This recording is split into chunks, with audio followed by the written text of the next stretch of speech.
It appears they have persistent free cash flow. Is this the opportunity, Chris, that you didn't have when they're trading at 70 times PE? Well, they're still pretty rich, Tom. But you said it at the beginning. They've got free cash flow and they've got real earnings. That's the difference between, 01, 02 and the internet bubble and now. So these are real stocks. They do have long, but I think Wall Street, like always, overshot. They got overexcited about AI. We're starting to see uptake. It's slow. It has some profound implications, but it's over a long time period. It's not just revenue now. So, I think that people have to take a decision about how to buy those stocks. And do you buy all 7? I doubt it. You buy a few of them, or you index. And you know me, I like indexing. So I just buy the whole market and trade with it. Hey, Chris, I know you host a every other month call with some of these leading global CIOs. How do some of the non-U.S. money managers view what's happening here in the U.S. here? Do they see it as a buying opportunity, or are they kind of fretful here? They're applauding. I talked to a lot of people up in Canada, in Australia, New Zealand, and in the EU. And they don't have a home country bias. They are truly global in their portfolio, but they're happy to finally see some diversification and some improvement because they have real assets often in their home country. And their currency is a big focus. So the weakness in the dollar that's forecast is a huge trade for them. And they see this as a bigger opportunity in their portfolios, finally to diversify away from the USA. And what we do on Bloomberg Surveillance, folks, is to talk to somebody with a lot of experience about the marketing moment we're in. Paul, it's been at least a huge 2-year bull market, right? Yeah, and it's been driven large by. So what do you do for scared people? Hello, this is DrPaulCottrell, and we are live streaming right now on Rumble and YouTube. YouTube has the dashboard of the market live stream. I also am simulcasting on X Spaces. I will be setting up the live stream on my website shortly here. Thank you for joining. I greatly appreciate it. Please help support my work by making sure that you subscribe to all my channels. I have 4 channels on YouTube, Brighteon, Bitchute, and Rumble. It is important that you subscribe to all those channels. I do get strikes on YouTube, so I have to switch which channel I'm live streaming on. So it's very important that you subscribe to all my channels. In addition, please help support my work. All these videos that I'm doing are for free. I have thousands of videos for free covering many different topics: international news, domestic news, scientific endeavors, health and wellness, the economy and finance. It's all for free. Please help support my work by donating or being a paid member to Patreon. To be a paid member to Patreon, just click the link below in the description box and you can be a paid member to Patreon. You can donate on my website, the-studio-reykjavik.com, and you can donate through Stripe, PayPal, or buy me a coffee. It's through the donations and the people that purchase my products that allows me to do these videos for free. I have thousands of videos out there for free. So please help support my work. The ones that have joined on X Spaces, if you'd like to ask a question during the broadcast, you're live on Rumble and YouTube. Please feel free to ask questions or give me your opinion about what's going on in the news. This is an interactive show, so type in your comments, ask for the mic on X Spaces, and join the conversation. All right, with that said, please help support my work by getting the products that I have on my store.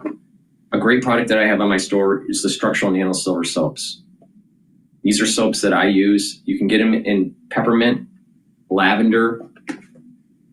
You can also get it in charcoal tea tree and in lemongrass. So please get a few bars for your household, help support my work, and help support your health and wellness. It's a win-win situation. You're helping support the channel and the work that I do, and I'm showing you the path to health and wellness. With that said, let's talk about the market here. We have already opened for the New York session, and the S&P 500 is trading at 5,606. The VIX index is trading at 22.31. The Euro USD is trading at 1.07.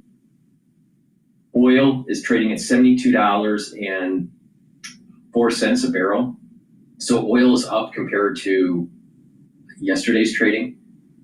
BITO, Bitcoin ETF long, is trading at 18.26, and the USD Japanese yen is trading at 149.5.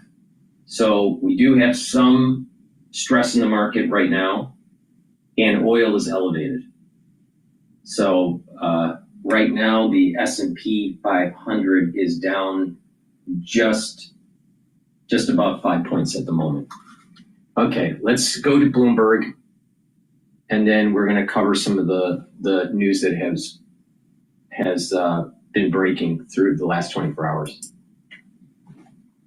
There today, just really can't say enough, more than 1 year into this grand Bloomberg experiment, just humbled by what we're doing with Bloomberg podcasts, including what Tracy and Joe are doing over at Odd Lots, the new stock movers. David Gurr is coming right into the big take podcast. Yeah. David Gurr is out there. Yeah, I haven't seen Gurr. Where's Gurr? No, he's just out. He's chasing news. He's on tour somewhere playing violin. It's Bloomberg surveillance.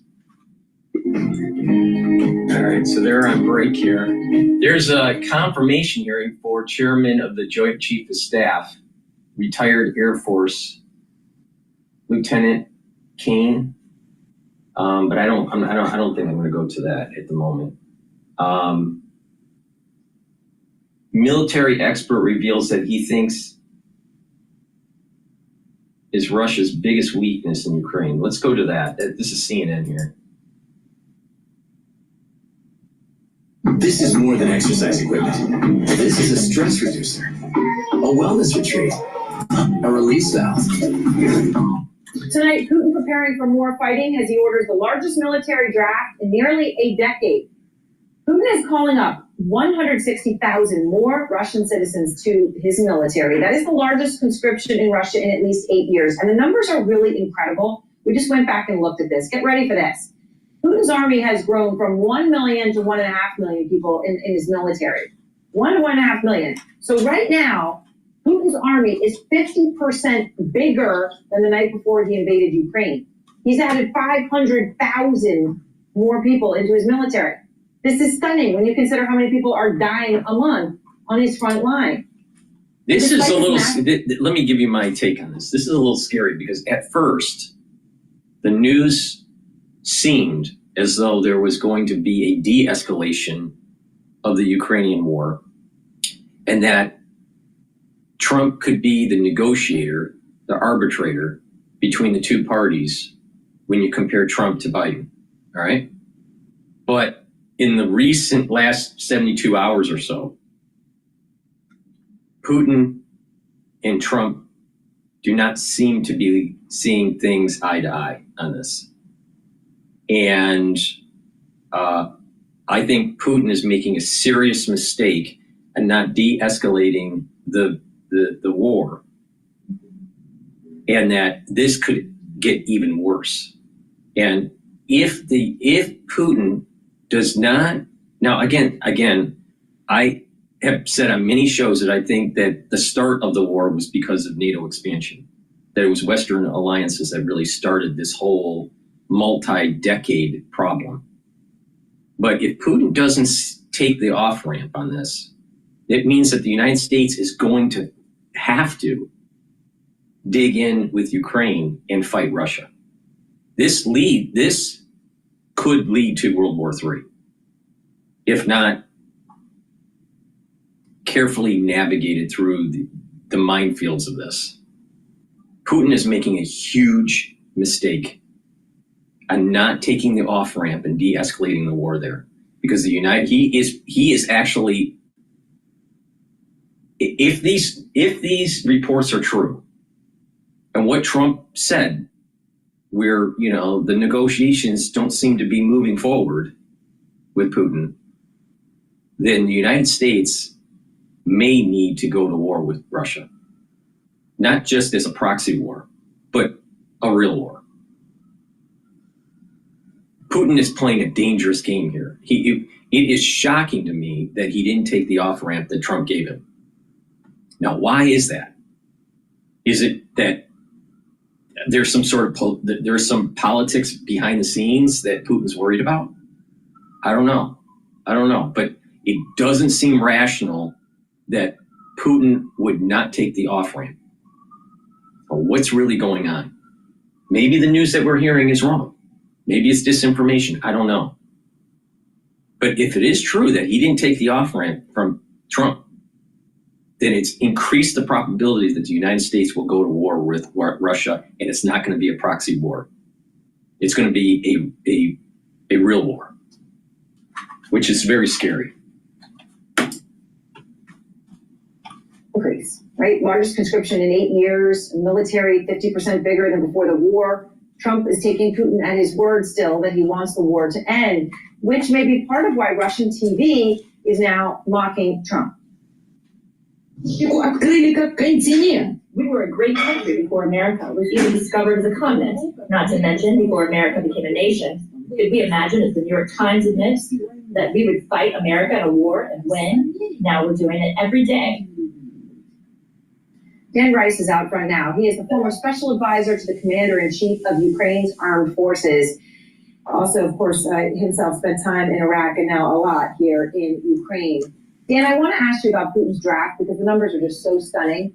First, though, I want to begin with something that happened here just in these past hours. A strike in Ukraine this weekend, attacks in restaurants in the city of Dnipro. We're showing images of it now. You were actually there, physically there, and you say it was your closest call that you've had in years. At this point in the war, what happened?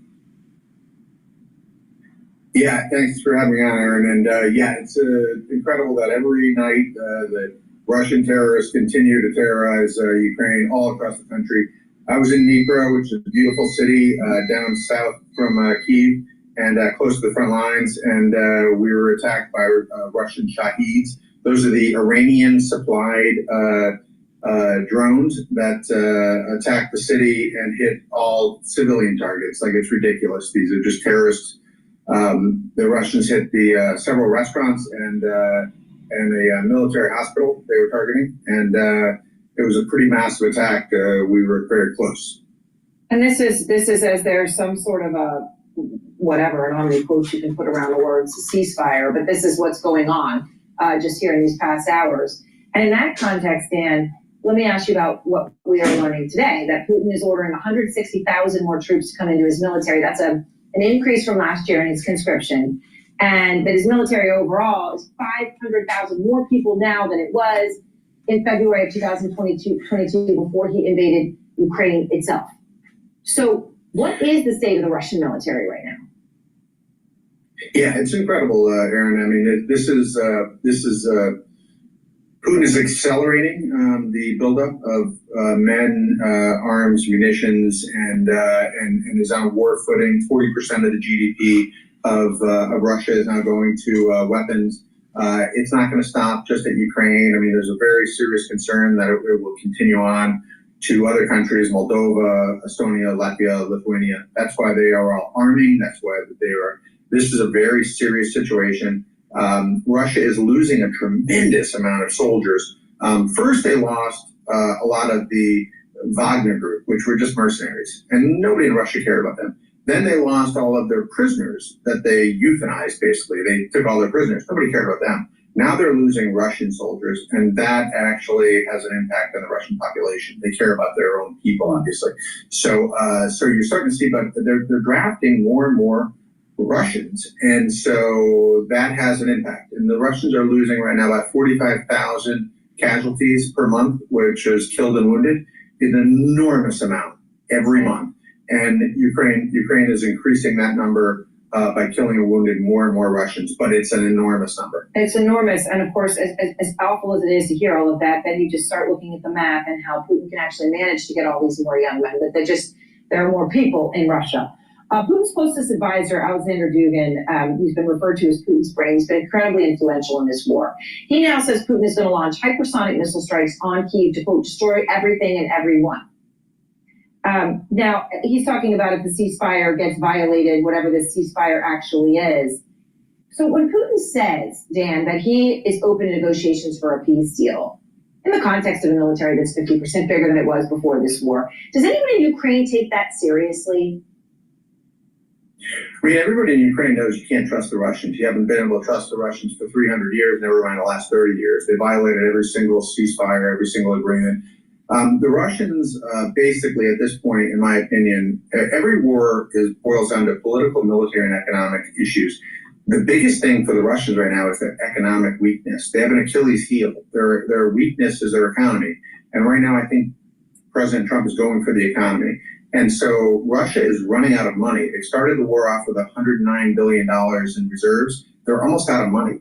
And they're losing about $15 billion a month. So Ukrainians follow this incredibly closely. Everything from the Russian economy to the American diplomacy to the Ukrainian situation on the military front. But I think everybody knows that the Russian economy is facing a very big challenge, and that's where the West has to stick together. We will win this. All right, Dan, thank you very much. Retired General Wesley Clark is a former NATO Supreme Allied Commander.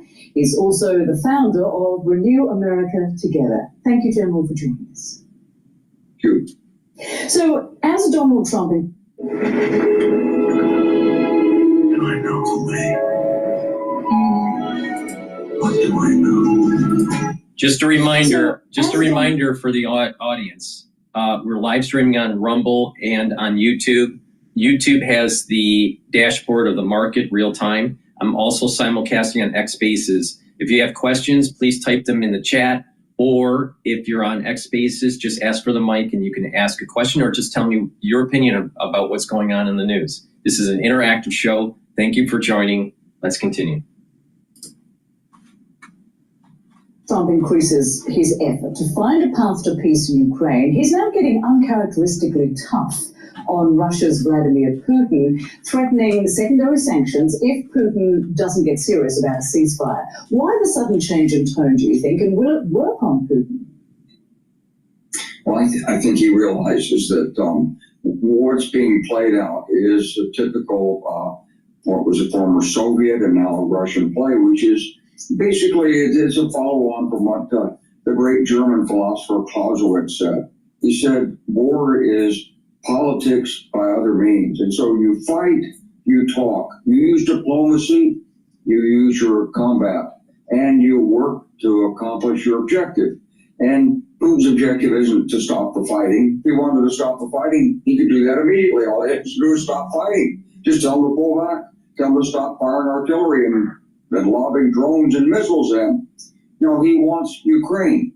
And so the talks are another avenue to put pressure on the government in Kyiv, on the allies, and on the United States. And I think President Trump is finally starting to see this. He's going to put a little bit of pressure on Putin. But, you know, saying that you're angry and threatening sanctions, that's not real pressure yet. So would you suggest he applies the pressure through sanctions now? Well, yes, sanctions now, but I think also you have to do more to support Kyiv militarily. Ultimately, Putin's in this to win, and you won't get the agreement that's a stable peace so long as Mr. Putin believes he's winning and can win if he persists. So it's not just a matter of the sanctions. Putin's done pretty well at dealing with sanctions. He's got strong support from China. They're putting in all the industrial equipment he needs. He's working his military-industrial complex 24/7. These other stands in Central Asia they're bringing in U.S. and European electronics and other things, and then passing them right to the Russians. So those sanctions aren't working that well. And so saying you're going to put secondary sanctions on oil, sure. Everything helps. Put it on and give Kyiv more military assistance. I was against the escalation in Ukraine. I think that it was decades in the making because of NATO expansion to the east. But if Russia is not willing to take the off-ramp that Trump gave him and create a lasting peace in that region and allow for economic integration with Russia and the Western countries, then we need to escalate the war and knock Putin out. Because if you give a peace branch and the person is not, and that person isn't taking it, then they're not negotiating in goodwill. All right, and because of that, even though we created the problem with NATO expansion, if Putin is not taking the off ramp, we may need to escalate this war. Please go to my store, the-studio-reykjavik.com, and get the Max 14 or the Max 35. This will help to boost up your immune system. Take a teaspoon a day, swish it in your mouth, gargle with it, about 20 seconds, and swallow it. You're going to improve your oral cavity and your oral pharynx. You're going to help with your epithelial lining and that mucosal barrier. So you're going to improve you're going to boost up your immune system. All right. The Max 14 or the Max 35 is something that I take every day. All right. If you're not feeling well, take a tablespoon or two a day. And then once you feel better, go back to your maintenance dose. It's the first pillar of a 4-pillar core protocol. The first pillar is the Max 35 or the Max 14 to boost up your immune system. The second pillar is C60 to soak up free radicals. The third pillar is taking turmeric, ashwagandha, and lignans to bring down inflammation and boost up your immune system. And the fourth pillar is to take Boomer Boost, which boosts up your energy levels and your metabolism. That is a great core to slow down the aging process, to have more energy, and to boost up your immune system. It's all about boosting up your immune system. If you look at people that are older, their energy levels go down, so their ATP goes down. They have atrophy, muscular atrophy. They have negative neuroplasticity, so their neurons are receding. All right, their immune system is lower, and their building up of free radicals increases. So if you target these issues on a regular basis when you're younger, before you get into your geriatrics, then you are mitigating the problems that you'll have when you're older. It's really simple. It's about prevention, all right? So it's a holistic approach. It's not just about supplementation. It's about proper diet, proper exercise, proper sleep, training your mind, learn new things. If you haven't learned let's say a musical instrument, or you used to when you were younger and you just stopped, learn some piano or learn the cello or learn the violin or the guitar. And that just kinematics of your body, and you moving your different parts of your body in coordination with an instrument actually is helping your brain. And if you're reading the actual notes, there's two types of musicians, ones that just play by ear or ones that play by a scale with notes on a piece of paper. But if you're playing with the notes on a piece of paper, you're also learning to read again the actual notes of that instrument. So that's helping with neuroplasticity. You don't really realize it, but you're actually stimulating your ear. All right, you're stimulating those neurons that are taking in signals. All right, so you're stimulating that CN8, cranial nerve 8, and you're stimulating your different muscles for hand and eye coordination. So that's a great way to improve your mind, add to that neuroplasticity. You look at children that actually learn how to play an instrument and and they put some time into it and they've done it for a few years, they usually do better in school compared to someone that doesn't, right? That's just a broad brush observation, but there is something to learn new things. The whole point here is to learn new things, right? Learning an instrument or learning a new subject matter. Let's say you really liked history and you majored it in college, let's say. Well, you know a lot about history, but why not learn something about science or learn something about physics and learn something totally new? And that's going to help with that neuroplasticity. So it's a holistic approach. Proper sleep, learning new things, proper supplementation, proper diet, proper exercise. All these things work in tandem holistically to improve your health. There's no one magic bullet. There's no take this and everything's going to be fine. If anyone tells you that, they're lying.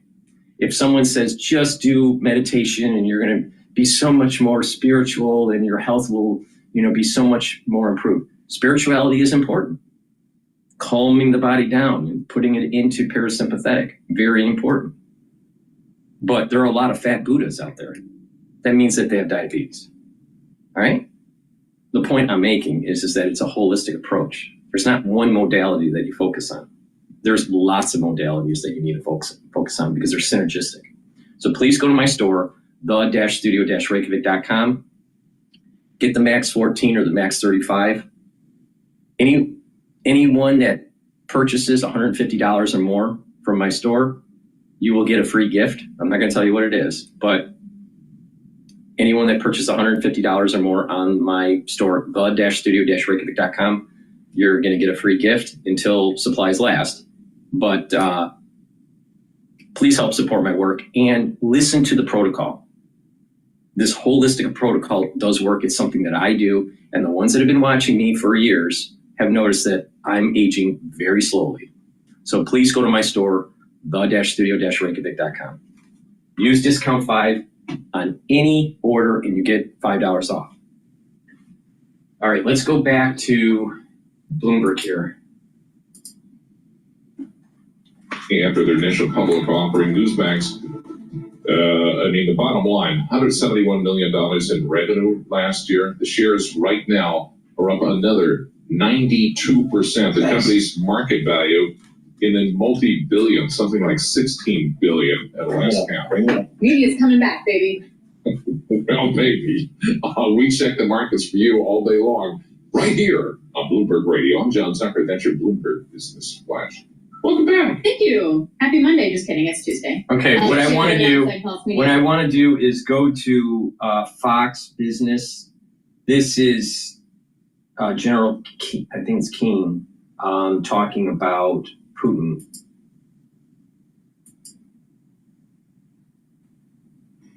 I think he's going to live up to what he told me, and I think he's going to fulfill his part of the deal. Now, then you have Zelensky, and hopefully he's going to live up. I see he's trying to renegotiate the rare earth.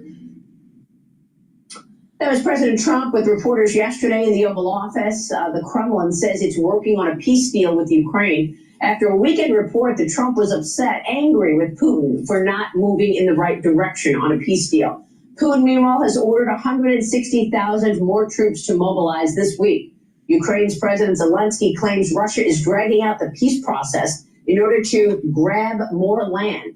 Joining me now is Fox News senior strategic analyst and chairman of the Institute for the Study of War, General Jack Keane, back with me. General, great to see you. Assess this situation for us. How do you see it? Great seeing you. Yeah, well, I think it's coming clearer into view what Putin is doing. It's an old Russian playbook that he's involved in here, which is, say you're interested in a ceasefire, interested in a peace agreement, but then throw a lot of obstacles and delays into that process. I mean, we're still negotiating the conditions of the original energy ceasefire, as well as some of the conditions for the Black Sea ceasefire. And the latest thing that Putin has thrown on the table is he wants some sanction relief before the Black Sea ceasefire is completed, much less go to the permanent ceasefire or a deal itself. So we're a long way away from all of that. The Trump team has come back from multiple sessions, obviously with the Russians, with the same skepticism that no one's certain that Putin is really serious about the ultimate objective of a peace agreement. That is where the president is, and it's certainly what are their options now? So they're looking at getting tough with Putin over a couple things. One is imposing some pretty tough sanctions on him, and the president has talked about that largely in the oil industry. And secondly, outgun Ukraine. And Putin will notice and care more about what happens on that battlefield than he will about sanctions. They believe they can manipulate around sanctions, Maria, and they have the evidence to prove it. But that battlefield really makes a difference to him. So that's what's in front of the president. He's got some decisions to make here, given where Putin is. And this is typical of what we have seen in Putin's behavior for a number of years. Yeah, I mean, it certainly feels like he's just playing everybody, playing the president, playing the administration in terms of what he's going to do here. And then there's Iran, the supreme leader of Iran responding to President Trump's announcement that he could impose additional sanctions and his threats to bomb Tehran if a nuclear deal is not reached. Here's the Khomeini's comment, quote, "They threaten to attack us, which we don't think is very probable. But if they commit any mischief, they will surely receive a strong reciprocal blow." General, your reaction? Yeah, well, that's typical of the Iranian response. I mean, they obviously threatened military action. They did the same with Israel. You notice that since Israel attacked them some months ago, they haven't responded to that attack. And that attack took away their air defense systems, 80% of their rockets and missiles, a quite significant attack. And what has the Israelis achieved as a result of that? It's called deterrence. And that is what we're about here. And the Iranian leadership, as we've said, are back on their heels in a way we haven't seen in 44 years. And President Trump is holding all the cards here, Maria. He's given them an ultimatum: stand your and dismantle your nuclear program, date certain, verification process in place. You don't do that, the consequences are clear. The supreme leader is threatening that they would attack U.S. bases if you do something like that. I don't believe we're going to be the least bit intimidated by that. And we've got to keep our focus on what we really want here. A nuclear enterprise completely dismantled.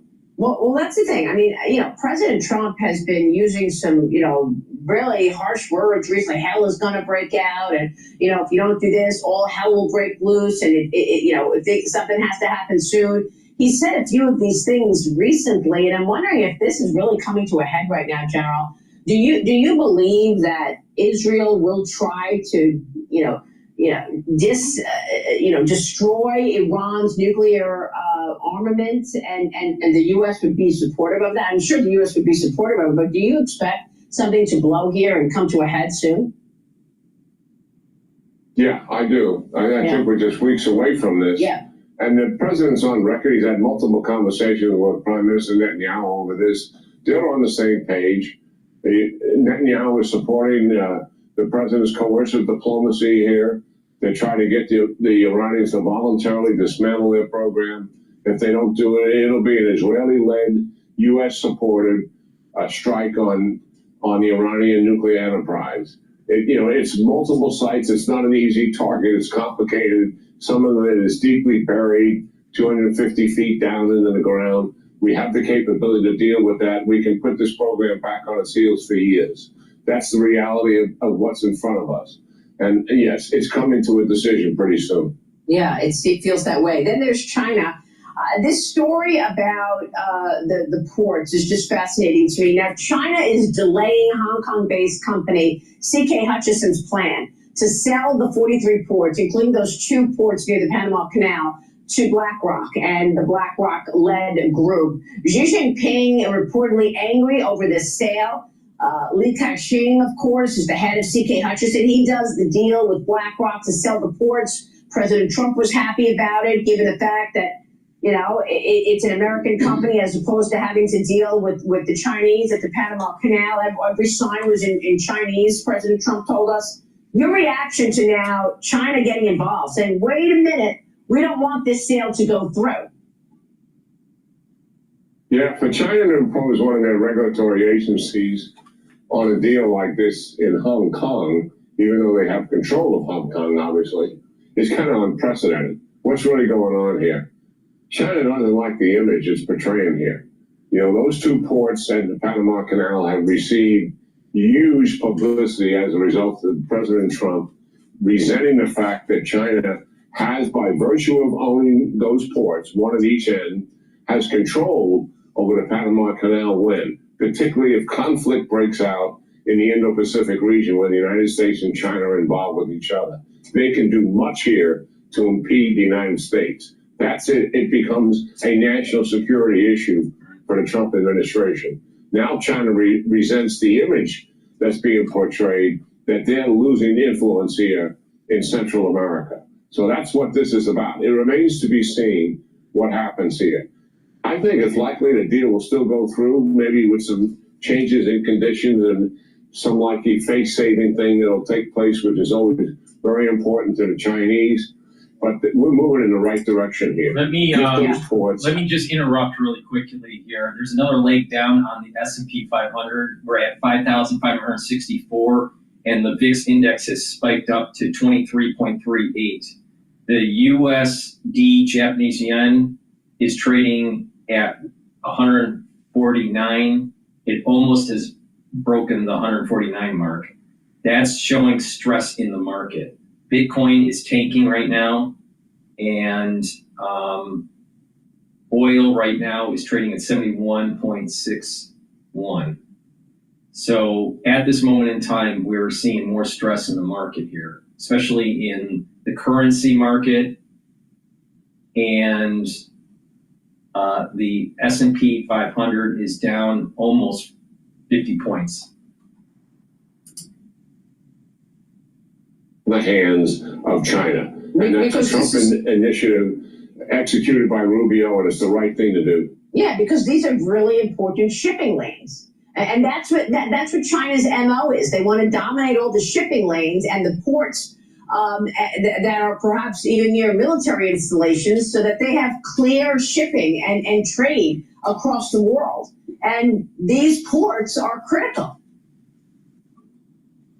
Yeah, it's 43 ports actually involved in this $23 billion deal. Yeah. So it is pretty significant. And the company, we have a private equity company well known in this country by the name of BlackRock. Yes. That's involved in the deal on our side of it.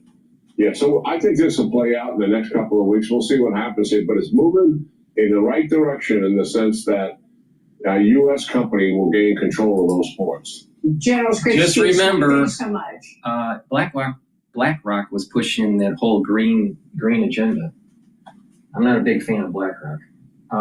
Let's go to Al Jazeera really quickly here. They're talking about, I think, Victory Day celebrations. These celebrations are taking place on the 9th of May here, and normally they last several days close to this date. While Wang Yi mentioned Putin's visit to China, but the timing hasn't been announced yet. He also highlighted China-Russia cooperation in defeating militarist Japan and Nazi Germany. And Putin said that Russia-China relations are not directed against any other nations. So basically, what we learn is that these countries are going to move forward in strengthening their cooperation. And this particular meeting, which is taking place right now, it follows a different meeting of Vladimir Putin with members of the Russian Security Council. And there, Putin asked Russian Defense Minister Andrei Belousov to report on how Russia was implementing agreements to stop mutual attacks on energy facilities in Russia and Ukraine. Those agreements were reached about 2 weeks ago during a telephone call between President Putin and Donald Trump. And since then, there have been reports of breaching those agreements in both countries by the report by the defense minister. But the report of the defense minister was also made behind closed doors. The security meeting agenda also included additional measures to combat the terrorist threat in Russia. China has launched large-scale military exercises around Taiwan involving planes and warships. Beijing says it's a stern warning against the self-governing island's push for independence. China considers Taiwan its territory to be taken by force if necessary. Katrina Yu has this report from Beijing. China's army, air force, and navy join forces to launch military drills around Taiwan. The Eastern Theater Command says it's closing in on the island from multiple directions, sending a clear message to its democratically elected government. Any push for independence will lead to war. Their exercise sends a stern warning to the Taiwan authorities. The more they pursue their separatist agenda, the further the People's Liberation Army will advance these actions. China believes Taiwan is a breakaway province and has not ruled out the use of force to get it back. Beijing says its leader, Lai Ching-te, is a separatist and released propaganda videos calling him a parasite who is poisoning Taiwan. Lai referred to China as a hostile foreign force last month and says Taiwanese people should be free to decide their own fate. China openly challenges the international order and is widely recognized by the international community as a troublemaker. Taiwan's military responded by dispatching its own fighter jets. Its navy is tracking the Chinese fleet of more than 10 ships, including aircraft carrier Shandong. Beijing's ramping up of military drills against Taipei includes sending fighter jets and war vessels toward the island nearly every day. Taipei believes the exercises are a show of strength that challenge both Taiwan and the United States. U.S. Defense Chief Pete Hegseth visited Asia last week and said the U.S. would work with regional allies to counter what he described as Chinese aggression. Taipei relies on Washington for its security and has watched nervously as President Donald Trump undermines traditional allies with his America First policy.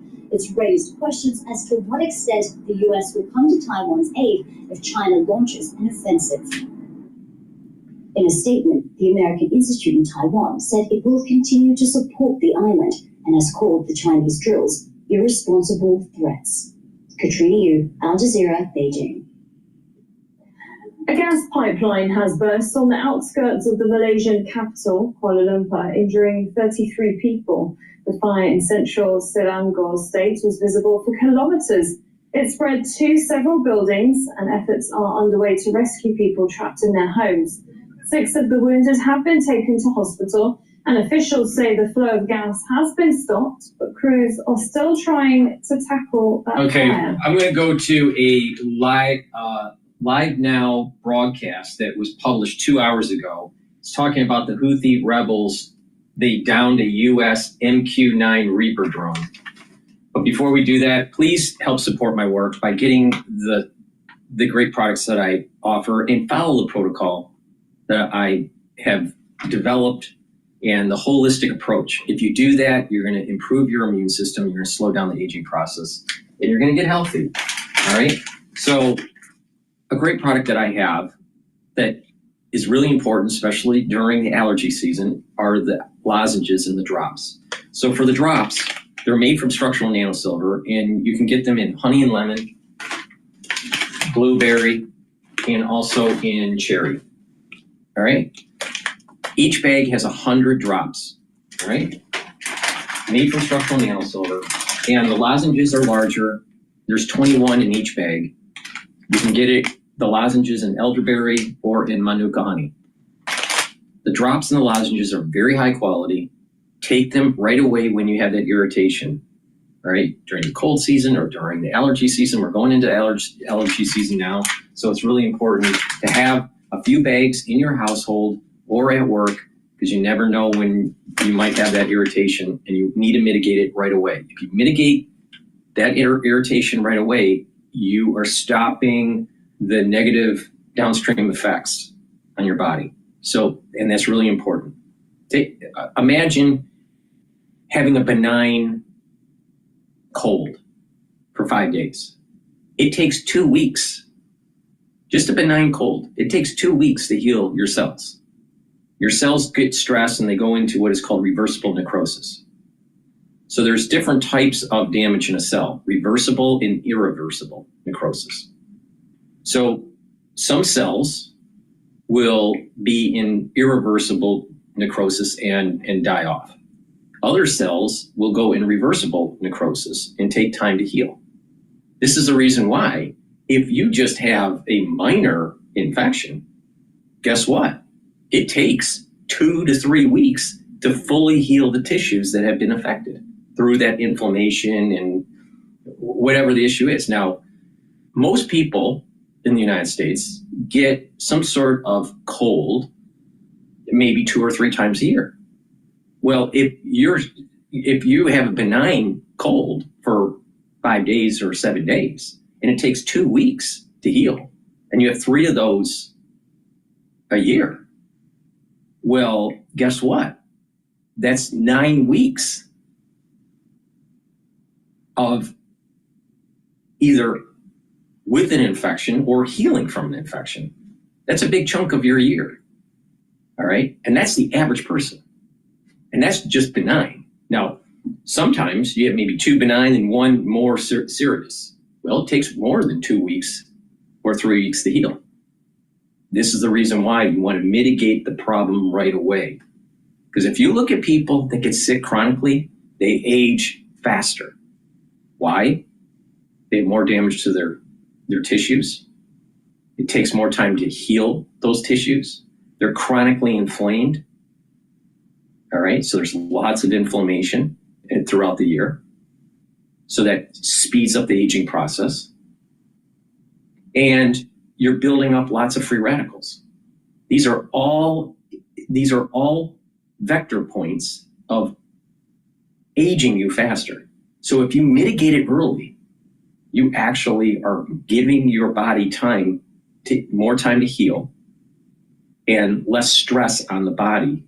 So you're not aging as fast. All right. So that's why it works. Please go to my store, the-studio-reykjavik.com. You spend $150 on my store, you will get a free gift until supplies last. I'm not going to tell you what it is. Use discount 5 and you get $5 off. I want these great products in your hands. Use them, get healthy in 2025. Please go to my store, the-studio-reykjavik.com. All right, let's go to live now. And they're talking about the MQ-9 Reaper drone that was downed by the Houthis.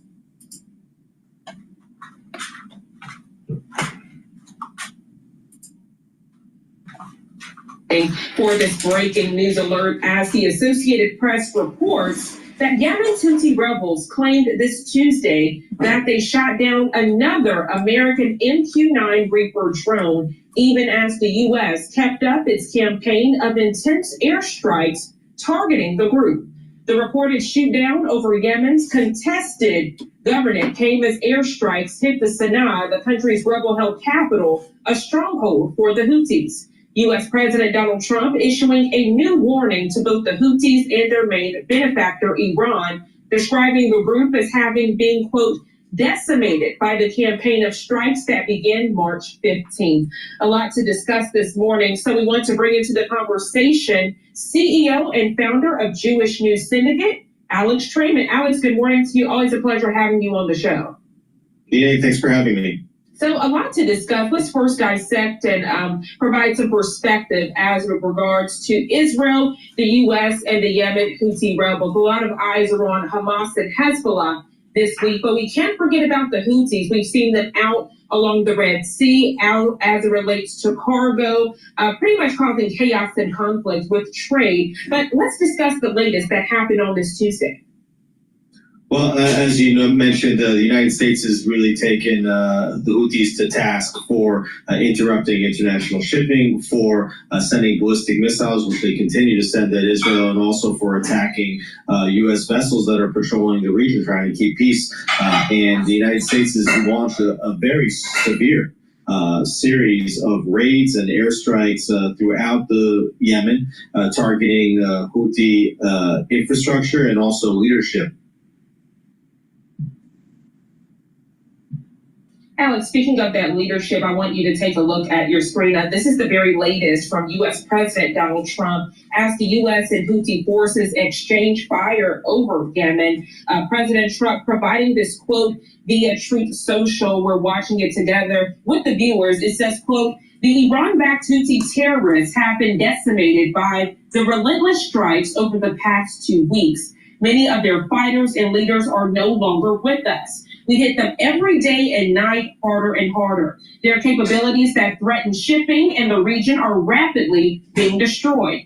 Our attacks will continue until they are no longer a threat to freedom of navigation. The choice for the Houthis is clear. Stop shooting at U.S. ships and we will stop shooting at you. Otherwise, we have only just begun, and the real pain is yet to come for both the Houthis and their sponsors in Iran. Again, Alex, that coming from President Donald Trump via Truth Social. For many of the viewers this morning, as they saw that quote, it reminded them of how Israel has been from the very beginning saying, you know, their fight will not stop until terrorists are eliminated. What do you gather from this quote from President Trump, Alex?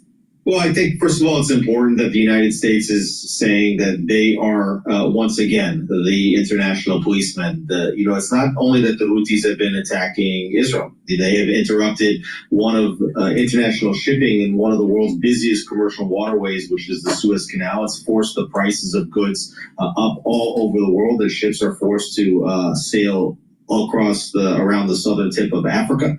And they've also attacked U.S. ships. And the previous administration was basically willing to allow that to happen. The Trump administration is not allowing that to happen. But I think what's more important is that as President Trump has been sending signals to Iran that it wants to negotiate the dismantling of their nuclear program, seeing that the United States is willing to take on the Houthis and to strike so significantly inside Yemen is a strong signal to the Islamic Republic and the leaders of that republic in Iran that if Iran does not negotiate and if President Trump does not get the deal that he wants, which would see Americans and others coming in to dismantle that nuclear program, that there is a very credible military threat on the backs of the calls for negotiations. Yeah, let's further discuss Iran this morning. For many people, they are that terroristic mastermind behind all of these chaotic entities out in the Middle East. When we think of Hamas, Hezbollah, and as we discussed, the Yemen Houthi rebels, from your perspective and what you live and breathe every single day, what are you seeing as far as Iran and their mastermind and what they are doing to fuel the terroristic acts in the Middle East?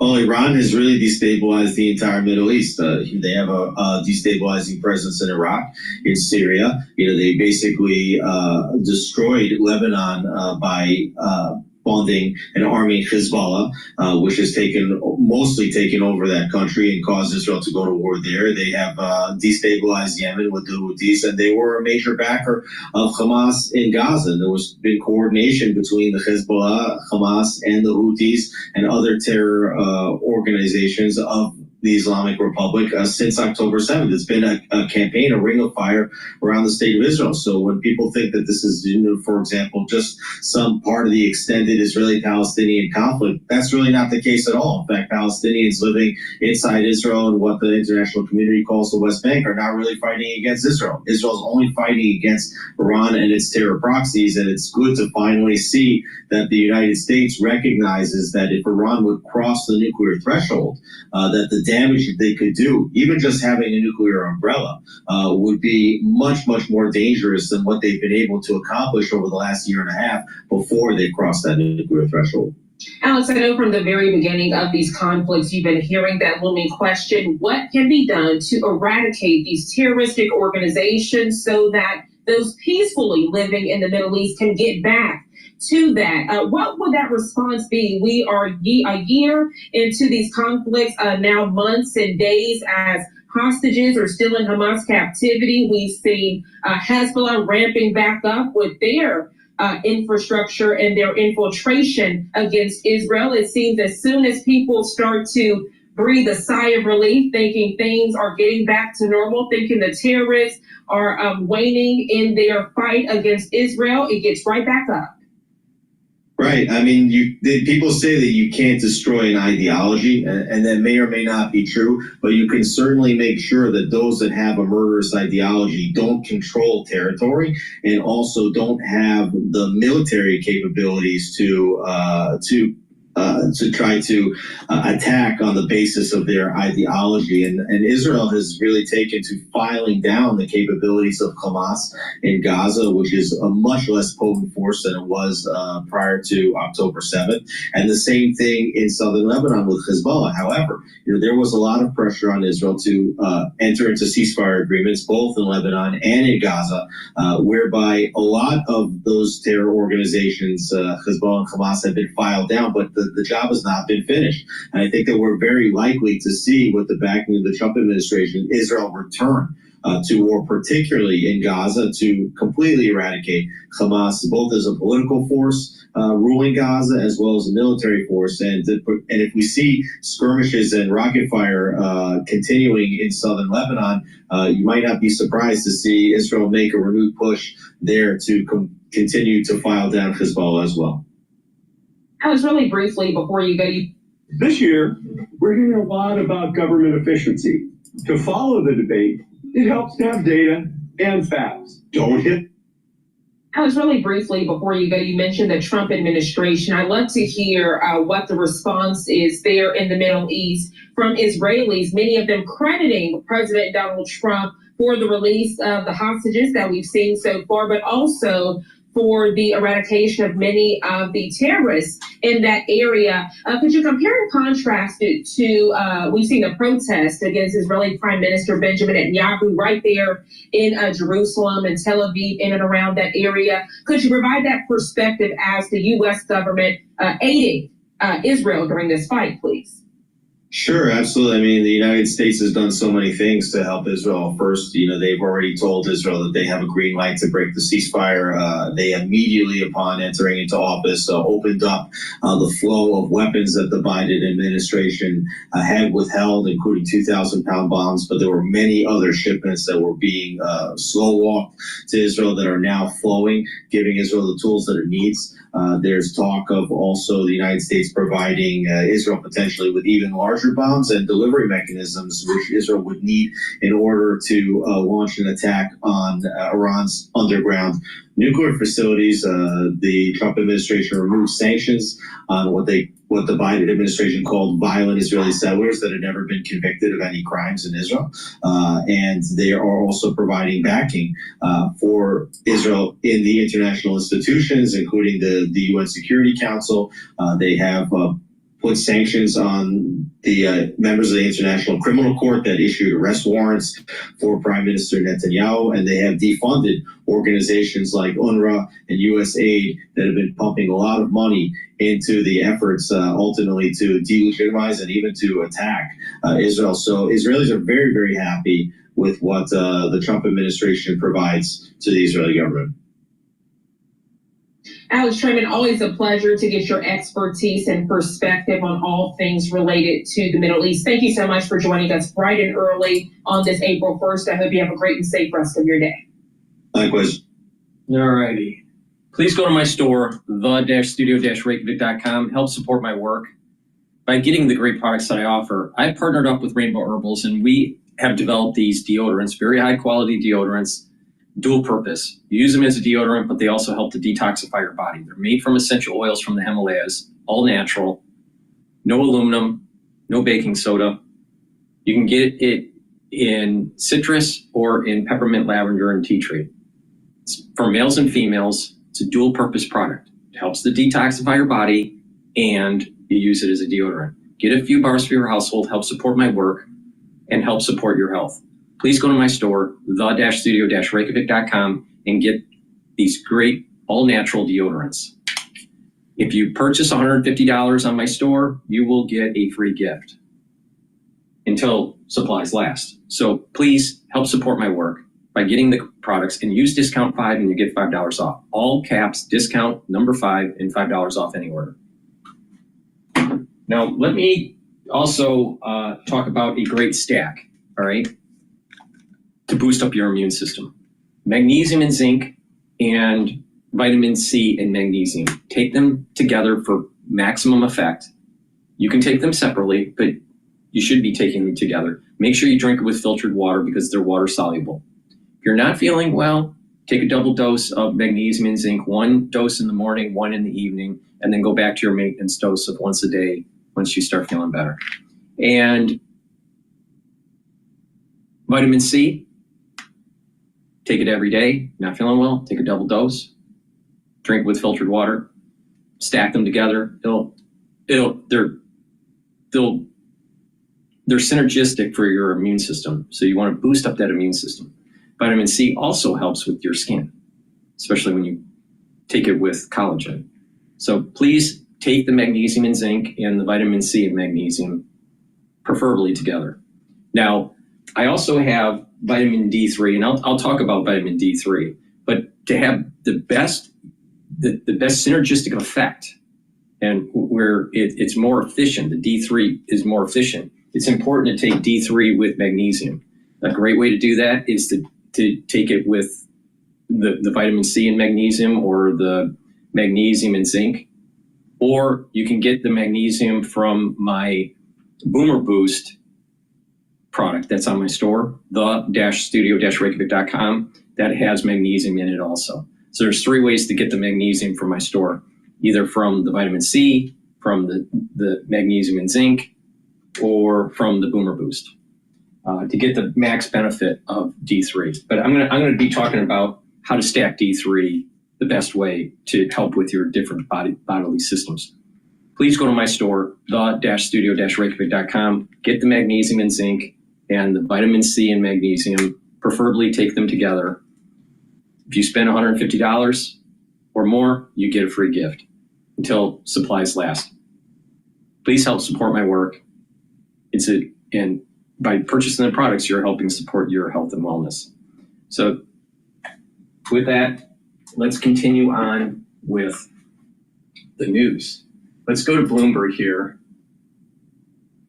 See what's going on with FDA regulation. Regulator designs. Now, there will be another person, I'm assuming there has to be, so people have to lead these parts of the institution and be able to assess drugs' safety and then efficacy. That is the angle. So I'm hoping, which the market currently, is in a world of shoot first, ask questions later. Yeah.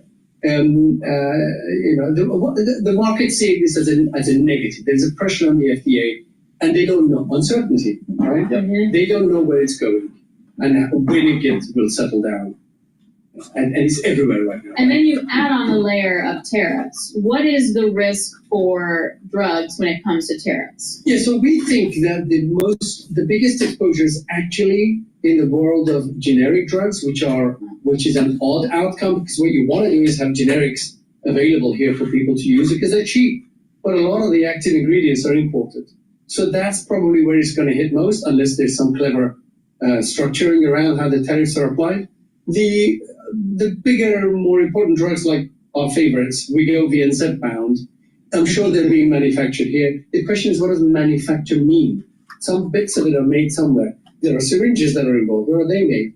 What do you call, where is that manufacturing, and at what point does it impact? If it's on anything that comes into the country from somewhere else, it would impact the price.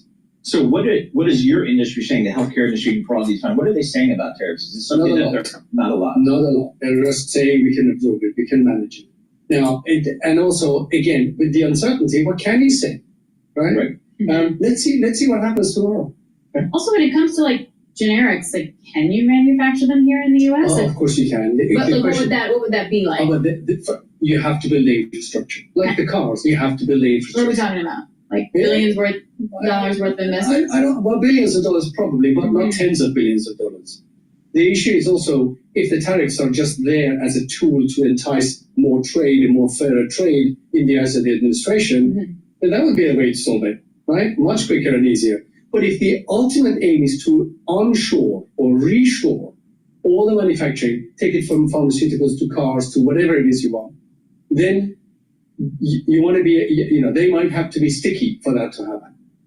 So what's the big theme you talk to your clients about these days? Is it a particular therapeutic? Is it a particular drug or disease? Or what are some of the big themes? Across the board, to be honest with you. I have a couple of calls scheduled this week to talk about Moderna. Because of the uncertainty that you've seen the share price. Everybody's seen it. I'm going to go to CNBC. This was published 16 minutes ago. Looking for sustainable growth? Expect it, and so much more. In Ohio, Jobs Ohio exists to help companies and their people thrive. Make Ohio your competitive advantage. Ready to grow? Let's grow together. Getting some ISMs and JOLTS right now. Let's get back to Rick Santelli. Hey, Rick.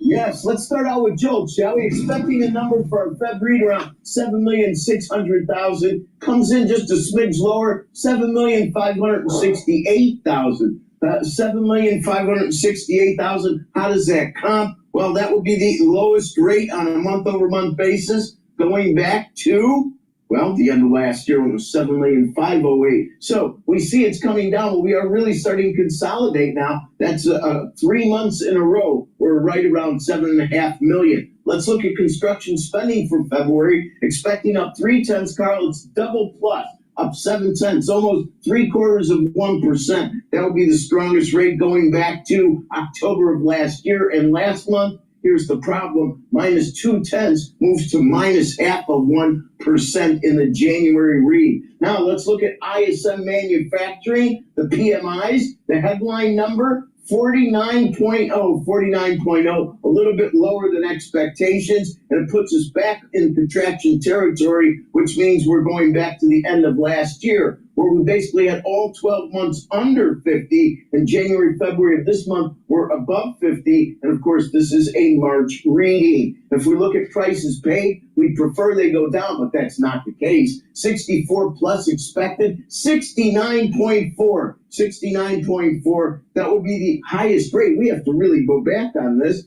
That would be the highest rate going to, well, June of 22.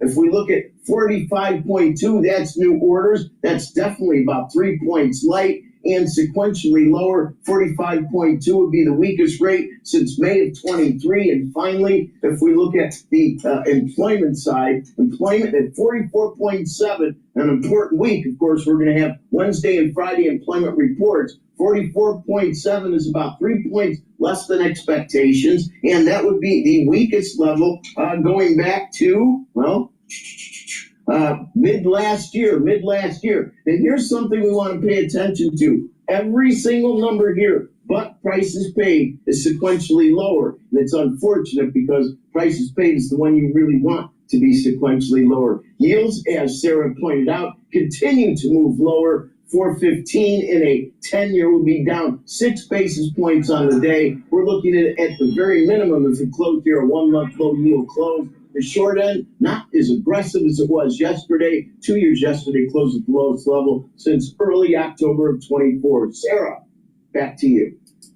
Not great, Rick. Not a great mix. All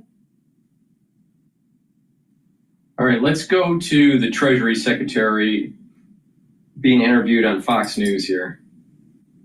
Oh, also Miller, Steve Miller. Reaction, Treasury Secretary Scott Bessent. Oh, no, they just transitioned from Scott, I won't mention everything, but if you look at 1.4 trillion in investments from the UAE and another trillion from Saudi Arabia and 500 billion from Apple over 4 years and 681 million for EV production. Nissan and Honda, they were going to build plants in Mexico. Now they're going to build them here. Then, of course, you have 100 billion in new domestic chip production, 100 billion from a Taiwanese semiconductor company, and I'm scrolling the rest of them. And you tell me how even the talk of tariffs is not a good thing and has not paid off already for the country.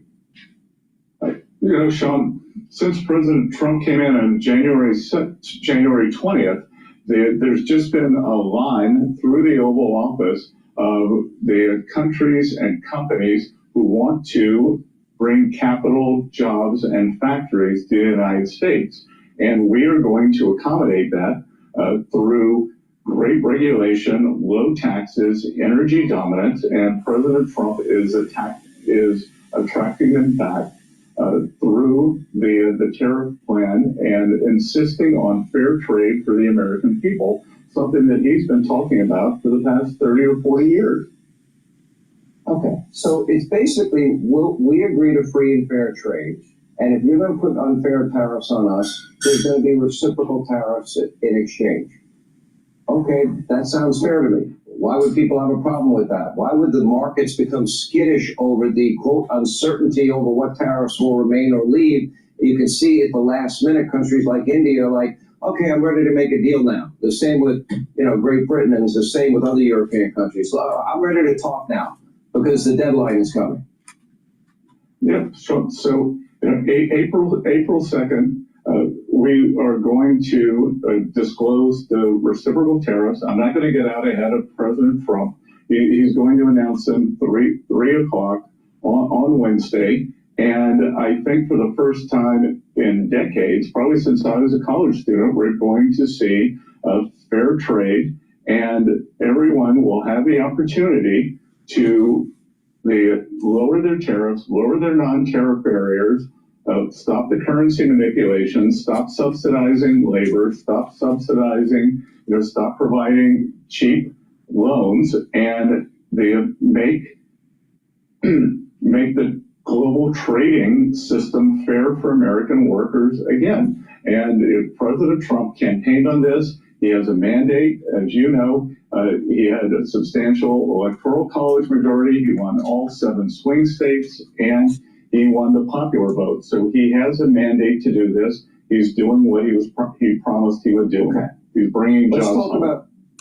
So he wants to make his tax cuts permanent, which I agree with. He wants no tax on tips, no tax on overtime, no tax on Social Security, and nor will he touch Social Security, Medicaid, Medicare, except to eliminate waste, fraud, and abuse, which is a very different scenario. Okay, with all of that said, I've always believed as a conservative and as a supply sider that a rising tide lifts all boats. Reagan, by cutting taxes, literally doubled revenues in 8 years to the federal government and created 22 million jobs. In the first 3 years of the Trump administration, his tax cuts resulted in the lowest unemployment rates for African Americans, Hispanic Americans, Asian Americans, women in the workplace, and African American youth unemployment. Why would we expect a different result when it's worked every time in my adult lifetime? Well, because the Democrats don't want to admit that it worked. And what we saw in President Trump's term was not only fantastic job growth, but fantastic wage growth for all the groups you just named. Working Americans did fantastic under President Trump. That hourly workers did better than supervisory workers. The low-income households saw a higher increase in their household net worth than the top 10%. For the past 4 years, these folks have been getting killed. The bottom 50% has been eviscerated by high inflation, unfettered immigration, suppressing wages, and that's going to come to an end. We are going to make the cuts, or the 2017 Tax Cuts and Jobs Act, we're going to make it permanent, and then we're going to layer on President Trump's campaign promises: no tax on tips, no tax on Social Security, no tax on overtime, and we're going to make purchasing an American car tax deductible again. All right, Scott Bissett, appreciate it. It's about time. Hannity here. Hey, click here. About time. All right. Before we go to the next video, please go to my store, the-studio-reykjavik.com, and get the different supplements that I offer. I'm going to show you a stack to help to improve your bone density and also your cardiovascular health. All right. Vitamin D3. Vitamin D3 helps to absorb calcium. It also is a gene expression cofactor. So to get the proper gene expression in your cells, you need vitamin D. That's why it's very important. And also vitamin D helps to get rid of cells that need to go into apoptosis. That means the cell needs to die. D3 helps with that. All right. That's why it's so important to take during, let's say, a cell that's infected. So D3 also can help with bones and also your cardiovascular. To get the most efficacy out of D3, take it with magnesium. Now, you can get the magnesium from my store through the vitamin C and magnesium, or the magnesium and zinc supplements that I have, or through the Boomer Boost powder that I have. Magnesium is in here, in the Boomer Boost. All right. This is like a very comprehensive multivitamin powder. All right. With a lot of other stuff in it that's really important for you. But to have the most efficacy of vitamin D3, you should be taking it with magnesium. And a multivitamin or different supplements, you should be taking magnesium every day. All right. That's important. But with that said, D3 couples with K2, MK7 molecule very well. And it helps with the cardiovascular health because it's helping to pull out some of the calcium deposits that have already built up in a plaque. Slowly, they'll pull them out. But it'll also reduce the chances of new calcium depositing around plaque. Really important. But it's a holistic approach because you want to bring down that calcium depositing, but you also want to bring down inflammation. You want to bring down free radicals. You want to bring down your LDL levels. Those are all really important to help to improve your cardiovascular health. But a great stack is to take the D3 and the K2 together to help with your cardiovascular health. Now, you stack it also with nattokinase, and nattokinase will help to break up clots. It's fibrinolytic. And nattokinase will help to bring down that LDL level and increase your HDL levels. So it's going to help to improve your lipid profile. Really important to reduce plaque formation. I do have a box called the longevity cardiovascular box. And that box has lots of other supplements in it to help to reduce the chances of plaque formation and over time actually reduce the blockage that has already formed in your vascular system. All right. So take a look at that longevity cardiovascular health box. But another stack, if you can't afford that longevity cardiovascular box, taking this stack here for cardiovascular health, the nattokinase, the D3, and the K2 is really powerful. Remember, you get the max benefits of D3 when you take it with magnesium. You can get the magnesium through my store, through the magnesium zinc, magnesium vitamin C, or through the Boomer Boost. So take this stack, help with your cardiovascular health. Now, to help with your bone health, taking the stack here, the D3 and the D3 and the K2, MK7 molecule, take some calcium either through drinking milk or through a supplement, do resistance training. And when you do that, doing that resistance training, you're actually sending signals to build higher density bone. Really important, especially for females that are postmenopausal or guys that have, aged and have not been working out. You're going to be losing bone density. So it's really important to build up that bone density. You do that through resistance training.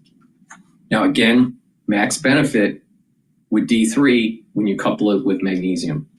Now, it's important also not just to do resistance training, but to produce vibration through the bone, and that will help to actually signal to deposit more bone matrix. Now, the way you do that for your legs is that you put your legs together and just lift your legs with your toes, all right? And you do that about 50 times, and the heel comes down onto the floor. Do that barefoot on the floor, and you do that 50 times, and you're sending a vibration signal up through your legs and up through your spine. That vibration is, with resistance training, is going to help build bone density through your spine, through your legs, and especially into your hip, all right, and the neck of your femur. Really important. Okay. Doing some running also helps. That's adding that stress on the bones, but also that vibration. Jump roping or jumping jacks help a lot. For vibration with the arms, a great way to do that is if you're biking, all right, cycling, and you feel that vibration through the actual handlebars, you'll get actually more signal to build bone matrix in your forearms, all right? So, and even in your hands too. So vibration is also a way to stimulate the bone matrix depositing through the osteoblasts. You have two types of cells there in your bone, osteoblasts and osteoclasts. When you get older, You have more osteoclasts and it's eating up bone. You want to stimulate osteoblasts, and that will produce bone matrix, all right? And you produce that more osteoblasts by resistance training and that vibrational signal. That's really important, all right? So please go get the D3, get the noctokinase, and get the K2. This is a great stack to help build more dense bone, especially when you're taking calcium. I drink milk, but you can take calcium supplements too. Do that resistance training, but you're also helping with your cardiovascular system. So you're doing two things at the same time. You don't even realize it.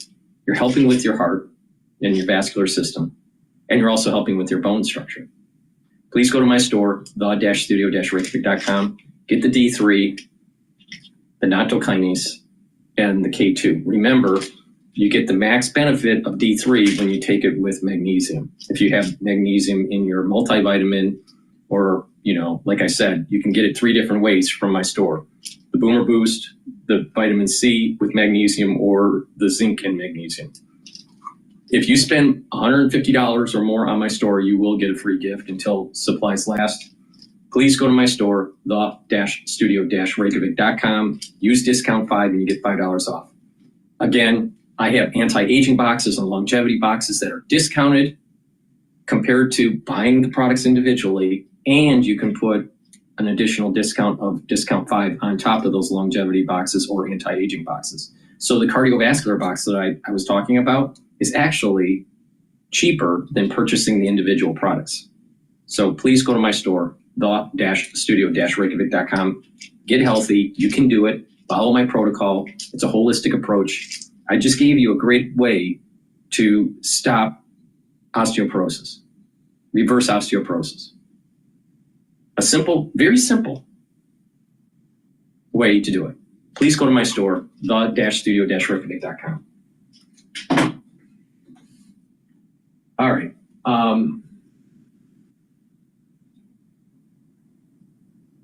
Let's go to Bloomberg here.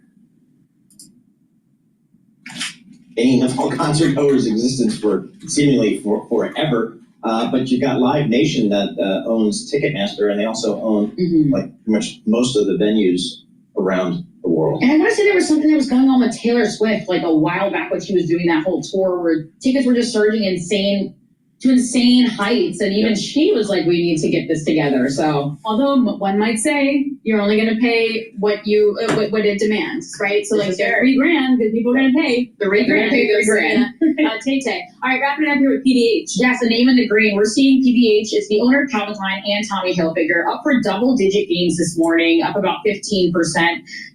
Okay, what's important is that the S&P 500 now is trading above the open, and it's trading at now about 13 points above the close from yesterday.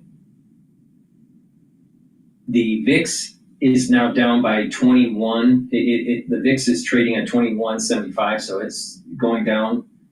The S&P 500 is trading at 5,624. So, we're off the session lows, and it seems to be mean reverting. The Japanese yen is now trading at 149.41, and it's off of the session lows. So that's a good sign. So it looks like maybe institutional investors have come in to buy the dip here. Okay, which I said was going to happen. Now, what I want to do is take a look at, let's go back to Bloomberg here. Partner and Director of Economic Policy at Beta Partners. Henrietta, what the market seems to want to understand is if tomorrow is going to be a clearing event or the end of the beginning before the next phase here of turmoil. Yeah, I mean, that's obviously the critical question. I see no indication that this is going to be a clearing event. I'll give you a couple of reasons why. Number one, we know that today the president instructed almost 3 months ago the major federal trade agencies, USTR, Commerce, and Treasury, to provide him with about 15 or more different reports about different components of our trade landscape, trade relations with 20 different countries. Not a single one of those reports has been publicly released yet. So the background to justify the forthcoming tariffs is something that you would expect to see publicly released, formalized in a Federal Register update, or even discussed with the media in advance of a publication. Should be all laid out if this is going to be clear cut and ready to go tomorrow. So the disarray that we're seeing, the sort of knives out reporting we're seeing for Howard Lutnick at Commerce, and the general disarray and lack of cohesiveness from the White House around this suggests that while we're going to get a lot of tariffs announced tomorrow and implemented at midnight, there's still going to be a substantial amount of uncertainty. I'm especially concerned about India, additional Section 301 investigations, what it means to pull out of the Phase 1 trade deal with China, declare them in violation, and how that impacts the tariffs we'll see on China, and obviously Canada and Mexico, which is maybe the most discomforting of all the tariffs, especially to the auto manufacturers right now. Henrietta, maybe it's just me, but I haven't heard a whole lot from the U.S. Congress, either house, about their views on trade policies, potential changes, and potential tariffs. Is that unusual? It's not unusual, but it is, certainly notable, and I think should be relatively embarrassing for a chamber that used to pride itself on having authority over, tax policy and trade policy, and has been ceding those controls to the White House since the 70s, if not before. However, I will say they are going to hold a vote as early as this evening on the IEEPA tariffs against Canada, and there are a number of Republicans in the Senate who are telegraphing that they're going to cross party lines and vote against the president's declaration of national emergency against Canada, including Senator Collins of Maine. I wouldn't be surprised if, obviously, Rand Paul, who's a co-sponsor of the legislation from Kentucky, will be there. Chuck Grassley. Obviously, the farm state senators are the most exposed here. We know that the USDA is already talking about another bailout for farmers as we head into a global transformation of trade that will hurt them substantially. Do we get the sense that if there is short-term pain for U.S. companies, that the administration is going to help subsidize it, which is really what we saw with farmers back in the first Trump administration? And is that kind of what the tax bill will be, or is it going to be something more beefy? No, the tax bill should not be considered subsidization because it's an extension of the status quo, and it's so expensive already, $4.6 trillion just to keep things where they are, that you should not expect additional subsidization or tax cuts for either businesses or individuals. That is a point-blank declaration from Senate staff that I speak with on Capitol Hill. I would go a little bit further and say the endeavor, they endeavor to cut the deficit by $1.5 trillion. My expectation is they ultimately come in around $400 to $800 billion and more pay lip service to deficit reduction, but you cannot call it deficit reduction when you're simultaneously writing off a $4.6 trillion extension of the existing rates. So unless you consider, like many staffers do, the idea that providing certainty and permanency for individual tax rates constitutes stimulus, there will not be stimulus in this tax bill. So these tariffs are coming. They are tax hikes. There are not tax cuts coming. Henry, can you explain the politics of this tariff thing here? I mean, the markets, the stock market's down 9-10%. The dollar's trading lower. The markets just don't like the uncertainty, I guess, more than anything else. And the concern is it may slow down this economy, may push it into a recession, may cause some inflation. Historically, that's not been good politically. It's the economy, stupid. What's the political call here on behalf of President Trump and the administration?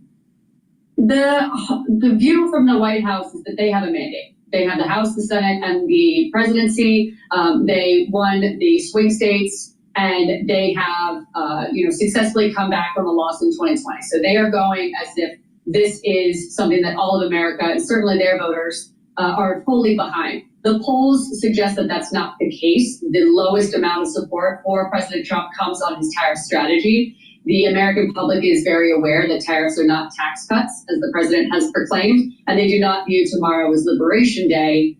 They view it as a scenario where we're going to see more tariffs and taxes, mostly because, of course, that is what is coming. You can see it in the pull forward purchases at auto sectors, for example, or auto sales. So you have a pretty material disconnect between what the White House thinks it has a mandate for and what voters are suggesting they support. But on Capitol Hill, as you point out, the senators and the House members, the best that they can do, given President Trump's stranglehold on their voters and the incredible popularity that he shares, is that they have to go along with this now, and the best they can do is expect that the uncertainty is really the problem here. So once we get past tomorrow, you'll hear folks say 80% of the whole market downturn is because things are uncertain. It's much more likely that once we get past tomorrow, things will calm down. And then they're very optimistic that some of these tariffs on especially Canada and Mexico will start to come off over the summer in time for a turnaround going into the 2026 midterm elections, which is about 18 months away. Is there any real data that points to the fact that that could happen? Well, there's no real data on anything except for what's in Trump's mind on what could come and what might come off. But there is very real concrete data that I think keeps being ignored, which is that the president has imposed 20% tariffs on nearly $500 billion worth of goods coming in from China, and 25% tariffs on all trade coming from Canada and Mexico on about 40% of imports. There's also an underreported narrative that I think we'll hear about in the coming months, which is that the disruption at the border is incredibly widespread and underappreciated because you have no one to go to at USTR that you can get recourse for if you want to, explain that you are USMCA compliant or seeking an exclusion. So there's these backlogs and confusion at the border taking place right now. The most concrete example would be when the president, via executive order, changed the de minimis rules and created such a logjam he had to pull it off. That's actually occurring at the border right now. It's being underreported, I think, in part because businesses are still trying to get exclusions and they're not able to speak with anybody, that they don't want to ruffle feathers in the anticipation of hopefully being able to get an audience in the months ahead. All right, it's not just tariffs. At some point, Congress has got to fund the government and do all that kind of stuff. How should we think about the to-do list for Congress in the coming days and weeks? There's so much there. Okay, so first things first, I would say the Senate budget that they're working on right now, I understand is going to include a $5 trillion hike to the debt ceiling. Now, that is an exorbitant figure. The last time we hiked the debt ceiling by any dollar figure was $1.2 trillion. So $5 trillion is shocking. This belies the reality that current policy baseline accounting for extending the existing tax rates is not free.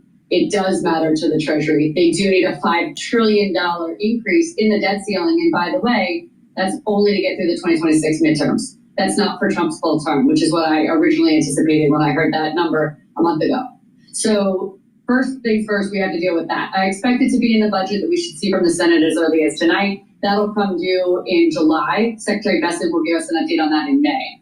And then, as you point out, we do have a government funding bill that's going to be due September 30th. And I think that's where we're going to see the farmers bailout housed into California wildfires. And depending on the scale and scope of this tax bill, it could be where you see an expansion of the child tax credit, an expansion of ACA subsidies. The reality is you need probably 10 to 20 Democratic votes in the Senate for any bill to keep the government open. And we all saw what happened to Minority Leader Schumer last go around. So I expect that September period to be really fraught with negotiations and a lot of tension, much of which we'll see play out as a result of the elections in Florida's 6th and 1st districts tonight. So that'll be a fascinating precursor to how this will all play out. All right, Henrietta, thanks a lot. We really appreciate your analysis. Henrietta Triss, Managing Partner and Director of Economic Policy at Beta Partners, which then raises the question, too, when we talk about a clearing event with all that in store. Yep. How could anything be a clearing event that's a great point. at this point? Yeah. So, I mean, you're going to have tomorrow some tariffs. Hopefully that will provide a little bit of clarity for some members of the marketplace. Right. Also taking a look here at Federal Reserve Bank of Richmond President Tom Barkin saying that the tariffs could raise both inflation and unemployment, creating a big challenge for the central banks. He warns that tariffs could lead to a, quote, cage match between consumers and providers. Is that a wrestling thing or I don't. WWE thing? Yeah. Cage match stuff? All right. Coming up, we got a lot lined up for you here, so stay with us. Lauren Gilbert, CEO of Wealthwise Financial, will be joining us. All right. White House proposal to impose 20% tariffs on most imports. Please go to my store, the-studio-reykjavik.com, and get the turmeric and the ashwagandha. These will help to bring down inflammation. Why? All right, turmeric is an antioxidant, so it's going to soak up free radicals and reduce stress on the cell. Also, it'll bring down inflammation. That's good for your immune system and good for your cardiovascular system. Bringing down inflammation will help to recharge your immune system and also bring down that inflammatory response in the vascular system. And that's the first part of the cascade. If you have high inflammation in your vascular system, what will happen is that plaque will start to build up. You don't want that, all right? That's why if you're overly stressed, you usually build up plaque, all right? So you want to bring down inflammation and stress. Now, ashwagandha root will bring down cortisol levels. Guess what? Cortisol is a stress hormone, all right? So also, ashwagandha will bring down blood glucose levels. So you're bringing down that inflammatory response in the vascular system and reducing plaque formation. But also by bringing down inflammation and bringing down that cortisol level, bringing down that blood glucose level, you're helping with your immune system. Stack these together to get the max benefit. You can also stack this with lignans. Lignans is a powder that will help to bring down inflammation and soak up free radicals. It's the third pillar of my core protocol. The first pillar is taking max 35 or max 14 to boost up your immune system. The second pillar is to take C60 to soak up free radicals. The third pillar is taking the turmeric, the ashwagandha, and the lignans to bring down inflammation and to boost up your immune system. And the fourth pillar is to take Boomer Boost that will boost up your energy levels and your metabolism. And when you have all that together, that's a great foundation to slow down the aging process, to boost up your immune system, and to have more energy and longevity. Please go to my store, the-studio-reykjavik.com. Get the turmeric, the ashwagandha, lignans together. If you spend $150 or more on any order, you will get a free gift. I'm not going to tell you what it is until supplies last, so you better hurry up. Please go to my store, the-studio-reykjavik.com, and get the great supplements that I offer. Help support my work and help support your health.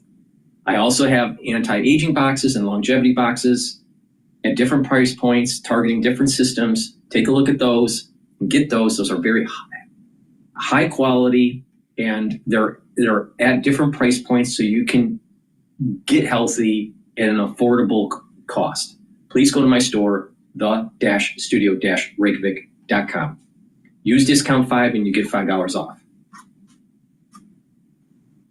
All right, let's go to Cash Jordan here.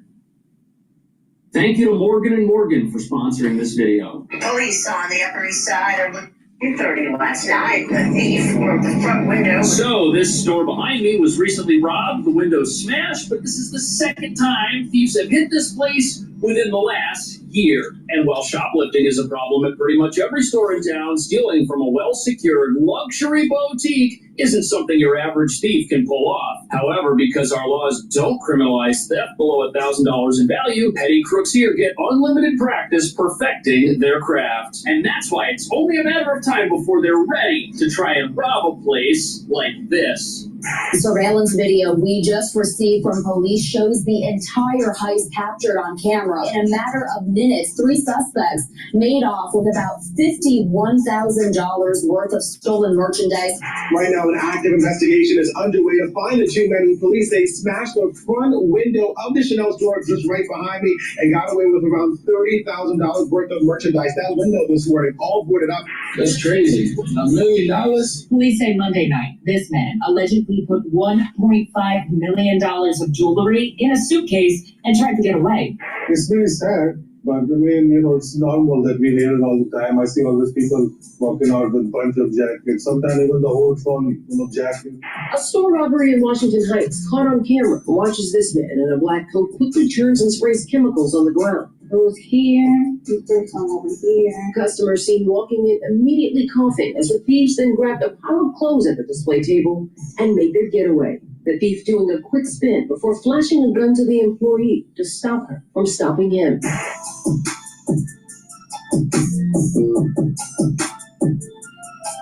So New York's revolving door justice system is essentially a training program that creates hardened career criminals. And what nobody running New York will admit is that everyone should have seen this coming because we're giving thieves unlimited get-out-of-jail-free cards and they're using them. As you'd expect, turning the streets of this city into a real-life version of Grand Theft Auto, where criminals steal things over and over again with no incentive to stop. In fact, with no consequences for most theft, criminals have nothing to lose if they try to steal things and get caught. Because the worst thing that happens is they spend a few hours hanging out with the police before being set free with a misdemeanor charge. And when you add to our zero consequences legal system the rampant street vending we allow here, New York City becomes a place where there are unlimited opportunities to resell stolen property. Now, of course, street vending is also illegal without a license, but since it's also not a criminal offense, there are open-air theft markets operating all year round in some parts of town, which only disappear when the vans selling stolen property close their doors and speed away when their lookouts spot the police, who at best will issue a few tickets and confiscate goods these criminals never paid for in the first place. But there's a problem. Not every crook in town is content with robbing places like CVS and Home Depot. And that brings us to the real reason raids at luxury stores are a growing problem. We've created an army of criminals who've got practice getting away with pretty much anything. And they're now setting their sights on the wealthiest parts of New York, which include stores like Chanel and Gucci, and also gyms like Equinox, where a gang has stolen almost $100,000 from customers at exclusive members-only fitness clubs. On top of that, there's the guy who tried stealing over $1 million in jewelry from Macy's before luckily getting spotted and then running away. But as you're about to see, getting busted, that's the last thing on the minds of any of these criminals.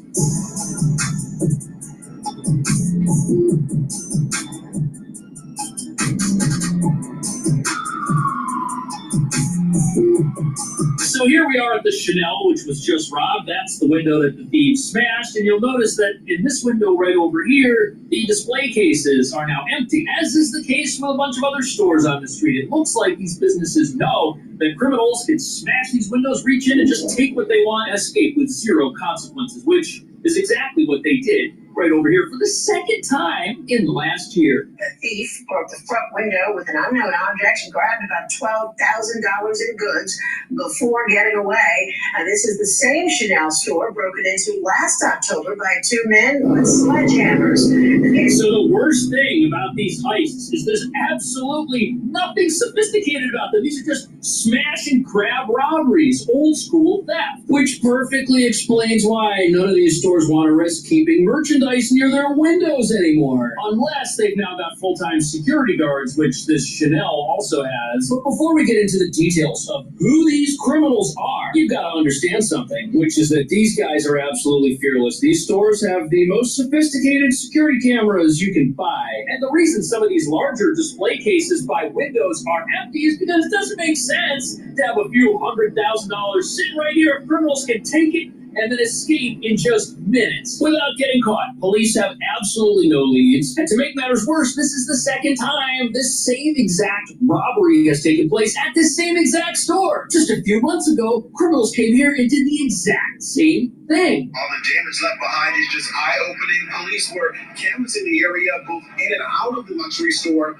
just trying to recover surveillance video. Now, 3 purses were stolen, valued at $10,000 each. And I'd be willing to bet it's the same exact criminals. Nobody was caught then either. They got away with it once. Why not try again? Now, yes, smashing this window and stealing an entire display rack full of expensive goods, that's going to get you in a lot of trouble. You'll go to jail for that. But the way our city looks at crime is that the attempt to do that, just breaking the window, well, maybe that's just vandalism. Maybe these are just reckless punks that don't have any respect and wanted to break something. Maybe they weren't trying to get in there and get their hands on millions of dollars worth of stuff. This is what's happening, and our police chief knows it. We're letting criminals off the hook, dropping charges against them. Nobody gets prosecuted for anything. And the reason criminals are going after stores like this is because they know they're going to get the benefit of the doubt if anything bad happens. Bad for them. Obviously, robbing these stores is wrong. Nobody should do that. But these criminals, even if they get caught, usually nothing happens to them because our justice system doesn't see their actions as being wrong. But even though the two robberies on this block full of luxury stores took place in the evening, you'd be kidding yourself if you thought our criminals cared about operating under the cover of darkness. Because believe it or not, stores like these have been ransacked for much larger amounts of money during broad daylight. Investigators say in a matter of minutes, 3 suspects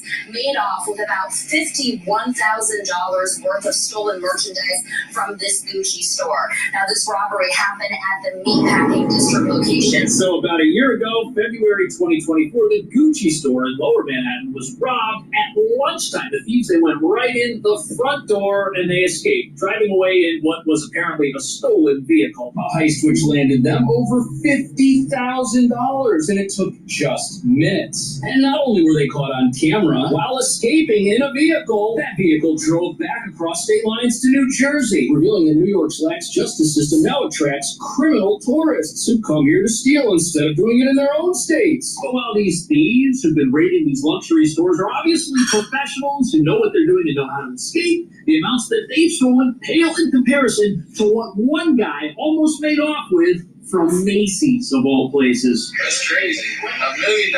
Police say Monday night, this man allegedly put $1.5 million of jewelry in a suitcase and tried to get away. But an employee, quote, confronted him, and he ditched the jewels and got away. Can you believe that? $1 million in jewelry. This guy walked in and had that stuff in his bag, was spotted, and then fled and escaped. Nobody has any idea who he was. The guy just walked into the store like a regular customer and worked until he saw the right moment to strike. Now, obviously, part of the problem here is that people are allowed to shop with their own shopping bags in this city. That's a law, which allows criminals to enter businesses and hang out with an empty burlap sack and then fill it up and try to escape when they see the right moment. It's also kind of impressive that Macy's didn't have any security guards watching this individual as he was prowling around the store, approaching the jewelry counter of all places. But the common thread gluing all of these heists together is the fact that everybody escaped and nobody was caught. Which means we've obviously got a major deficiency when it comes to the presence of law enforcement on our streets. And even though we've got security cameras everywhere, all they do is show us that people wearing masks stole something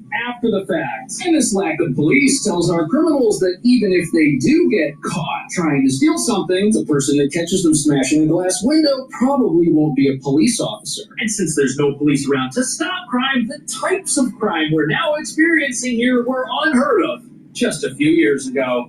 Most people don't know this, but if you're seriously hurt, that accident could be worth millions of dollars. And if you're injured in any way, you need to know how to protect your rights.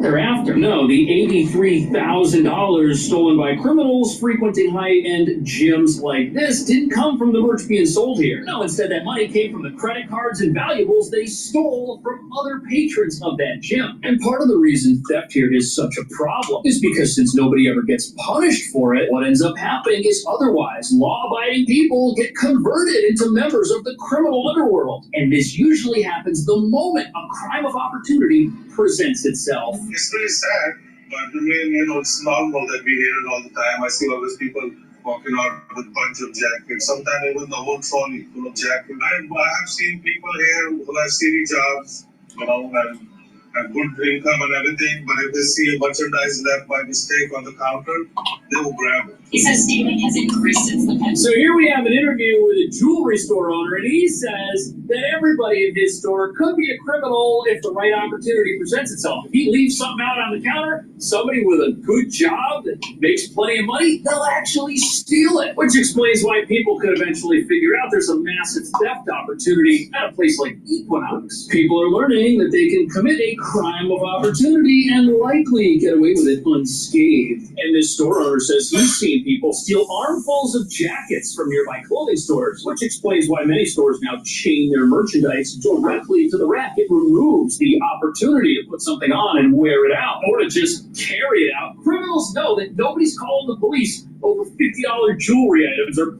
$100 jackets. It's just not happening. We don't even have enough police to respond when stuff that's worth tens of thousands of dollars gets stolen. And this is a problem because as crime spirals out of control with robberies at gyms, independent businesses, luxury boutiques, police are getting called to go everywhere at once. But since they can't be everywhere at once, those crimes go unsolved. And what that does is it causes the criminal underworld to grow. And as the criminal underworld here grows and goes unpunished, that causes our police force to shrink. And the police commissioner is eyes wide open as an exodus of experienced cops continues to plague the NYPD.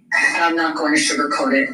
The NYPD is in a hiring crisis, and this is not a budget problem. All the police unions in the city. So the NYPD is shedding experienced officers. And why do you think that is? Is it maybe because they don't think it's worth it to get up every day and put their lives on the line to stop a criminal underworld our laws just perpetuate? And look at this, before officers even finish their paperwork after arresting someone, that person gets released and they're back out on the streets ready to reoffend. And the reason that happens is because back in 2020, we decriminalized many offenses, which means people no longer go to jail when they do stuff that's wrong. And not only does this article quote police officers saying that this is demoralizing and defeats the whole purpose of their jobs, creating a legal system that protects criminals is way more damaging to our police force than this whole defund the police movement that short-staffed them to begin with. There's 12 detectives in counterterrorism right now. Are things falling through the cracks? Not yet, but the question is, do you wait until it does? Monroe says current detective staffing sits just under 5,000,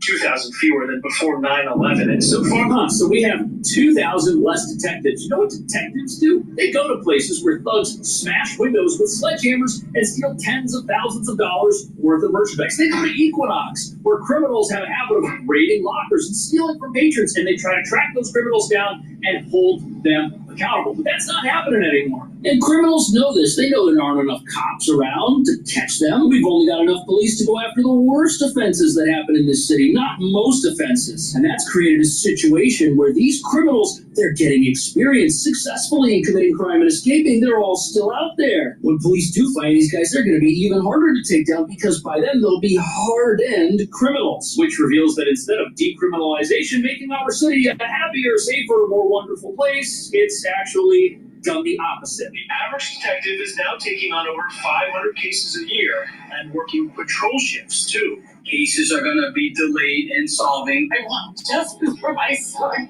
He says the staffing crisis could affect grieving families and average youth. So as you can see, this goes further than theft. There are other crimes that are going unsolved as well. The general public is being deprived of justice. That's what's happening. On top of that, if it takes a long time to train detectives, that's a long time that the general public here is going to be in a lot of danger. Because you can't just go out tomorrow and hire a whole bunch of new police. Yes, you can put people through a police academy, but when those new cops come out, they're not going to have anybody who's experienced to be around and mentor them, show them the ropes, and teach them all the things the academy didn't. It's like any career path. People who are new benefit from the experience of established individuals who really know what's going on. But you're not going to have that anymore with our police force, and what that means is the overall experience level of the force is going to drop, which means we're going to need even more police in the future to keep our city safe. Yet finding them is just going to be even tougher as the criminal underworld here continues to grow, and local laws that hinder police work cause more officers to quit. Is this the kind of system that's going to help New York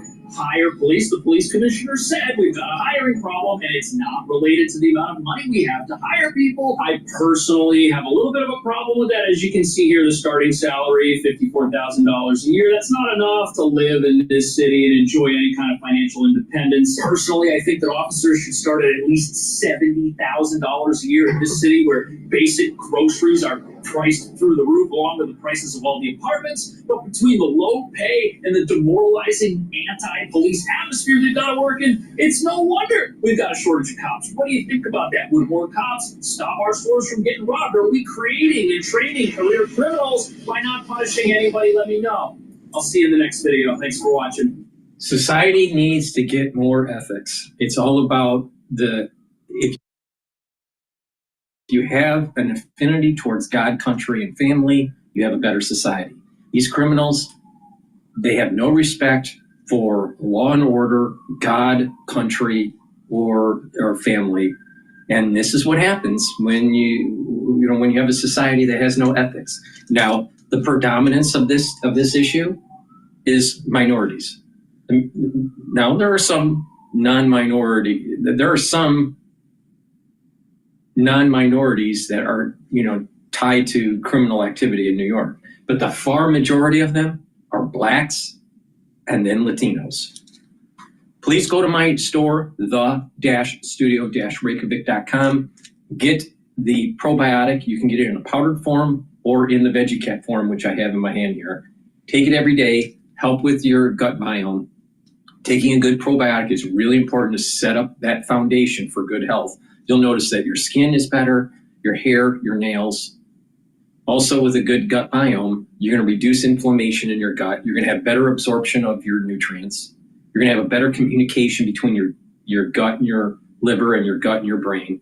And you're going to improve your immune system at the gut level because your mucosal lining will be thicker. You're going to have the proper bacterium colonies and concentrations within your gut to help with good gut health. And your IgA concentrations are going to be up.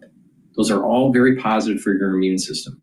So please go to my store, the-studio-reykjavik.com. Get the probiotic either in the VeggieCat form or in the powdered form. And taking a multivitamin is really important. Why? Because multivitamins and minerals are cofactors for enzymatic activity. If you're taking a multivitamin every day, then you have the cofactors that you need for proper enzymatic activity in your cells so your cells perform properly. To start that really important foundation, taking a multivitamin, stacking it with a good probiotic is really important. So please go to my store, the-studio-reykjavik.com. Take the probiotic and the multivitamin. Guess what? Now you have a great foundation to build off of. You've helped your gut health, and you have the cofactors that you need for proper enzymatic activity. And you build on top of that, all right, with some of the things that I've been talking about.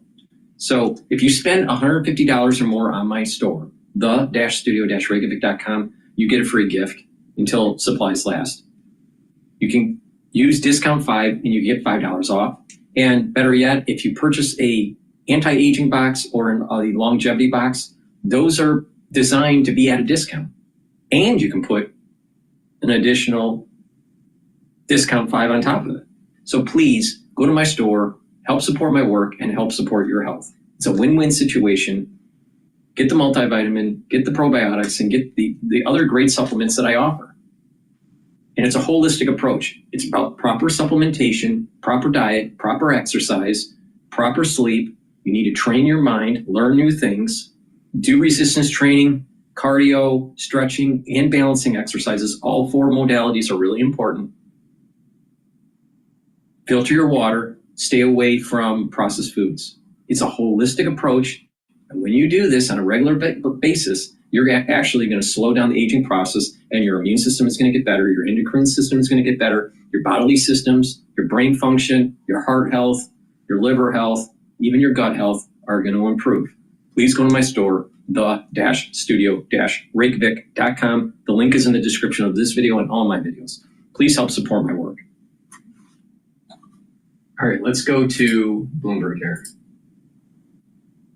European defense initiative and imperative with Germany coming out with what people around here are calling the bazooka. And you add these together, there's a growth idea developing in Europe. There's concern about what's going on in the US. And if you look at our economists, they see as much of a hit on US growth and inflation as they see it anywhere outside of Mexico and Canada. So, all of that weighs on the U.S., and Europe is an alternative.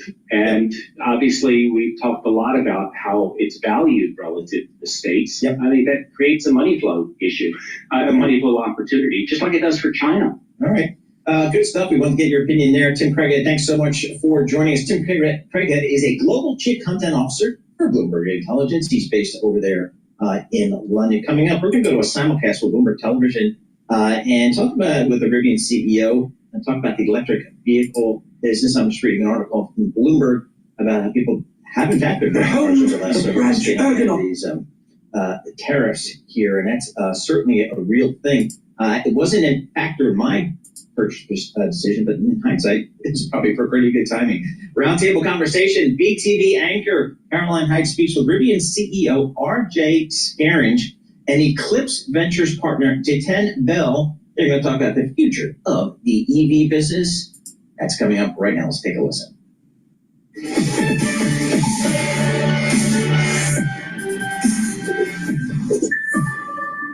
We welcome our global radio and TV audiences now. EV maker Rivian recently announcing it will be spinning out a new company called Also, with the aim to develop EVs for short trips. $105 million funding from Rivian and VC firm. EV is a waste of time. All right, let's the take on Al Jazeera is talking about the fragile peace. Minutes later, the sound of an explosion shattered the Friday morning calm. This was the first strike on the capital since the ceasefire in November. So, how will Lebanon respond? I'm Kevin Hurton, and this is The Take.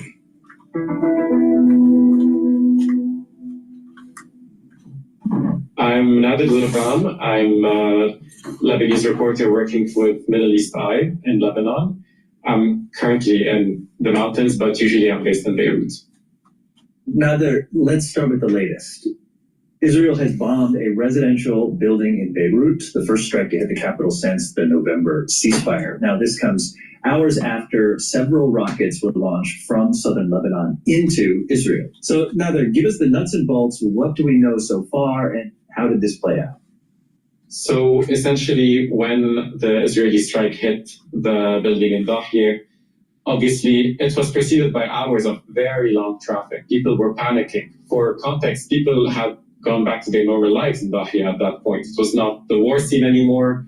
It was, it's still a very, very densely populated area.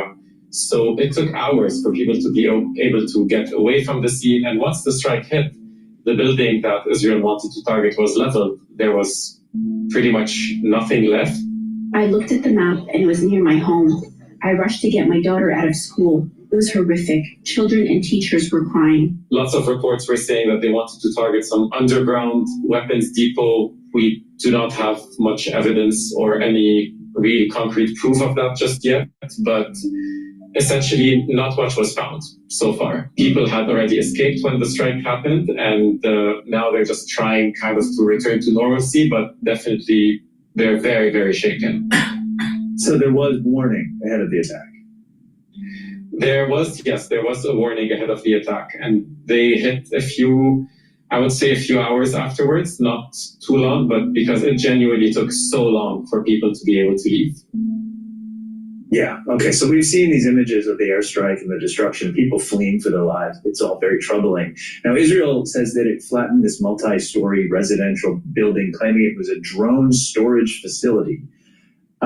I've seen some preliminary video of people on the ground who are like, where are the drones? Why would they hit unarmed people? Are there drones here? Where are the drones? It's all plastic all over. Why hasn't everything exploded when they hit? It's a proof that the enemy is a liar. Has there been any evidence that this was actually a drone storage facility or anything in the rubble so far?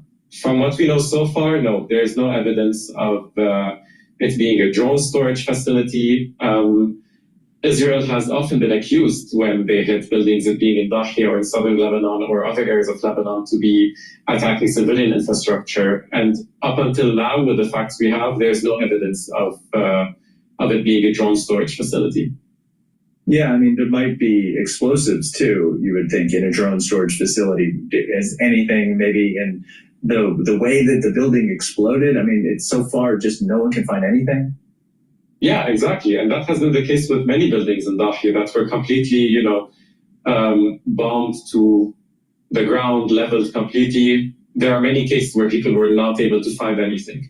During the war, sometimes due to secondary explosions after a strike, it has led to some people believing that maybe there were actually weapons stored in certain buildings, or there were some cases where things were found, but in general, people have not been able to find much except, those who lived in the building trying to get their belongings, but we're not talking about weapons or Hezbollah ammunition here. Okay, so these rocket attacks into northern Israel that preceded the Beirut bombing, Hezbollah says flat out it wasn't them. And Lebanon's president echoed that, saying all indications are that Hezbollah was not responsible. Unfortunately, we have just received news about the south in Beirut and the return of escalation and tension and the return of Israeli aggressions on our country and near our capital. It is obvious that we declare our strong condemnation of this and reject any attack on Lebanon or any suspicious, malicious attempt to return Lebanon to the cycle of violence. So this is prompting a lot of theories and this kind of mystery. If it wasn't Hezbollah, who was it? Yeah, exactly. Lots of people are wondering that. Now, prior to the war, prior to October 2023, there would be some sporadic occasions where some armed Palestinian groups who operate in the camps in southern Lebanon would fire some rockets at Israel whenever things would get tense over there. Israel would usually reply by, hitting an open field in Lebanon or something like that. So that was one of the theories when the rockets were fired, that maybe it was another one of the loose Palestinian groups, but we do not know yet. And as you said, Hezbollah denied responsibility. Lebanese President Joseph Aoun said that all indications lead him to believe that it was not Hezbollah. So despite him being at odds with the group in several aspects, on that point, he seems to be on the same page as them, believing that if anyone is trying to reignite things with Israel, he does not think it's Hezbollah. Right, then there's a lot of reasons to believe that is true. One is that the attack seemed to be quite amateurish, right? It was 2 rockets. It was very ineffective. Hezbollah, and also just the fact that Hezbollah traditionally, when they attack, they do take credit. Yeah, exactly. And the Lebanese army found the rocket launchers. They, for lack of a better term, looked like very kind of primitive launchers, kind of built in a long triangle with aluminum. There's breaking news that Bondi is seeking the death penalty for Luigi. So we'll see what happens here. There's going to be a White House press briefing soon here.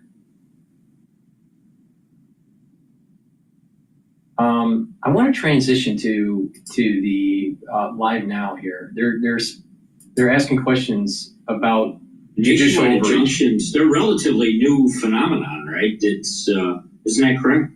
Yes. Yeah, it's fair to say nationwide injunctions became more commonplace in the 60s and 70s, and that is because Congress began authorizing general rulemaking by federal agencies, such as passage of Clean Air Act or the Clean Water Act. Well, there are several factors that led to the late development of it. One is a change in philosophy of what it meant to say that something was unconstitutional. For example, Professor Samuel Gray explained this at length in his article. Traditionally, when a court said something was unconstitutional, it meant the government could not enforce it against you. Over time, courts gradually began to say, no, that means you can't force it against anybody. The problem is that overlooks the role that a district court judge has both horizontally and vertically within the federal system. No one district court judge can bind the appellate court or the Supreme Court.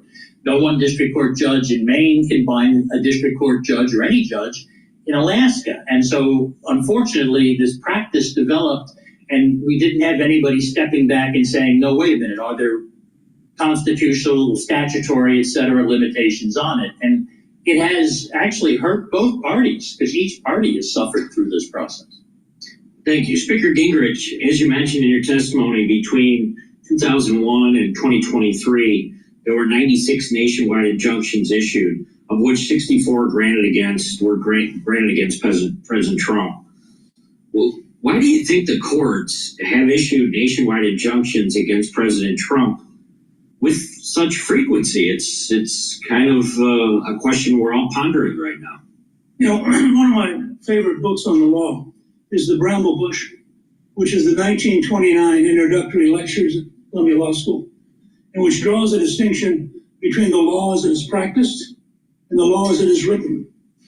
So let's just, at a common sense level, be honest.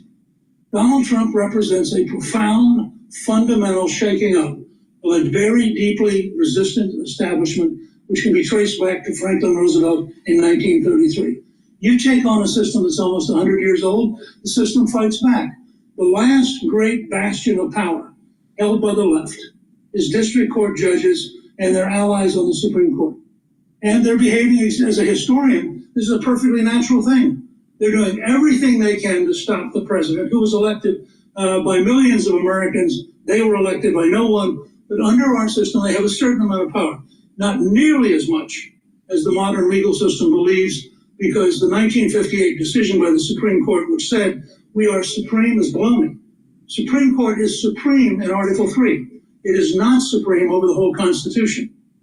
And I think we're now going to face a genuinely important, historic conversation as a country about whether or not unelected judges on a randomized basis, who happen to be 92% Democrat, have the power to stop the elected commander-in-chief on item after item after item. My guess is the American people will say to the legislative branch, you got to be kidding me. And if Justice Roberts wants to cut this off, he should act now, because this is going to get worse, not better.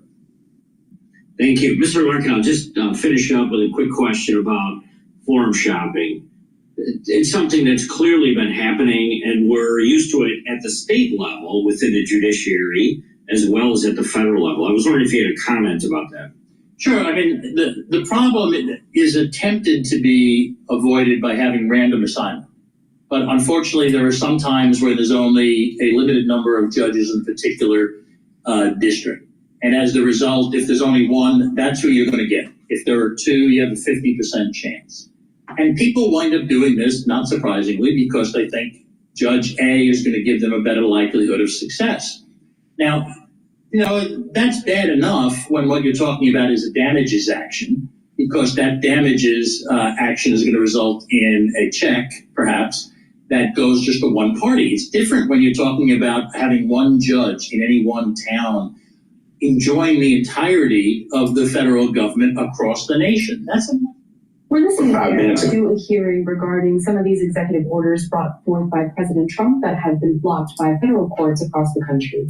Thank you all for joining us here on this Tuesday, April 1st. My name is Cottrell. We are sliding away for another brief 2-minute break. A reminder that at the top of the next hour at noon, 12 p.m. Eastern Time, 9 in the morning West Coast time, we are expecting a White House press briefing. All right. What we're going to do is we're going to play this France 24 segment on Trump and Harvard. Will hold $9 billion in funding to Harvard, one of America's most prestigious universities. The targeting of the institution comes after it cut $400 million from Columbia University.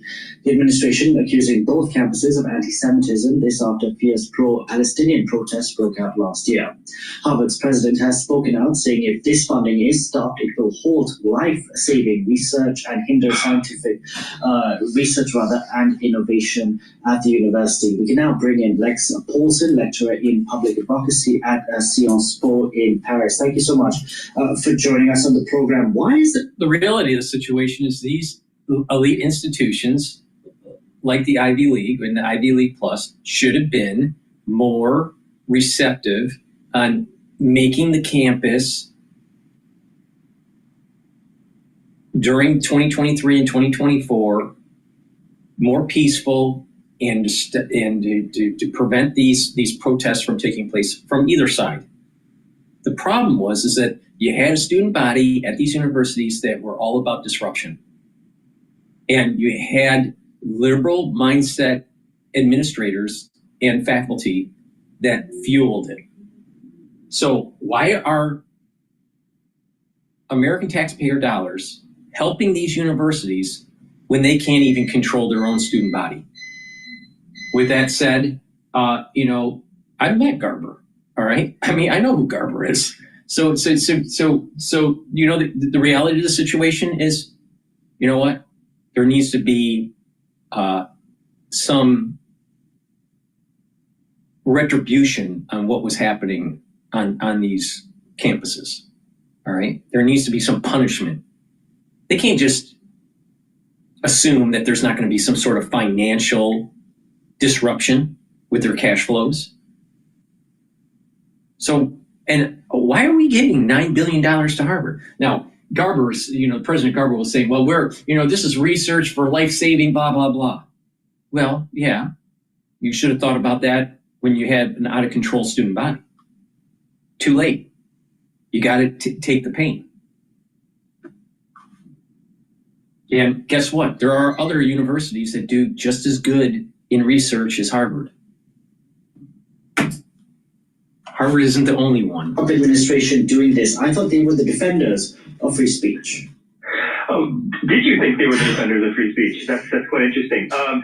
No, I think there's a game on the surface and then there's a deeper game going on. The game on the surface, of course, is the culture war, fighting this quote-unquote anti-Semitism battle as part of their war against what they look at as the woke universities. It's not about freedom of speech on the campus.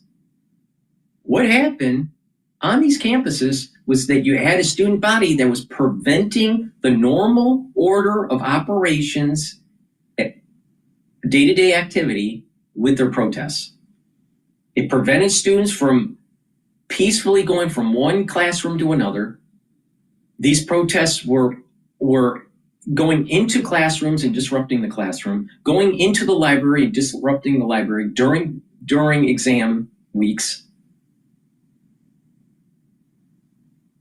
So it prevented the orderly operation of the university under the disguise of this is freedom of speech. You want freedom of speech? Fine. But you don't have to do it on the campus. You can do it outside the campus. Why does it have to be on the campus? Because they were protected. They were protected.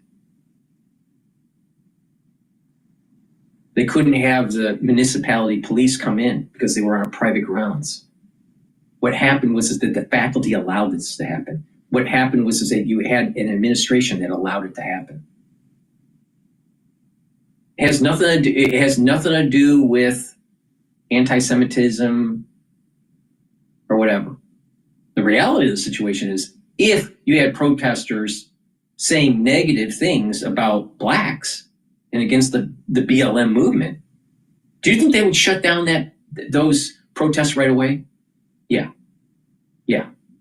But if it's against someone else, let's say Jews, it's okay.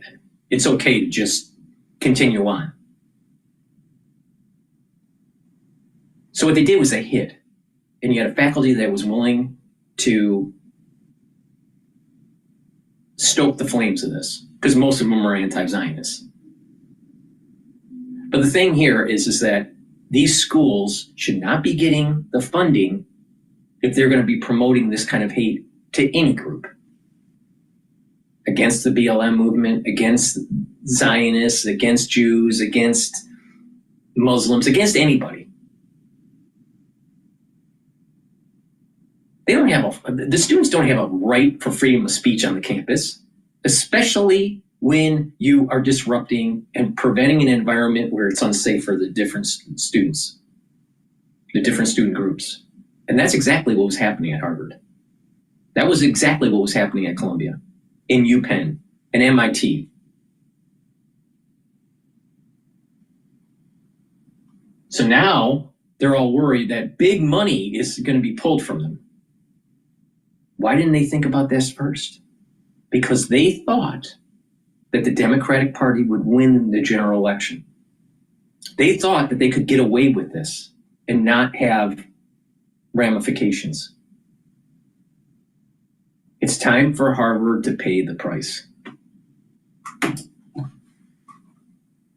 Etc. That's the surface excuse for pulling this federal funding in with, Of course, this federal funding relates to science and technology and nothing to do with politics in the Middle East, but the Trump administration wants you to believe that they're interested. But we have thousands of universities in the United States, research institutions. You think all the major discoveries are coming out of Harvard? No. There are actually more discoveries coming out of the other institutions that are not Ivy League or Ivy League Plus that are very profound in cosmology or medicine or the other hard sciences than what Harvard is producing. So let's stop the bullshit and think that only Harvard and only MIT and only the Ivy League are producing top-notch research.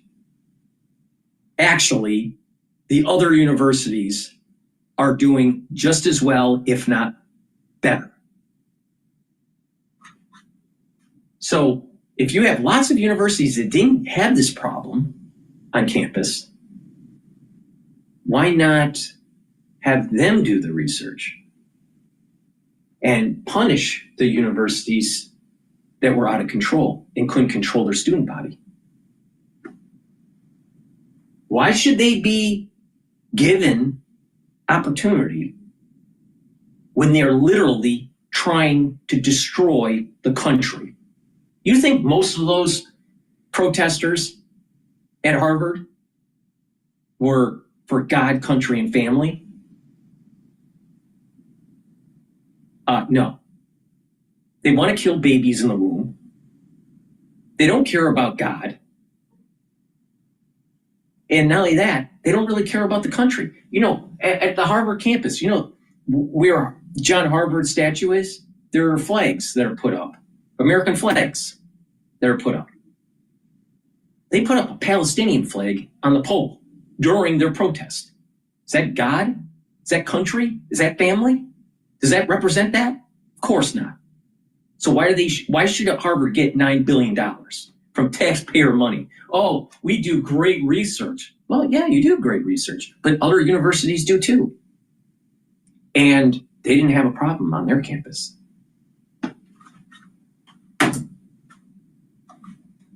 There's a deeper game going on, which is that universities have always represented an alternative base of power and innovation and resources in America, and the Trump administration is systematically destroying all threats to its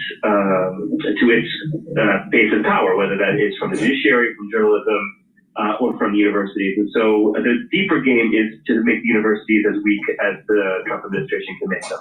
So what do you think these universities are going to do? Are they going to sit and conform, or are they going to stand up? Because let's be honest, Harvard has a huge endowment by itself. Yeah, Harvard has... I heard from Dr. Sinclair from my own ears in the same room as him. He said, because he's part of Harvard research, especially tied to the medical school, guess what? Harvard is cutting half of their Ph.D. programs because of this. Half. The number of people that are in the Ph.D. programs in the hard sciences, truncated in half. And not only that, the labs are going to shrink because they aren't going to get the funding. The endowment is not going to fund it. Now let's see what these stupid assholes have to say. Dollars it's sitting on it. If any university can survive 4 years of having its funding with help from the federal government, it's Harvard. This guy doesn't even know what he's fucking talking about. Yes, they have lots of money, but they're not going to fund it. They're not going to fund it. They're not going to fund the $9 billion loss. They're going to have a skeleton of research that's funded. They're going to have a skeleton crew for the labs, and they're truncating the hard sciences PhD program. That means if you want to get a PhD at Harvard, it's going to be harder to get in. Different kind of university that existed a generation ago. A generation ago, around 40% of faculty positions were full-time tenured positions. So the whole basis of academic freedom in America are full-time tenured professors, meaning they cannot be fired on a whim, and their students. Investigating big questions, criticizing power. That's the basis of academic freedom. Well, that number of 4 in 10 academic tenure positions is now down to 1 in 4, and around 7 in 10 are contingent positions. What does that mean? Why do they do that? They do that because they don't have to pay as much. And not only that, they can get rid of a professor if they're problematic. Which funds around 40% of all basic R&D research in America, has enormous and increasing leverage on universities that it didn't have even 20, 30 years ago. So that means universities are weaker. The government is relatively stronger, but it does not excuse the universities from capitulating. As we've seen, the universities such as Brown, for example, the president of Brown, the president of Princeton, Georgetown, have been remarkably courageous in opposing publicly these actions by the Trump administration. So what I think the universities need to do is to unify and spend more time strategizing together and less time trying to. What these universities need to do is they need to go back to their mission statement. Educate students, whatever discipline they want to go into. All right? The student goes in, they have their tuition paid somehow. They either pay it themselves or they get a loan or they get a scholarship, whatever. And the school teaches them those subjects to get the degree that they're shooting for. And if they want to do the whole political thing, yeah, they can have a student group and they can, talk, and do peaceful assembly. But when it becomes a non-peaceful assembly, which is exactly what happened on Harvard campus, it became unpeaceful, non-peaceful, all right? Then it needs to be shut down. The students go there to learn. The teachers are there to teach, not to indoctrinate, not to push some sort of agenda, some ultra-liberal agenda in minds that have nothing in it. They're like an empty vessel, and they just, basically, you have a student that knows how to score really well on the SAT, and they get a good GPA, they get into Harvard, they know literally nothing because they spent their whole childhood life studying for a test. And a ultra-liberal pours bullshit into their brain.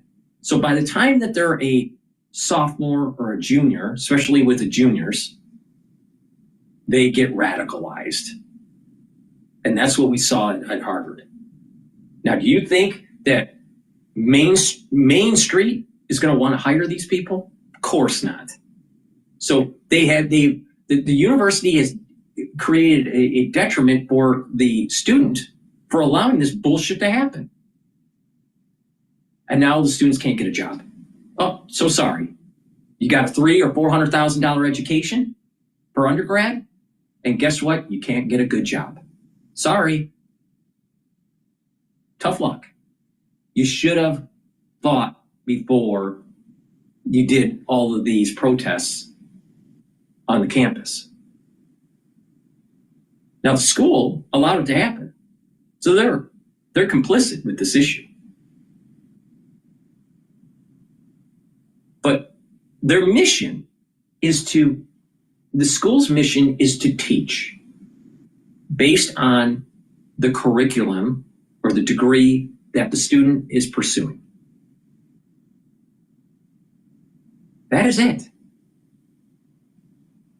If the student doesn't like a certain policy, they shouldn't be in some sort of bubble that's protected.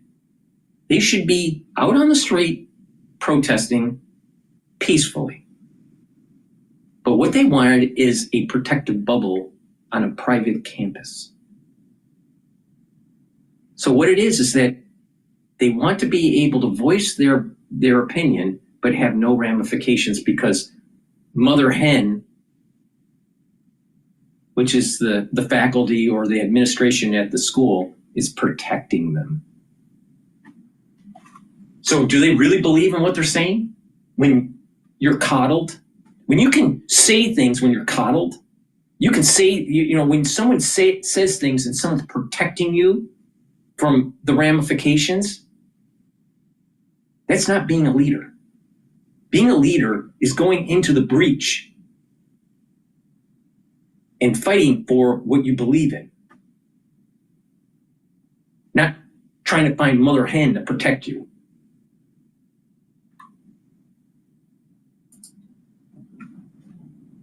A capitulation strategy that will preserve their funding in the short term, which, as we know, is just a short-term solution. The Trump administration isn't interested in solving anti-Semitism. It's interested in weakening the university. Because I want to talk about that point in itself, because we did see these pro-Palestinian protests which broke out across. It's not about anti-Semitism. It's about an out-of-control student body and an out-of-control ultra-liberal faculty and administration.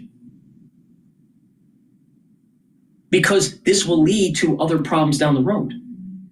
The anti-Semitism is just a canary in the coal mine. Why is it that the United States taxpayers need to be funding Harvard $9 billion when they have an endowment of $52 billion? Now, trust me on this. There is no way that they're going to spend just under 1/5 of their endowment to protect these laboratories and these funds that are pulled from the government. The endowment is not going to do it. The corporation is not going to pay for it. That means that these research institutions, these research programs are going to get cut. There's no way that the corporation is going to spend $9 billion. No way. Campuses, not only in North America, but also here in Europe. Some in the Jewish community did not feel safe, but at the same time, if you go ahead and withhold funds from these universities, won't it end up coming back and hurting the Jewish community anyways? How? The Jewish community, like How? all minority communities. How is it going to hurt the Jewish community? How? Well, yeah, programs may be cut and Ph.D. programs are cut, so those Jews may not be, getting their graduate degree at Harvard or something, but there are other universities that are going to be funded that don't have this problem. And it is a fallacy to assume that the best research is coming from Harvard. It's not. In some laboratories, there's some good research that is top notch, right? But not always. There are other schools that are doing top-notch research that are not Ivy League plus. It's a stupid mentality. Can only suffer from an atmosphere of suppression, of otherizing, thinking that the people who criticize the government are threats. This is exactly the same climate of fear that was present in Europe in the 1930s, and that is present today when you look at what Putin or Orban or Trump are doing to demagogue, in this case, those who criticize Israel on the basis of their actions in Gaza. So no, this is not about making Jewish students feel more safe. Could universities do a better job of making their students feel safe? Absolutely, but that's universities' responsibility to create safe spaces, not just for protest, but for dialogue. And this is where universities really fail, including Sales Pro, where I teach. If students see that the only way that they can protest injustice is to be in the street, they're going to go in the street. But if they see that there's another way that they can collaborate. No, they won't. They won't go into the street because they wanted mother hen to protect them on campus. And that's exactly what happened. And then they knew that it was going to be all over the news, so they love the notoriety because we're a TikTok fucking generation.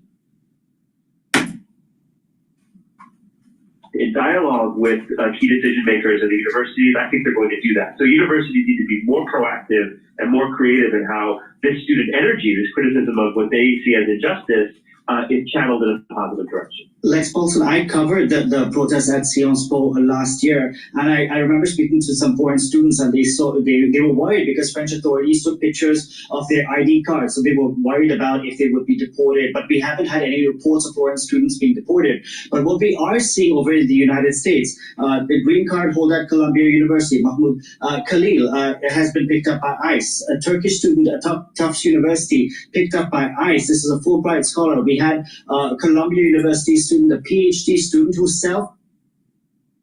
but they were promoting terrorists in their rhetoric. So why are they here on a student visa promoting terrorism?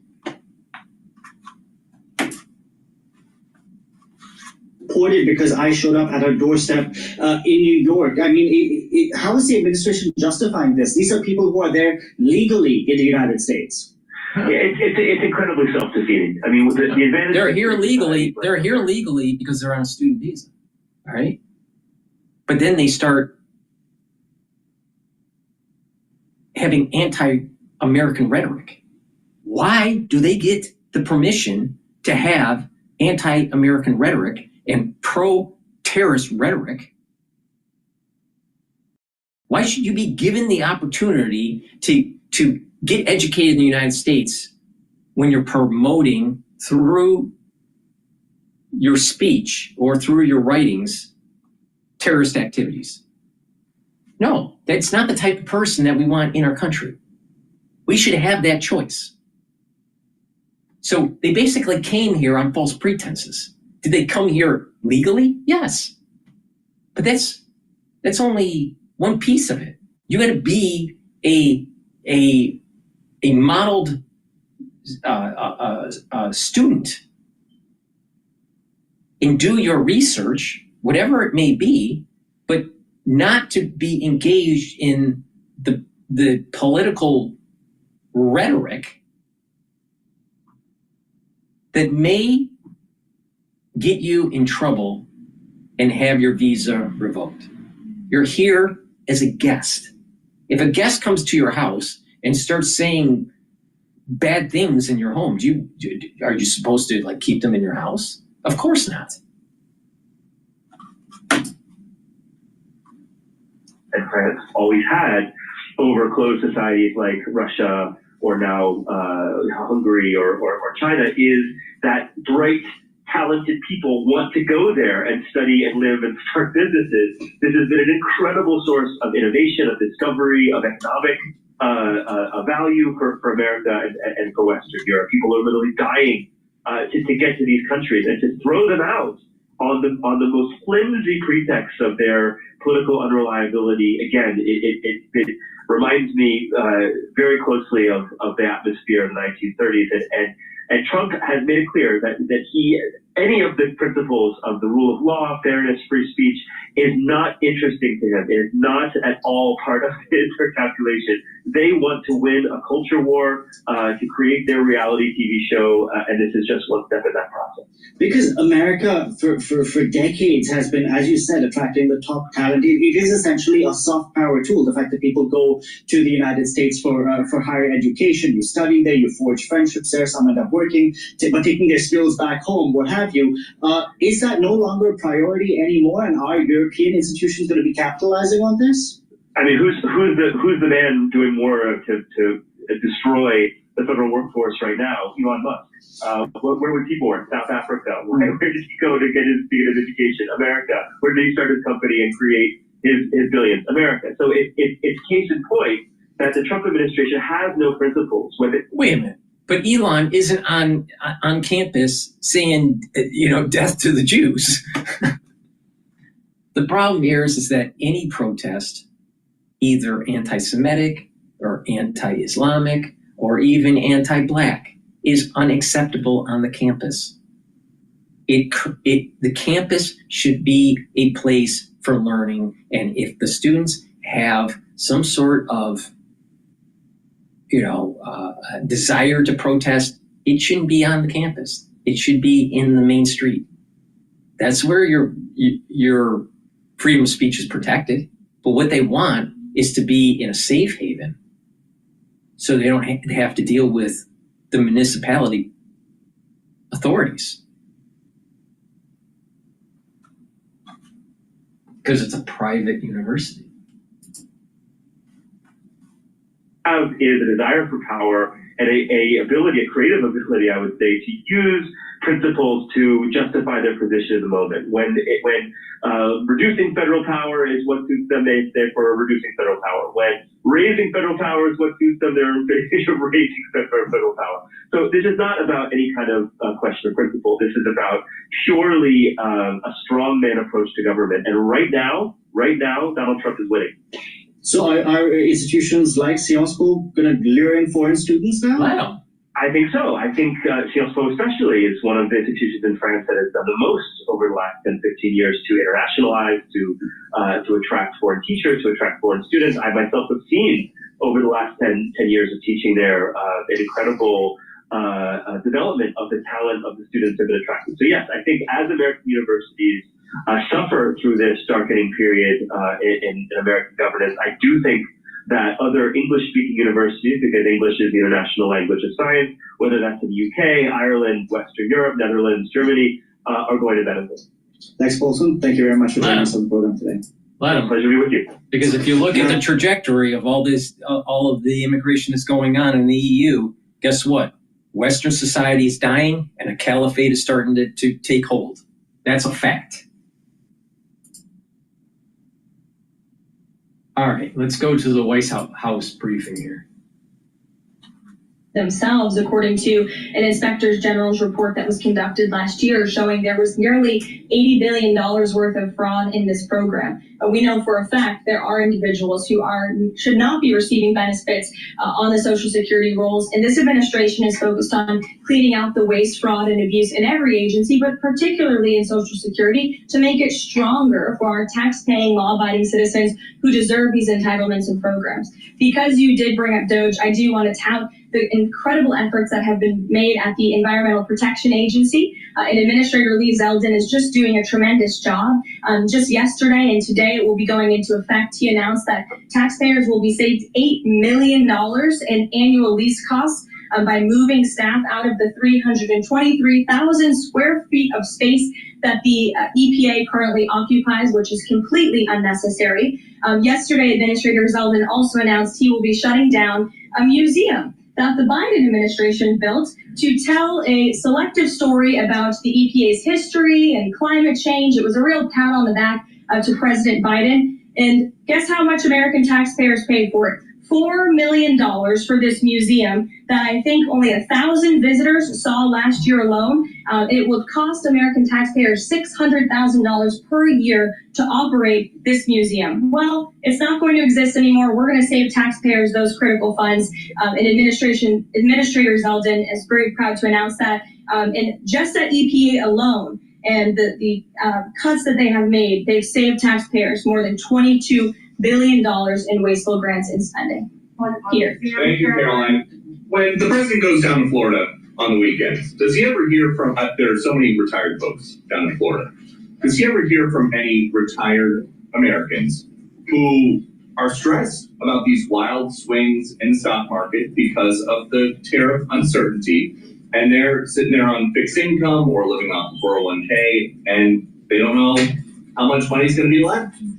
Well, certainly they are legitimate concerns, and the president takes those concerns very seriously, and he's addressing them every single day. And tomorrow's announcement is to protect future generations of the senior citizens you mentioned. It's for their kids and their grandkids to ensure that there are jobs here in the United States of America for their children to live the American dream, just like they presumably did. And as for their worries about their 401ks, their Social Security, I just addressed Social Security. This president is always going to protect it for our tax-paying senior citizens. As for their 401ks, look at what President Trump did for you in his first term. He is working on implementing that economic formula every single day by lowering inflation, lowering energy prices, massive deregulatory efforts, while simultaneously effectively implementing tariffs. And they'll hear more about that announcement tomorrow. And he said that the president right now is with the trade and tariff team. They are very confident that this is all going to work. But Yes. what if they're wrong? They're not going to be wrong. It is going to work. And the president has a brilliant team of advisors who have been studying these issues for decades. And we are focused on restoring the golden age of America and making America a manufacturing superpower. And again, Peter, I would point you to the investments that have already trickled into this country. And the president hasn't even made his tariff announcement yet tomorrow.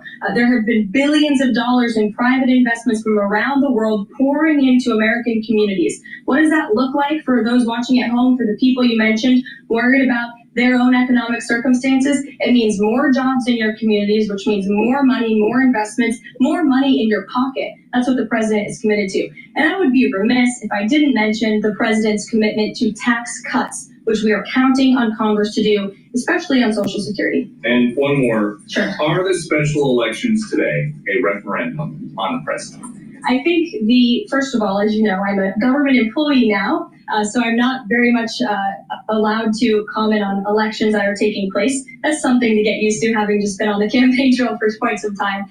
But the president is the leader of the America First movement and the MAGA movement. And that was made very clear on November the 5th when he received nearly 80 million votes. I could also say that it is the constitutional right of every law-abiding American in these places where these elections are being held to vote, and every American should exercise their constitutional rights. Sure. Thanks, Carolyn. A few questions about this deportation case. First, I wanted to clarify something that you said to Jeff a few minutes ago. You said you'd seen evidence that this man was a convicted gang member. In what court was he convicted and for what? This individual was an MS-13 ringleader. This individual was also engaged in human trafficking. And I'm glad you brought up this point again, because I would like to point out that if you just saw the headline from the insane, failing Atlantic magazine this morning, you would think this individual was Father of the Year, living in Maryland, living a peaceful life, when that couldn't be further from the truth. They didn't even mention in the title of that article, or even in the first paragraph, that this individual is an illegal criminal who broke our nation's immigration laws.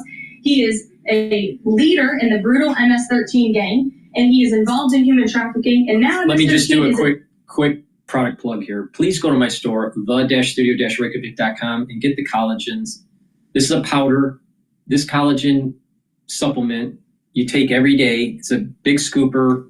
Take it once a day in soft foods, filtered water, a smoothie. Some people even mix it with milk. Here's the typical amino acid profile. This is a dual purpose product. It's going to help with your bones and your musculature. By doing resistance training and taking this every day, you're going to get stronger bones and healthier cartilage and joint health. But also it'll help with your skin, your nails, and your hair. All right.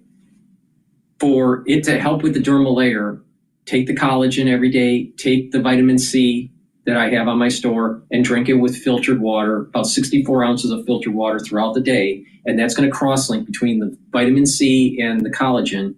And that's going to help with the dermal layer of your skin. That's how you improve your skin health with the collagen.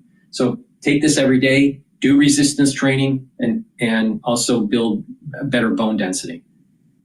Now, I also have a box. It's called the Anti-Aging Skin Care Beginner's Box, or the Advanced Box, where you get the collagen and the vitamin C with the structural nanosilver gel in the beginner's box. And in the advanced box, you get everything in the beginner's box, but you also get C60 and resveratrol to help with the dermal layer. So the vitamin C, wait, let me rephrase that.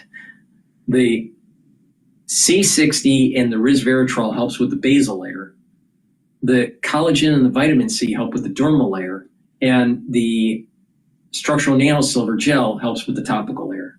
I'm trying to speed up my talk here so we can go back to the show. I apologize for mixing that up. All right, but I have those two boxes, the anti-aging boxes, beginners and advanced. Great way to get your skin healthier. Make sure you drink it with filtered water.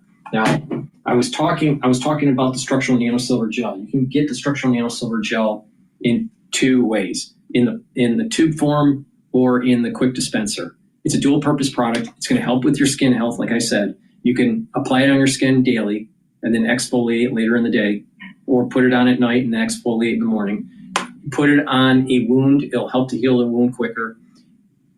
If you or someone else is not feeling well around you at work or at home, put it on your hands, around your mouth, around your eyes, around your ears, lightly coat your nostrils. It stays active for 5.5 hours. You can use it as an aftershave. Put it on your skin after you shave to help heal and soothe the skin. So it's a dual purpose product. Please go to my store, the-studio-reykjavik.com, and get the structural nano silver gel. Now, in the skincare boxes that I was mentioning, the beginners or the advanced, the anti-aging skincare box, beginners and advanced, you get the structural nano silver gel with it. So taking these together is really important if you want proper skin. This is the topical. This helps with the dermal, especially if you cross-link it with vitamin C, with drinking filtered water. All right, let's go back to the White House. Who made those claims in Congress? Senator Jeff Berkeley and Rand Paul. Okay, well, I would absolutely reject those claims. These Houthi strikes have been incredibly successful. Last time I was at this podium, there were more than 100 successful strikes.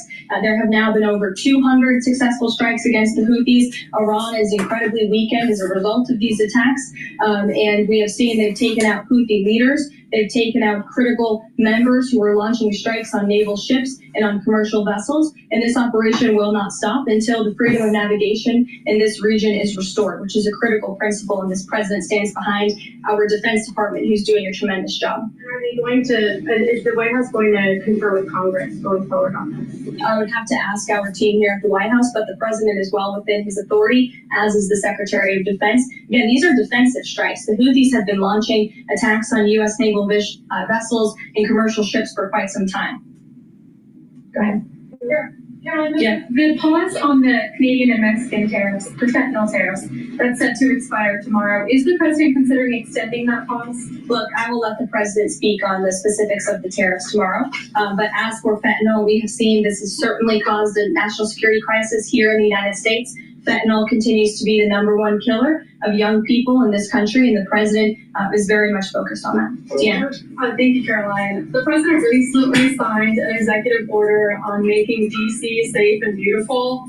On the campaign trail, he talked about making New York great again. Does he have any plans on establishing a similar task force? Has he been pressuring Governor Hochul in any way in his conversations about New York and lowering crime? Well, he has been in correspondence with Governor Hochul quite a bit on the issue of crime, also on the issue of congestion pricing, and so many other issues that are facing New Yorkers. And he wants New York to clean up their streets just as he does here in Washington, D.C. He also speaks to Mayor Adams as well. So he's engaged with state and local leaders across the entire country to ensure they're doing their part to help American citizens in each and every state, regardless of if it's a red state or a blue state. And then a question on Russia. Yesterday, the Russian government said that their new goal is 160,000 conscripts for the war. Has the president seen that number? And does he have any response given his recent conversations on peace talks? Well, I can tell you what the president said last night, and that is he is frustrated with leaders on both sides of this war. He wants this war to end. There are men that are dying on both sides, and it's been going on for far too long. Our team continues to be engaged with the Russians as we are with the Ukrainians, and the president continues to be very, very much engaged on this topic every single day.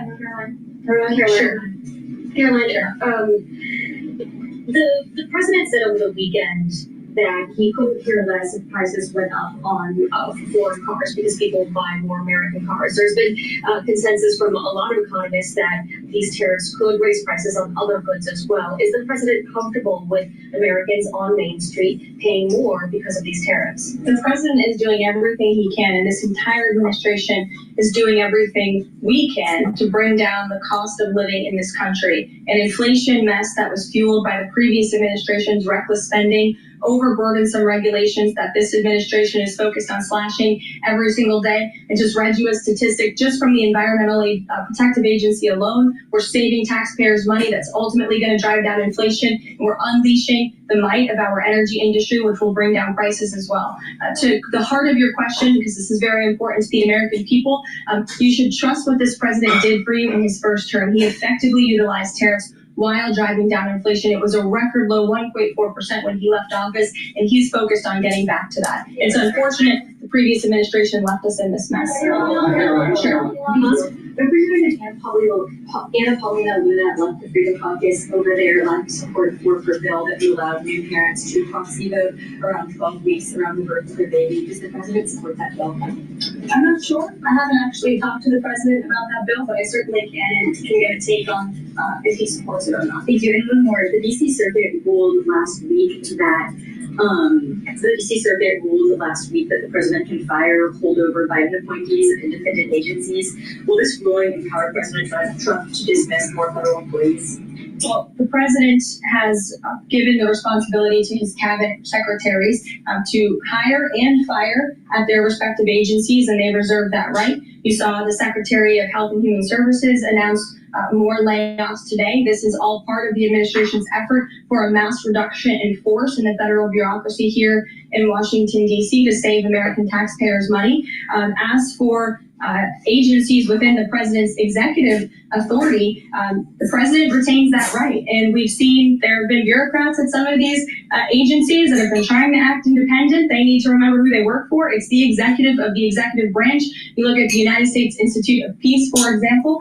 There was a little bit of a standoff with bureaucrats over there who didn't want to realize who they work for, and that is Donald Trump. And President Trump is focused on streamlining these agencies to save American taxpayers money, and he has every right to do that. Sure.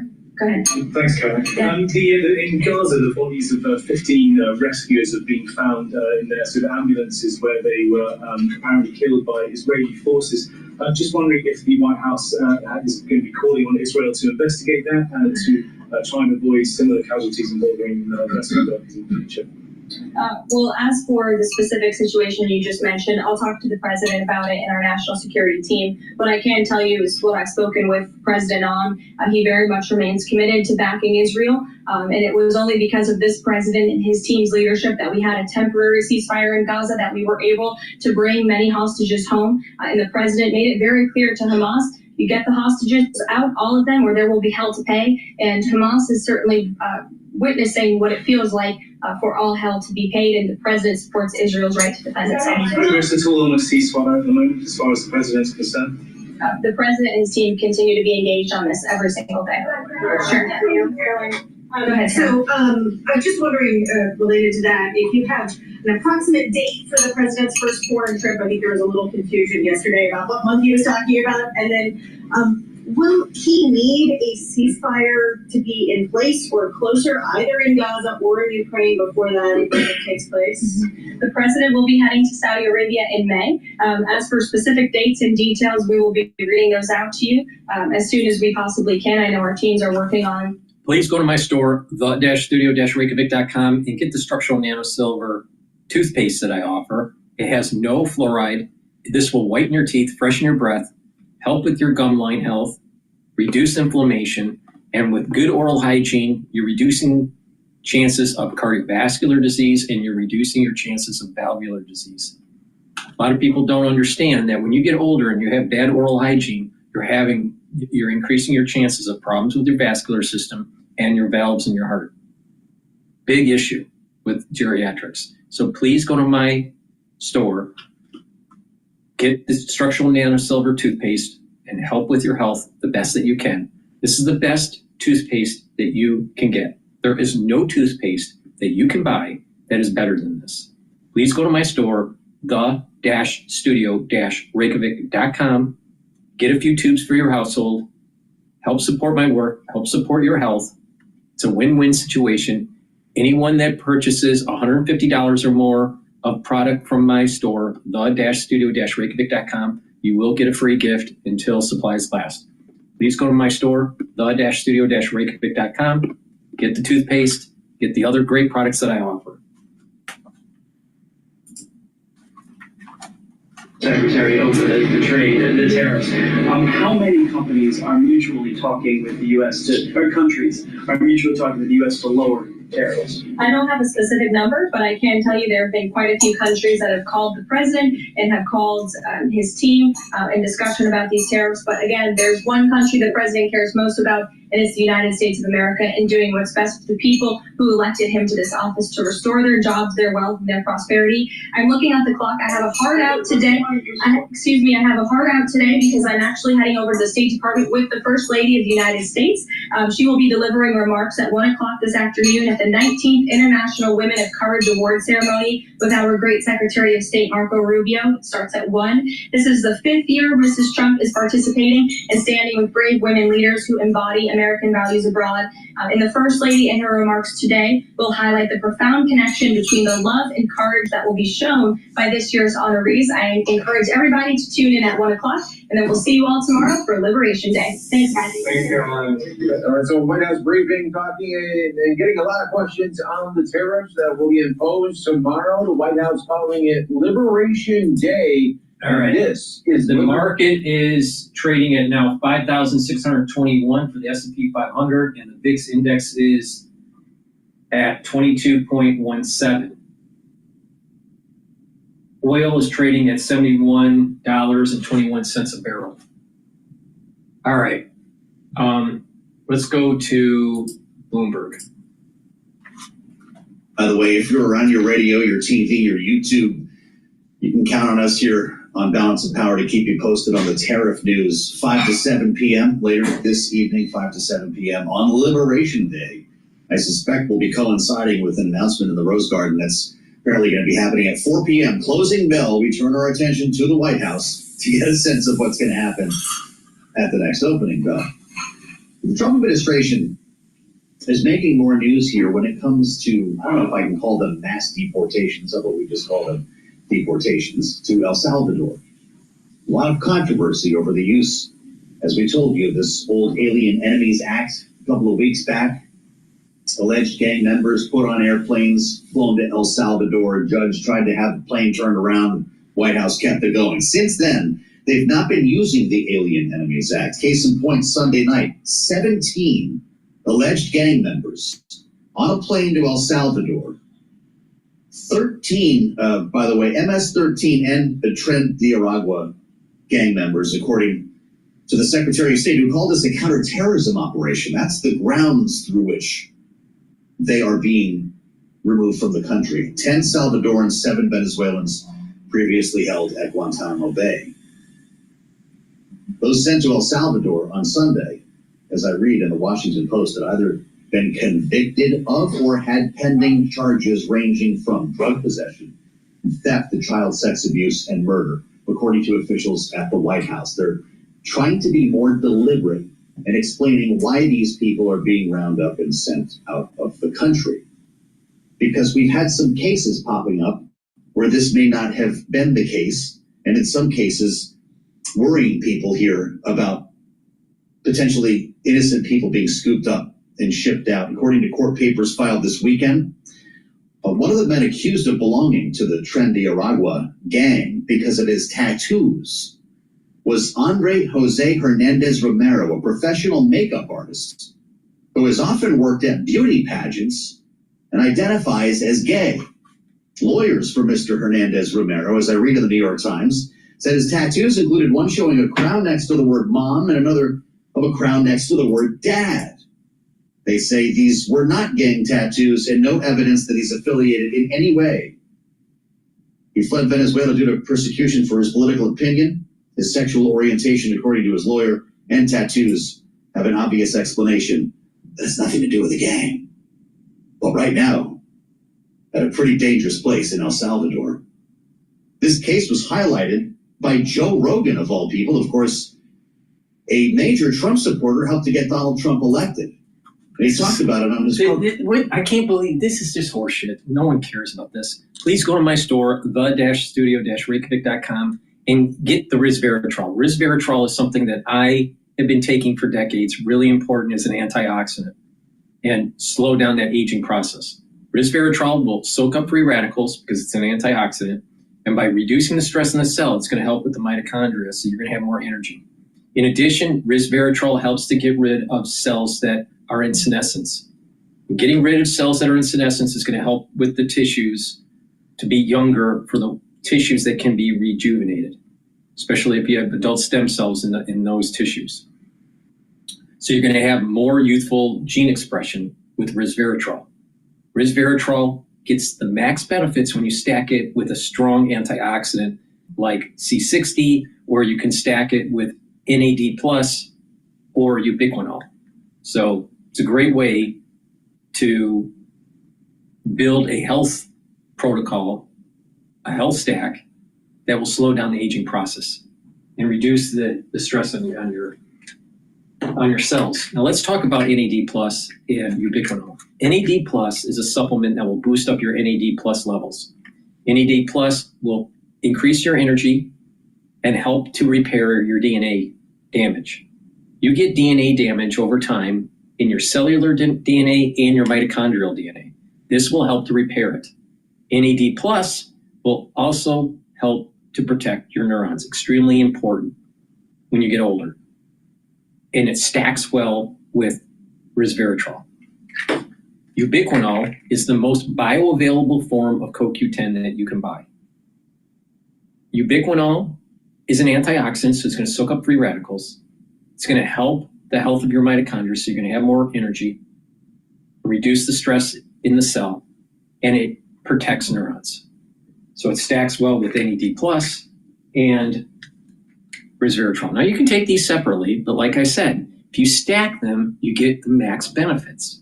So please go to my store, the-studio-reykjavik.com, get the resveratrol, the NAD+, and the ubiquinol. This is a great stack to reduce stress in the cell and to improve the health of your tissues. And when you're improving the health of your tissues and you're bringing down that stress and you're soaking up those free radicals and you're repairing the DNA damage, guess what? You're slowing down the aging process. So please go to my store, the-studio-reykjavik.com, protect your neurons and reduce the stress in your cells. Use discount 5 and you get $5 off. If you spend $150 or more on the products in my store, you will get a free gift. So please go to my store, the-studio-reykjavik.com, and take advantage of that free gift until supplies last. All right. Let's go back to, I don't know. I don't really care about the MS-13 guy that was deported. I just don't really care.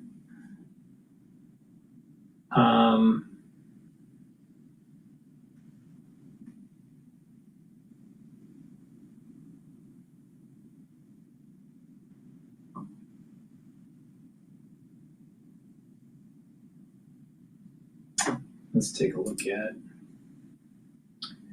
All right, I haven't played TV7 Israeli News in a while, so let's go to their latest broadcast.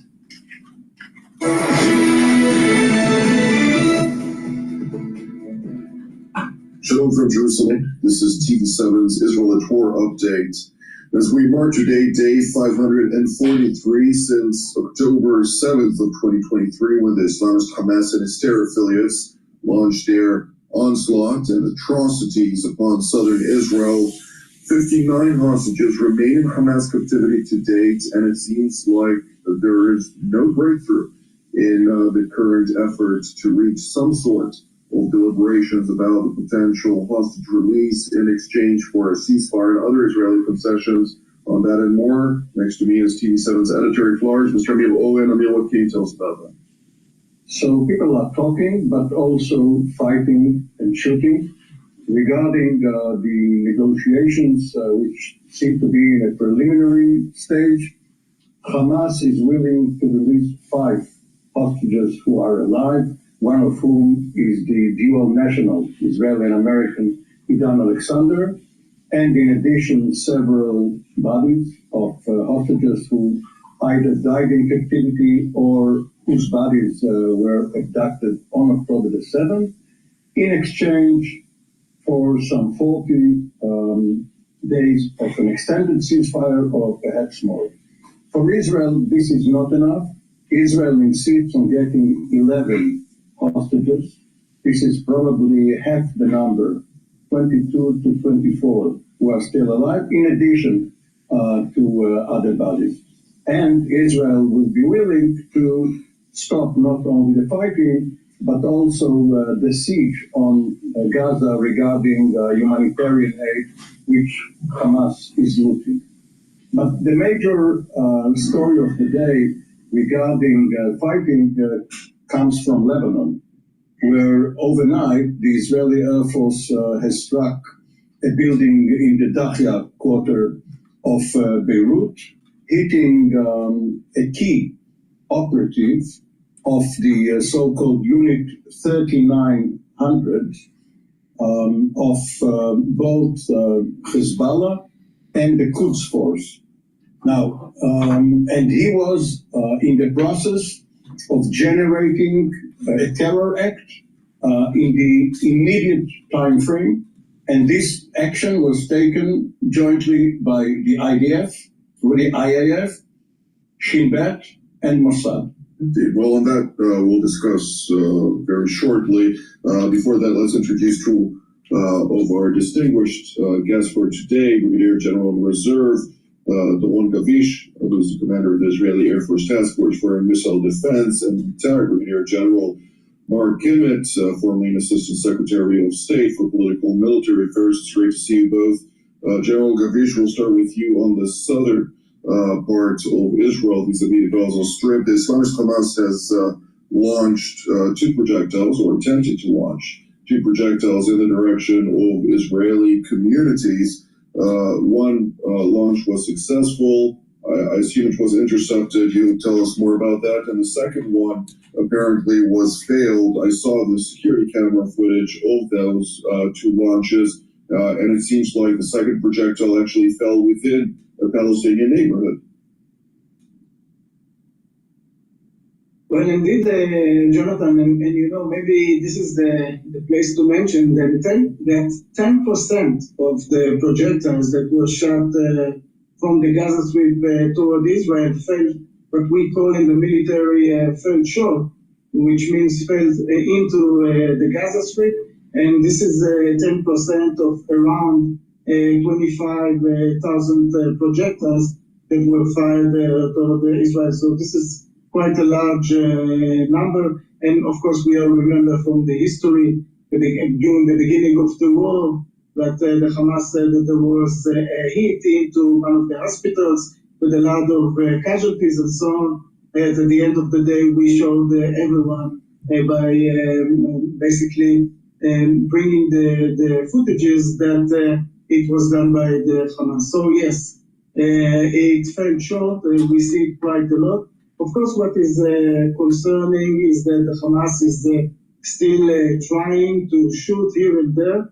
We see that his capabilities, we can't even compare them to what it was in the past, but this is still a terrorist organization which is still there trying to arm and terrorize the Israelis. And this is why we have to remember that there is this goal of the war, which is basically that Hamas won't be anymore the ruler of the Gaza Strip, would be disarmed from his capabilities or would not be there.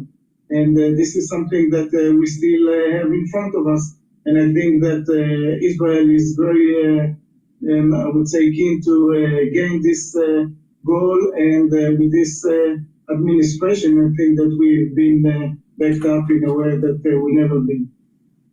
Thank you, General Gavish. General Kimmett, the Trump administration pretty much lays all of the blame on the Islamist Hamas, saying they can stop fighting today, they can return the hostages, and this war will essentially be over. With that being said, of course, Israel is ratcheting up its pressure on Hamas to accept Steve Witkoff's proposal, but it seems like Hamas remains obstinate on this matter, and Israel is pushing further in seizing additional territory for establishing a security belt or security zone surrounding wherever the Hamas terror operatives are currently situated in, alongside, as Mr. Owen has mentioned, the seizure of all transfer of humanitarian aid into the Gaza Strip, which adheres, of course, to Article 23 of the Fourth Geneva Convention.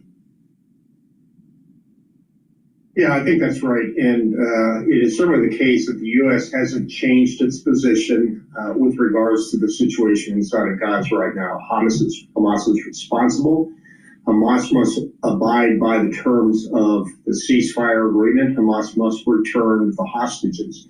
So I don't necessarily see any type of shift in the U.S. policy. And of course, Steve Witkoff, who's done pretty good work up to this point, both in Gaza and in return of the U.S. Personnel hostage being kept inside of Russia.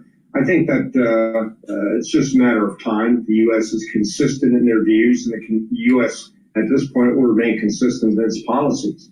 I think if you're asking what D.C. is focused on right now, we're starting to watch with increasing concern about what's happening on the Egyptian border and the buildup of troops in that region, as well as the buildup in the dock facilities by the Egyptians.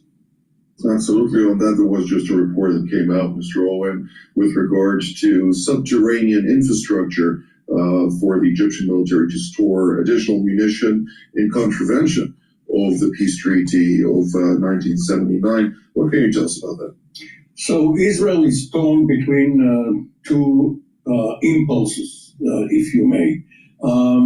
Of course, legally, Israel can demand that Egypt follow both the letter and the spirit of the security annex to the peace treaty, which demilitarized the Sinai, especially in the eastern third of the desert adjacent to Israel, but also diluted the number of troops and pieces of equipment even west of that area towards the Suez Canal.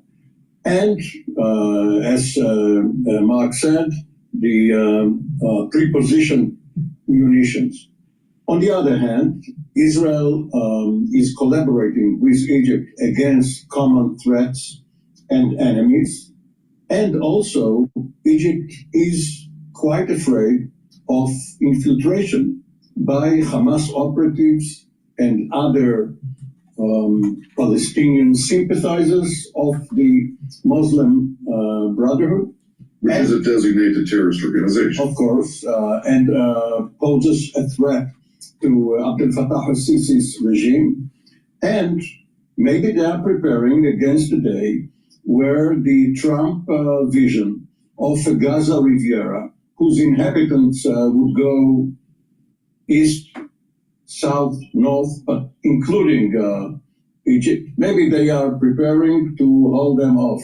This is not a very good pretext, but for the time being, Israel is weighing its options and is waiting to see what's up. Another point, the Israeli forces in Gaza have exposed and demolished a long and deep tunnel the other day. And the question is, did they miss it when they were there earlier, because it's almost a year and a half?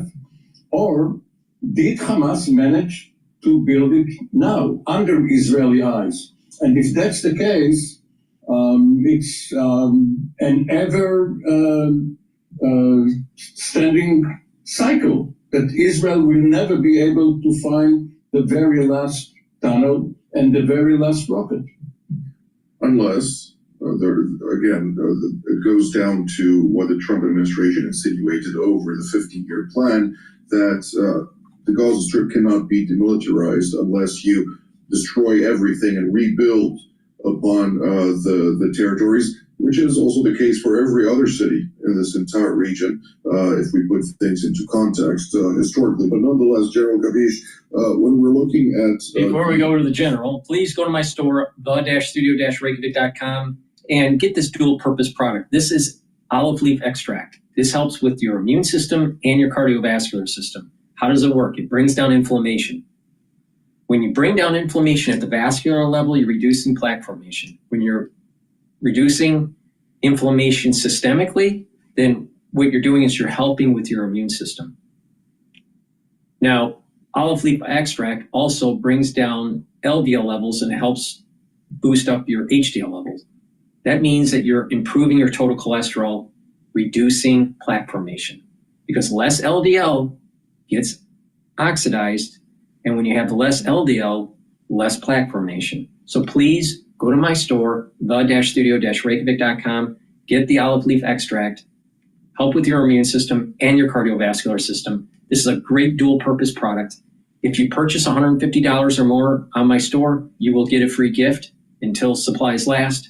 So please go to my store, the-studio-reykjavik.com. The link is in the description of this video. Use discount 5 and you get $5 off any order. If you purchase an anti-aging box or a longevity box, they have a built-in discount compared to purchasing the products individually, and you can apply the discount 5 on top of that. So it behooves you to actually buy an anti-aging box or a longevity box. Please go to my store, the-studio-reykjavik.com, and get the olive leaf extract. And again, purchase $150 or more and you get a free gift.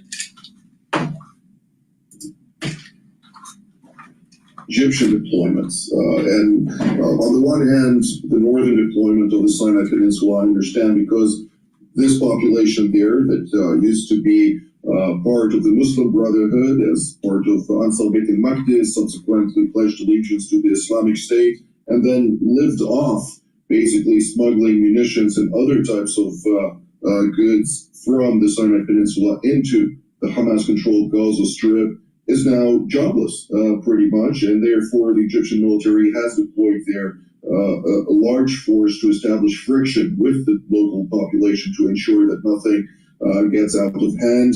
Then you have another deployment not far from the border with Egypt, south of the Egyptian side of the town of Rafah, and then another deployment near the Suez Canal, as Mr. Owen mentioned. All of those deployments, of course, are to a certain degree understandable, but again, talking about the storing of strategic munitions is something that does raise questions, and that point mentioned by General Kimmett is a valid point. Well, you're right, Jonathan, and I think that Israel is living with this tension between, from one hand, the importance of keeping the peace with Egypt. Egypt is a strategic partner of Israel. The relations between Israel and Egypt is super important, not only with Israel, by the way, also, of course, with the CENTCOM and United States overall. I would say those Arab countries which are leaning toward the West. So it is a super important country. But then from the other hand, we know that unfortunately things could change. We remember in the recent history when the Muslim brothers took over, they won an election, but kind of took over Egypt, and this was, I would say, very frightening days, months for all of us, because it could go to a very dangerous places. So we for sure we need to look and watch, but I think at this point, and going back to what you noted while asking this question, is that we could see that there are good reasons for what they are doing. We can understand what are the incentives behind what they are doing, and it is also serving Israeli interests. So very complex, like everything in our region, but I think this is worldwide to mention with regard to Egypt. General Kimmett, still on the same topic of Egypt. Egypt is, of course, surrounded by many conflicts, all the way from the Libyan conflict, where it's in support, of course, of Colonel Haftar, who has still faced their main rivals in the Tripoli central government that is pretty much a Turkish forward base. Then we're talking about Sudan, where Abdel Fattah al-Burhan is remaking some gains, but the Iranians are there, the Turks are there, the rapid forces of Haftariyah are still posing a significant danger also to Egypt itself, and the Ethiopian question, where the Egyptians see it as a national security challenge, particularly about the Renaissance Dome. It seems like the Egyptians are in a very uncomfortable position, particularly also with the economic challenges that derive from the Yemeni conundrum, where it's still locating the strategic Strait of Bab el-Mandeb and the adjacent waterways, with seafarer traffic going down to very low numbers, impacting the Egyptian economy in particular. Yeah, that's exactly right. The amount of money that's not coming from the Suez revenue base is extraordinary. And all of this, unfortunately, causes me to say, what does Sisi want? Well, if there's any country that recognizes the danger of a deployment without clearly explaining why they're deploying, it's Egypt, because of what has happened in history in terms of their tendency to try to promote sneak attacks. So candidly, I can't see any reason why Sisi is doing this, and I certainly hope that diplomats are talking to each other for the purposes of tamping down the tension, for the simple reason that nobody would gain from the Egyptians trying to conduct any military operations with, as what you say, trouble on all their other borders. The last thing they need is a fight with Israel and, by extension, with the United States. May I just interject? First of all, Jonathan, you demoted Field Marshal Haftar, and the guy worked so hard to give himself this elevated rank.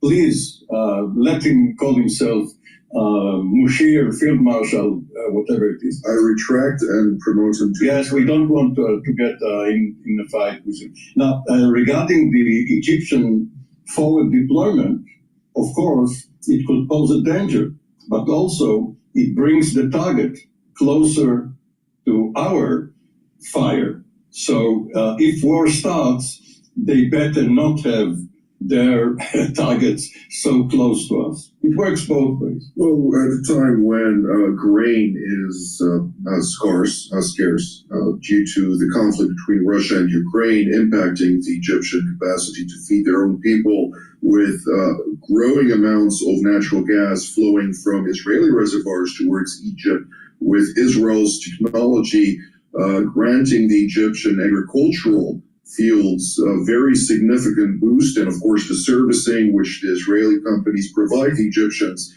is vital for their continued capacity to feed their own people. Again, I don't see this occurring, since it would be suicidal for the regime, but nonetheless, those are points that need to be raised. Let's shift gears to the strike on the Hezbollah terror operative. General Gavish, the strike overnight was quite impressive.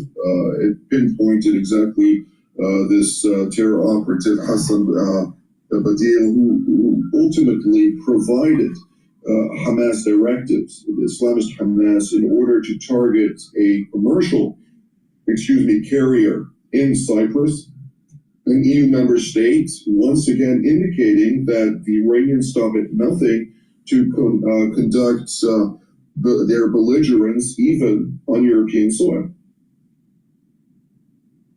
Well, you're fully right, Jonathan. We're talking about Hassan Ali Muhammad Badil, who was a leader and operative in the Unit 3900.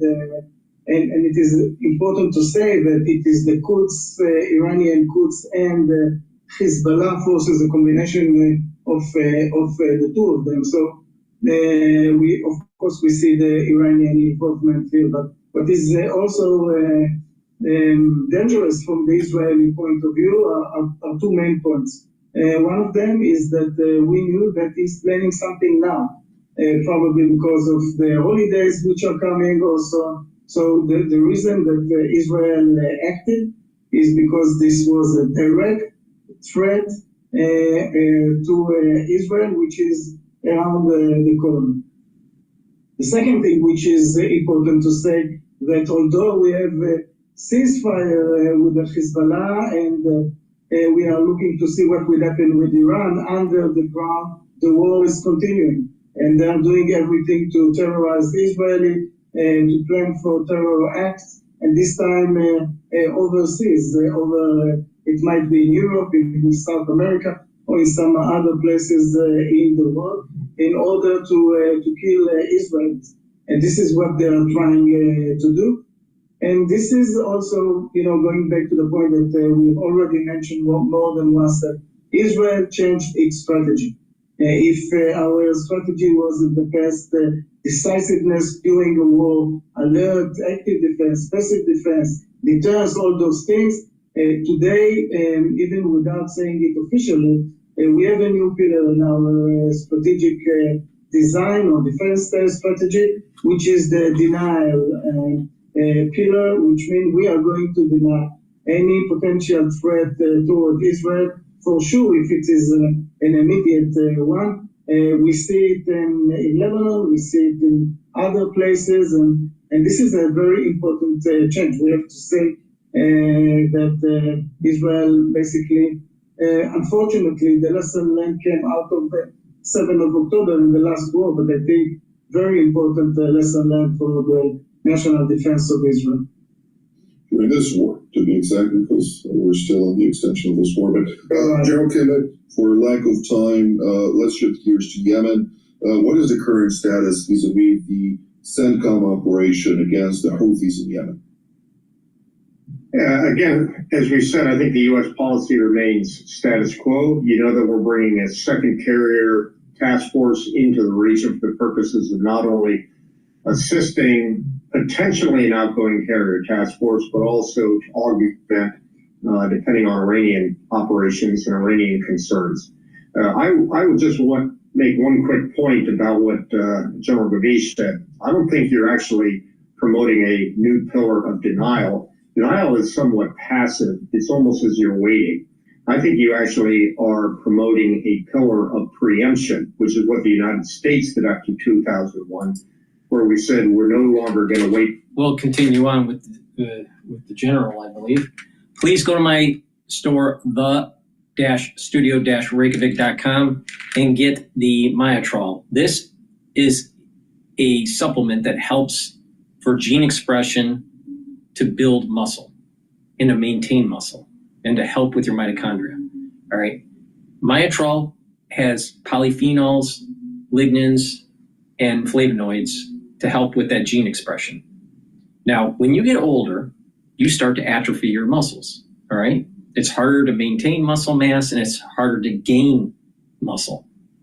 Myotrol is going to help you build that muscle.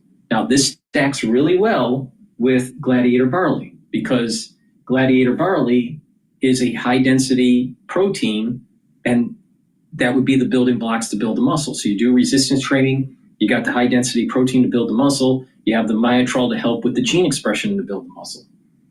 Now,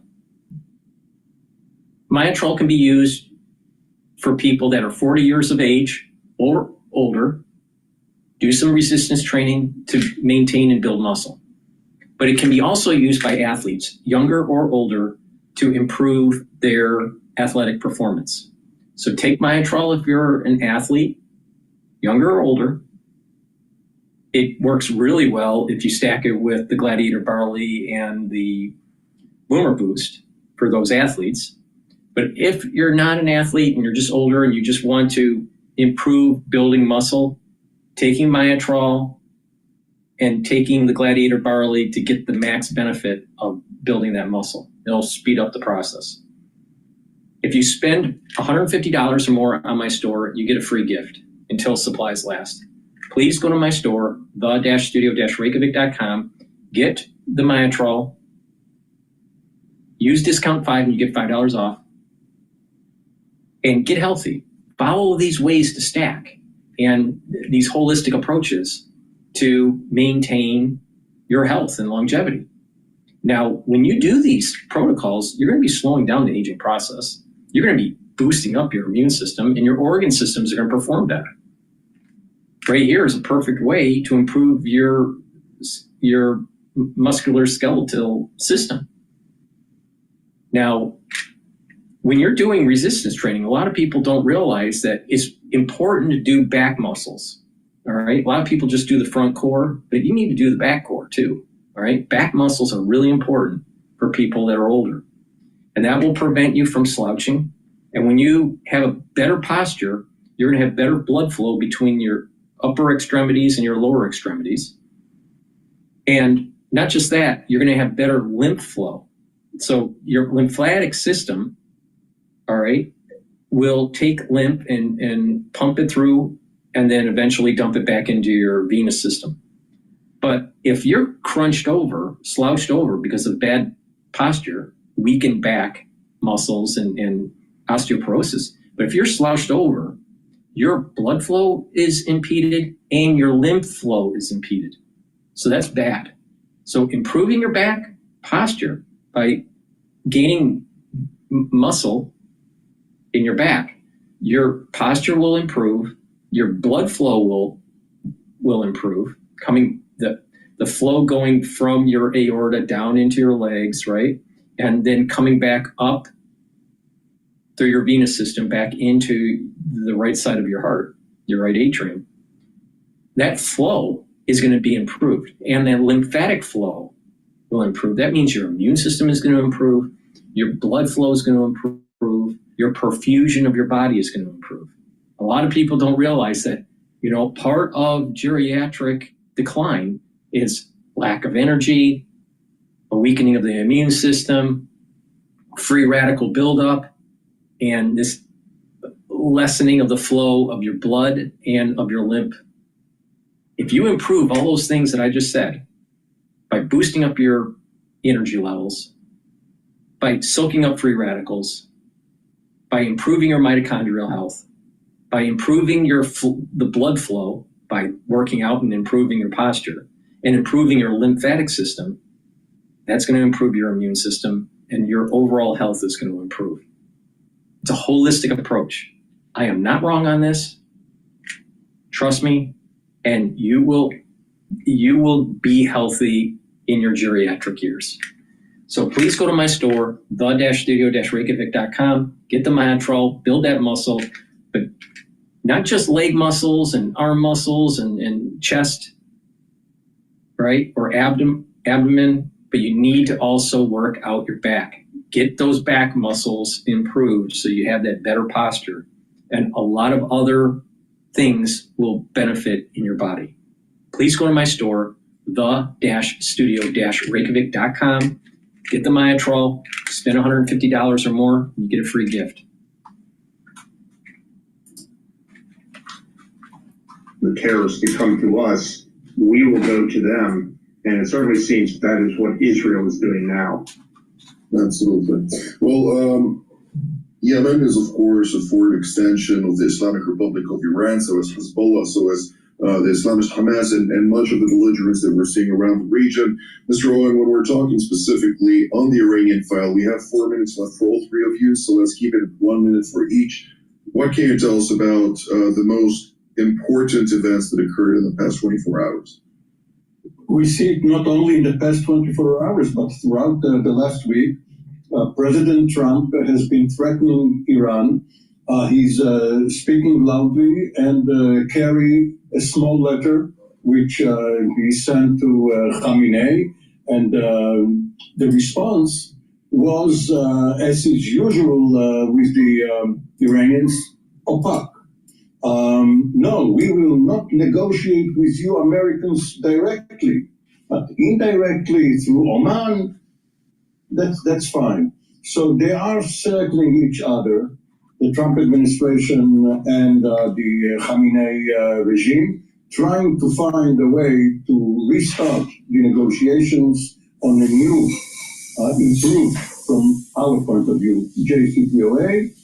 And eventually, if that does not succeed, President Trump threatens that by June 1st, bombs may start falling on the Iranian nuclear infrastructure. So we have less than 2 months to find whether it's true. General Gavish, both defensively and offensively, Israel is preparing for this. So is CENTCOM. What can you tell us about that? Well, Israel is preparing itself for years. And unfortunately, during this war, we are also experienced because we striked twice in Iraq. So if this would be needed, Israel would know how to do it. And of course, the defensive efforts are there. Also, unfortunately, very experienced. we stopped the Iranians twice from attacking Israel we didn't stop the attack, but we did stop their capabilities, and the hits in Israel were insignificant at all. So offensive and defensive, Israel is prepared.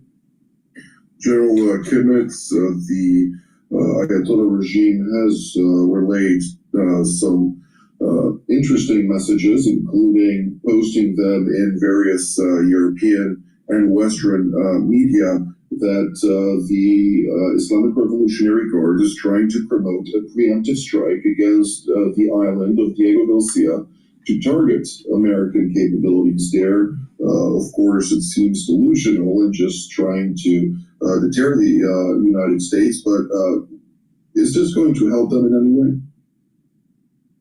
I can't see that would help anybody but their own guards force feeling good about themselves without sounding too much like Ronald Reagan or George Bush. Bring it on. That would end any discussion about where we stand. Look, on this issue of the letter, I think it's important to understand that we've got to be very careful. Right now, in Oman, we're negotiating on negotiations. The U.S. intelligence community, all of our intelligence communities, never need to be very, very careful that that's not simply used as a stall technique to develop their capability. Secondly, if that's not proven, they are not using that as an opportunity to break out. I think you will not see us go straight from failure of negotiations to the beginning of the conflict. I think there's a middle phase there where the United States will, rather than go for the warheads on foreheads, will try to choke the Iranian economy through a much stronger maximum pressure campaign. The maximum pressure campaign we've used so far could hardly be called maximum. There are a lot of other areas of weakness within the Iranian economy where we can do far more damage. So I see step one, negotiate on the negotiations, and if that branch results in the negotiations, let's see where it goes. Step number two, maximum pressure campaign, unless it's determined that they are stalling for time before we move on to step three, which would be the ultimate, which is warheads on foreheads.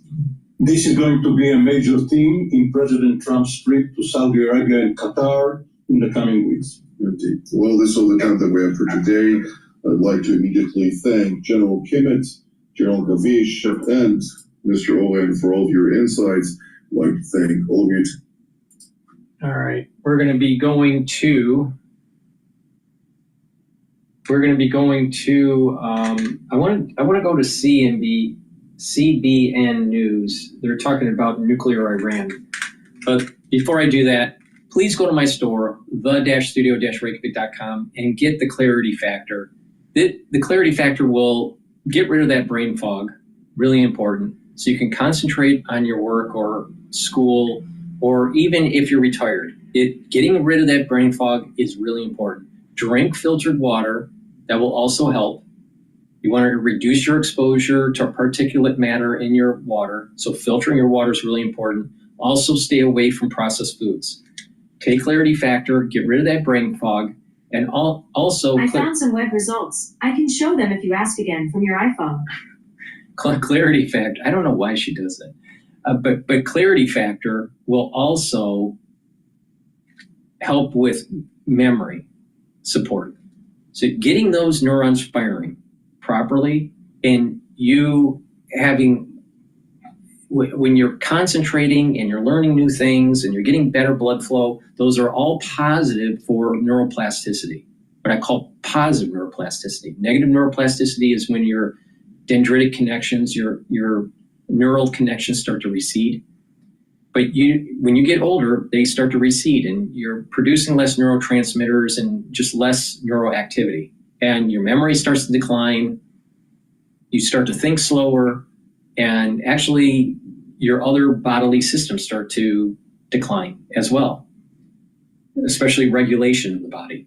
So you want to have that positive neuroplasticity. Now you get that positive neuroplasticity by getting better blood flow, taking the proper supplementation like Clarity Factor, drinking the filtered water, staying away from processed foods, and then you also want to do these 4 modalities for exercise. You want to do resistance training because that's activating neurons in a certain way.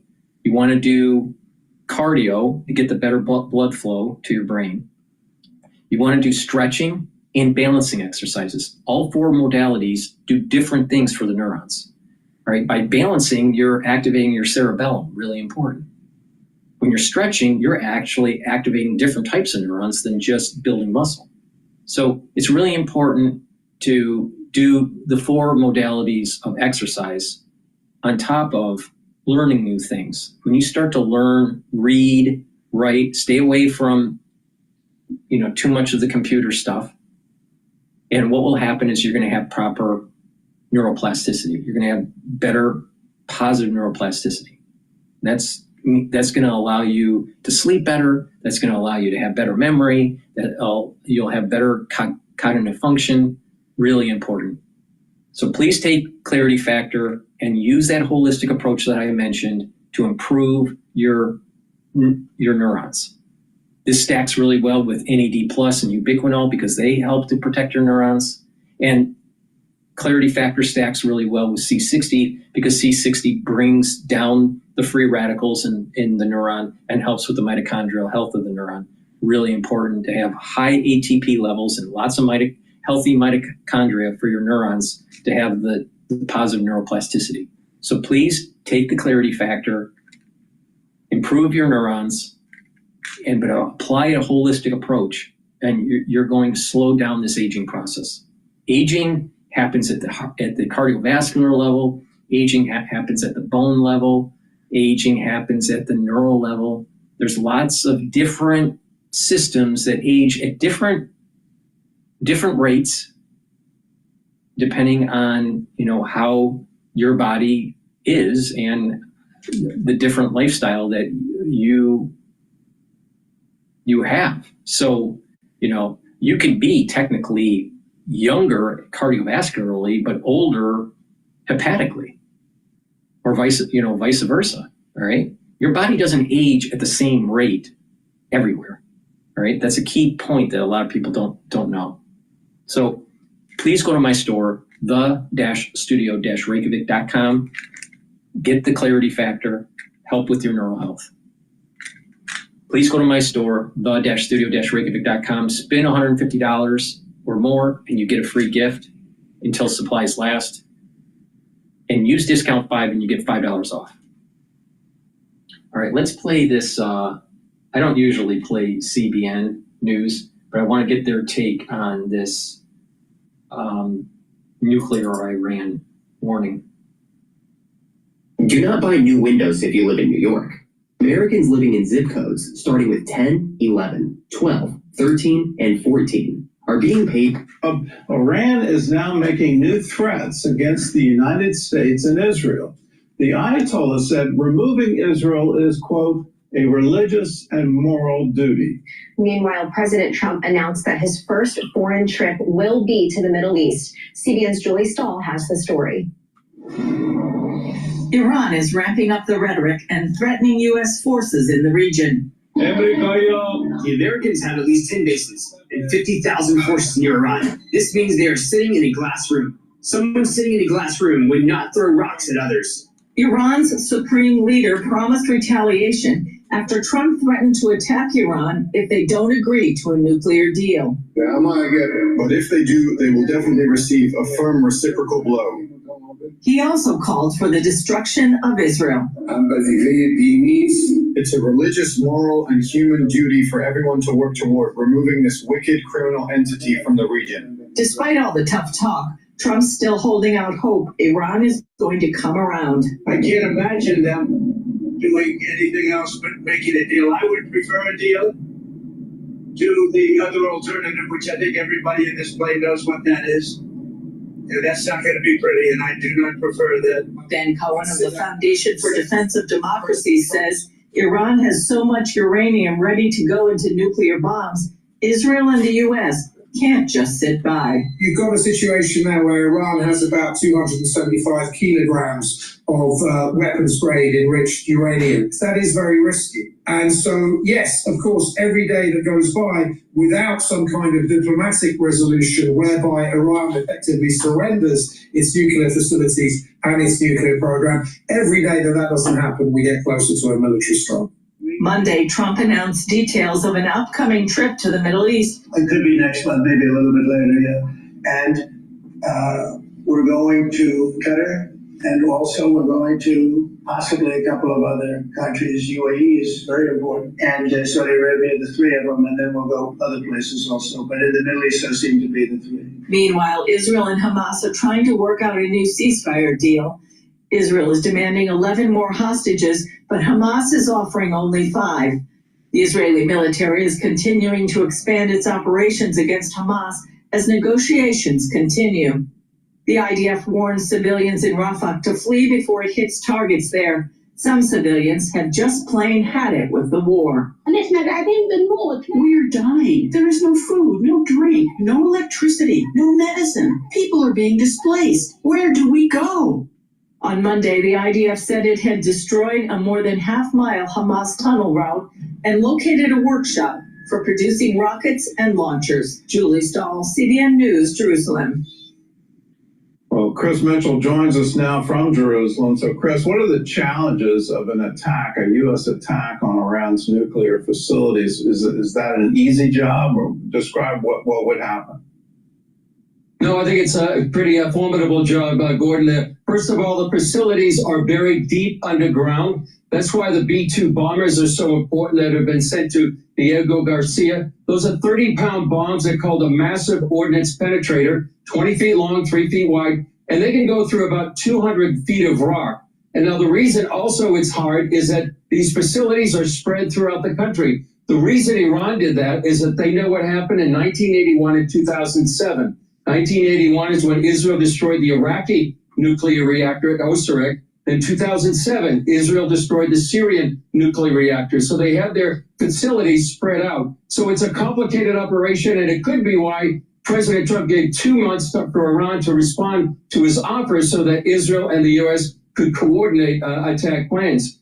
The good news for Israel, they destroyed much of Iran's air facilities, air defense facilities. They did the same thing in Syria. And so we'll see what happens. But it seems, Gordon, we're just getting closer and closer to the race about a confrontation that we've been anticipating for quite a long time.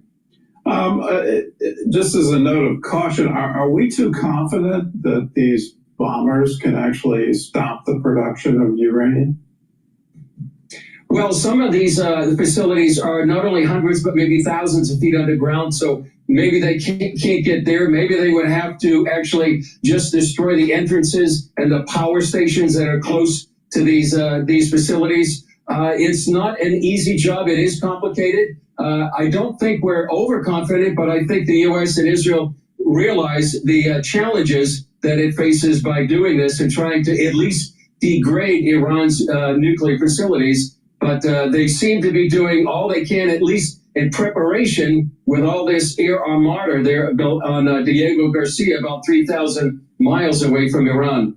Well, given that buildup, given the current talk from President Trump, and then what we just heard from the Ayatollah, he doesn't seem to be backing down at all. So let's just assume the worst, that a bomb strike happens. What retaliation could we expect from Iran? Well, they're promising.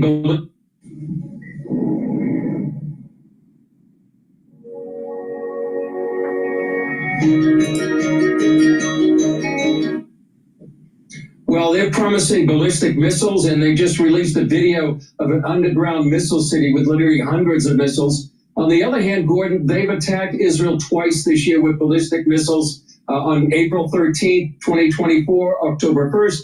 We were here for both of those, and they were actually both spectacular failures. About 300 drones, ballistic missiles, and UAVs sent here. They almost were all shot down or missed the target. They also threatened to hit Diego Garcia, but that's probably too far away. What they could do, Gordon, is other ways they could retaliate is terror attacks within the U.S. We understand they have sleeper cells there, and also cyber warfare to the U.S. infrastructure. But the ballistic missile threat doesn't seem to have the teeth it did before last year when they failed to really do much of any damage here to Israel or to the surrounding area.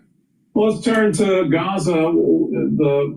There seemed to be hope that there were protests inside Gaza that all against Hamas and perhaps the population would rise up and throw them out. But I'm hearing reports that Hamas is now cracking down on the protesters. What's the latest on the ground? Well, we're not seeing those protests anymore, as you said, Gordon. And why? I think it can be told through the story of one person in Gaza. His name Yadai al-Rabi. He blamed Hamas for what he calls the disaster in Gaza. He actually recorded a video warning that Hamas was after him because of his criticism. He was in hiding. However, Hamas captured him. They tortured him. They dragged his body through the streets. They left his body at his family's house. At his funeral, many were crying out, Hamas, out. His father blamed Hamas for the media. And this is all on Palestinian Media Watch. They released this video. They called it a death of dissent. And that, Gordon, it's just the tragic history of Hamas's tactic in the Gaza Strip, torture, intimidation, murder, all in an attempt to stay in power and control the people. So I'm not sure we're going to see many of those demonstrations in the near future. Well, Chris, thanks for the eyewitness accounts of what's happening on the ground in Jerusalem. And my hearts just go out to the people in Gaza. They just seem to be trapped in this situation. I remember back when Hamas first was elected, they took members of the rival party, the Fatah party, and they took them to the tops of buildings and threw them over. They wanted to completely eradicate them from having anything to do with the society. They wanted to kill them all. I still don't understand how the world community can support them. These things just make no sense. It's the face of evil, and it just keeps coming again and again and again. All right. I'm going to go to geopolitical futures, America's tariffs, and today's global system. But before we do that, let me talk about C60. C60 is a very potent antioxidant. It's part of my protocol. The first pillar of this core protocol is taking Max 35 or Max 14 to boost up your immune system. C60 is the second pillar to soak up free radicals. The third pillar is taking turmeric, ashwagandha, and lignans to bring down inflammation and boost up your immune system. And the fourth pillar, which I will be talking about shortly, is the boomer boost that will boost up your energy levels and boost up your metabolism. So let's talk about the second pillar here. C60 is an antioxidant, very potent antioxidant that is suspended in a lipid, an oil.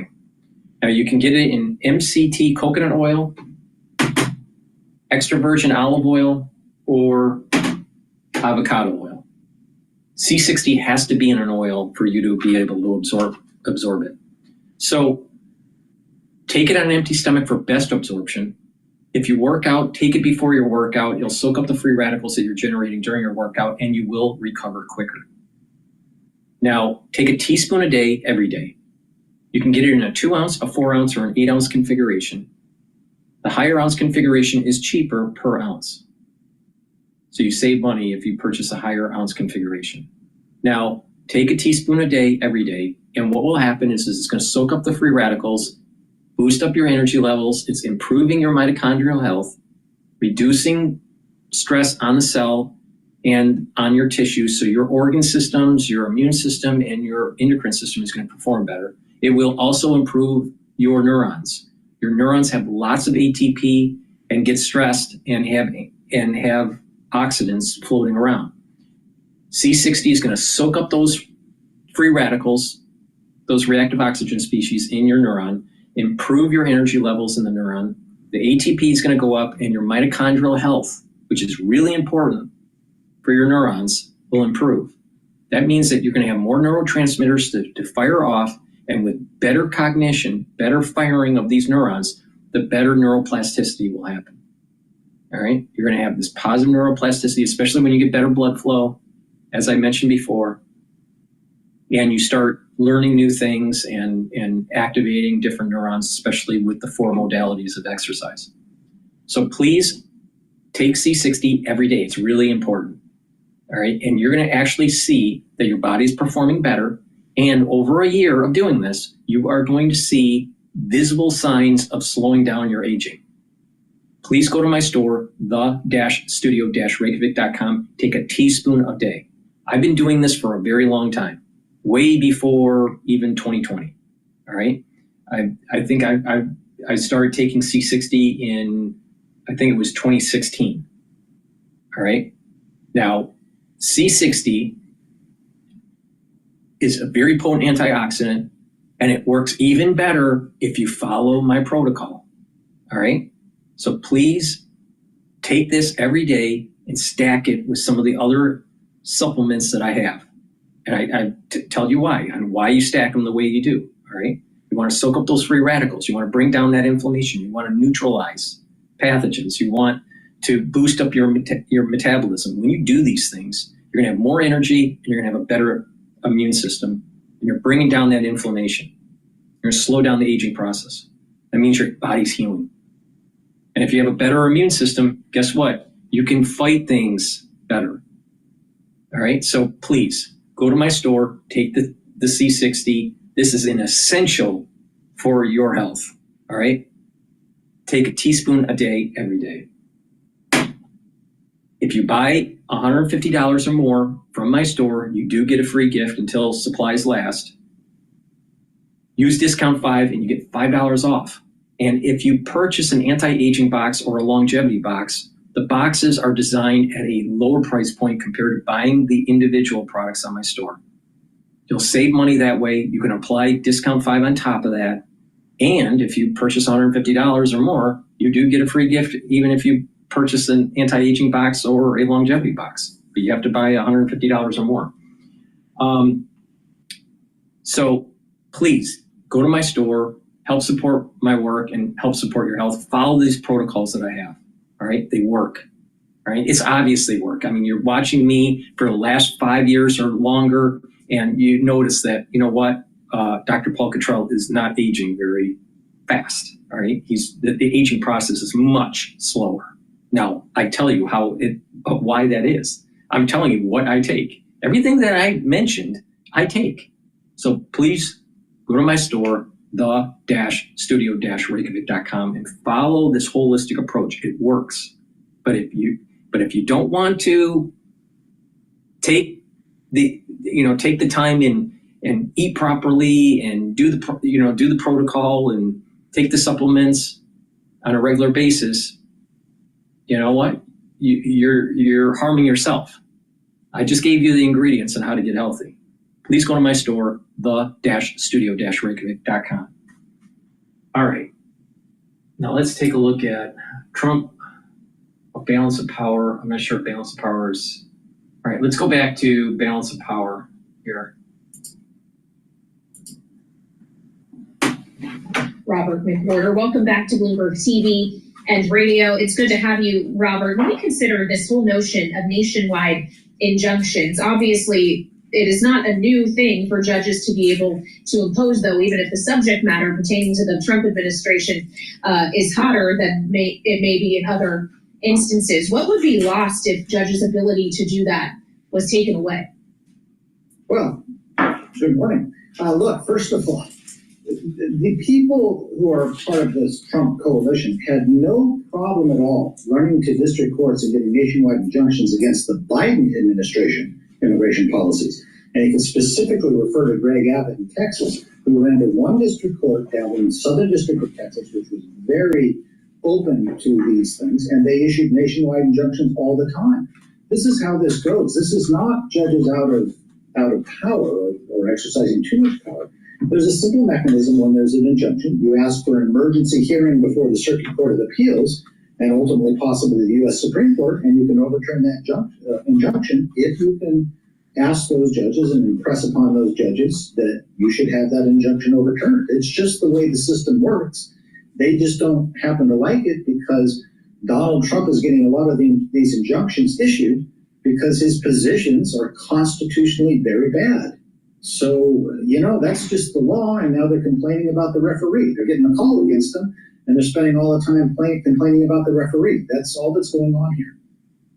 Well, is the referee's life about to change here, Robert? Because it's pretty clear that impeaching judges will not be the answer. And it's interesting, Darrell Issa in this hearing had Newt Gingrich, in fact, testifying, the former speaker. They call these resolutions to impeach judges political symbols, not legislative symbols. This is legislation and could be important for judges going forward. If it passes, what will be the impact?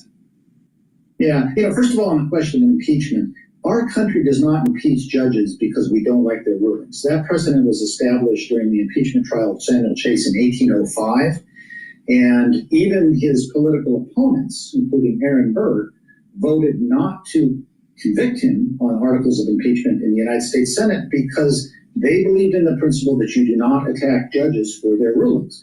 You can impeach a judge if he's, for instance, taking bribes or something like that, but not for the rulings. Now, on the question of limiting a court's jurisdiction, the Constitution at the start of Article 3 says that the judicial power of the United States shall be vested in the Supreme Court and such inferior courts as Congress may from time to time ordain and establish, which means that the Congress could presumably get rid of district courts and circuit courts of appeal because they have that power.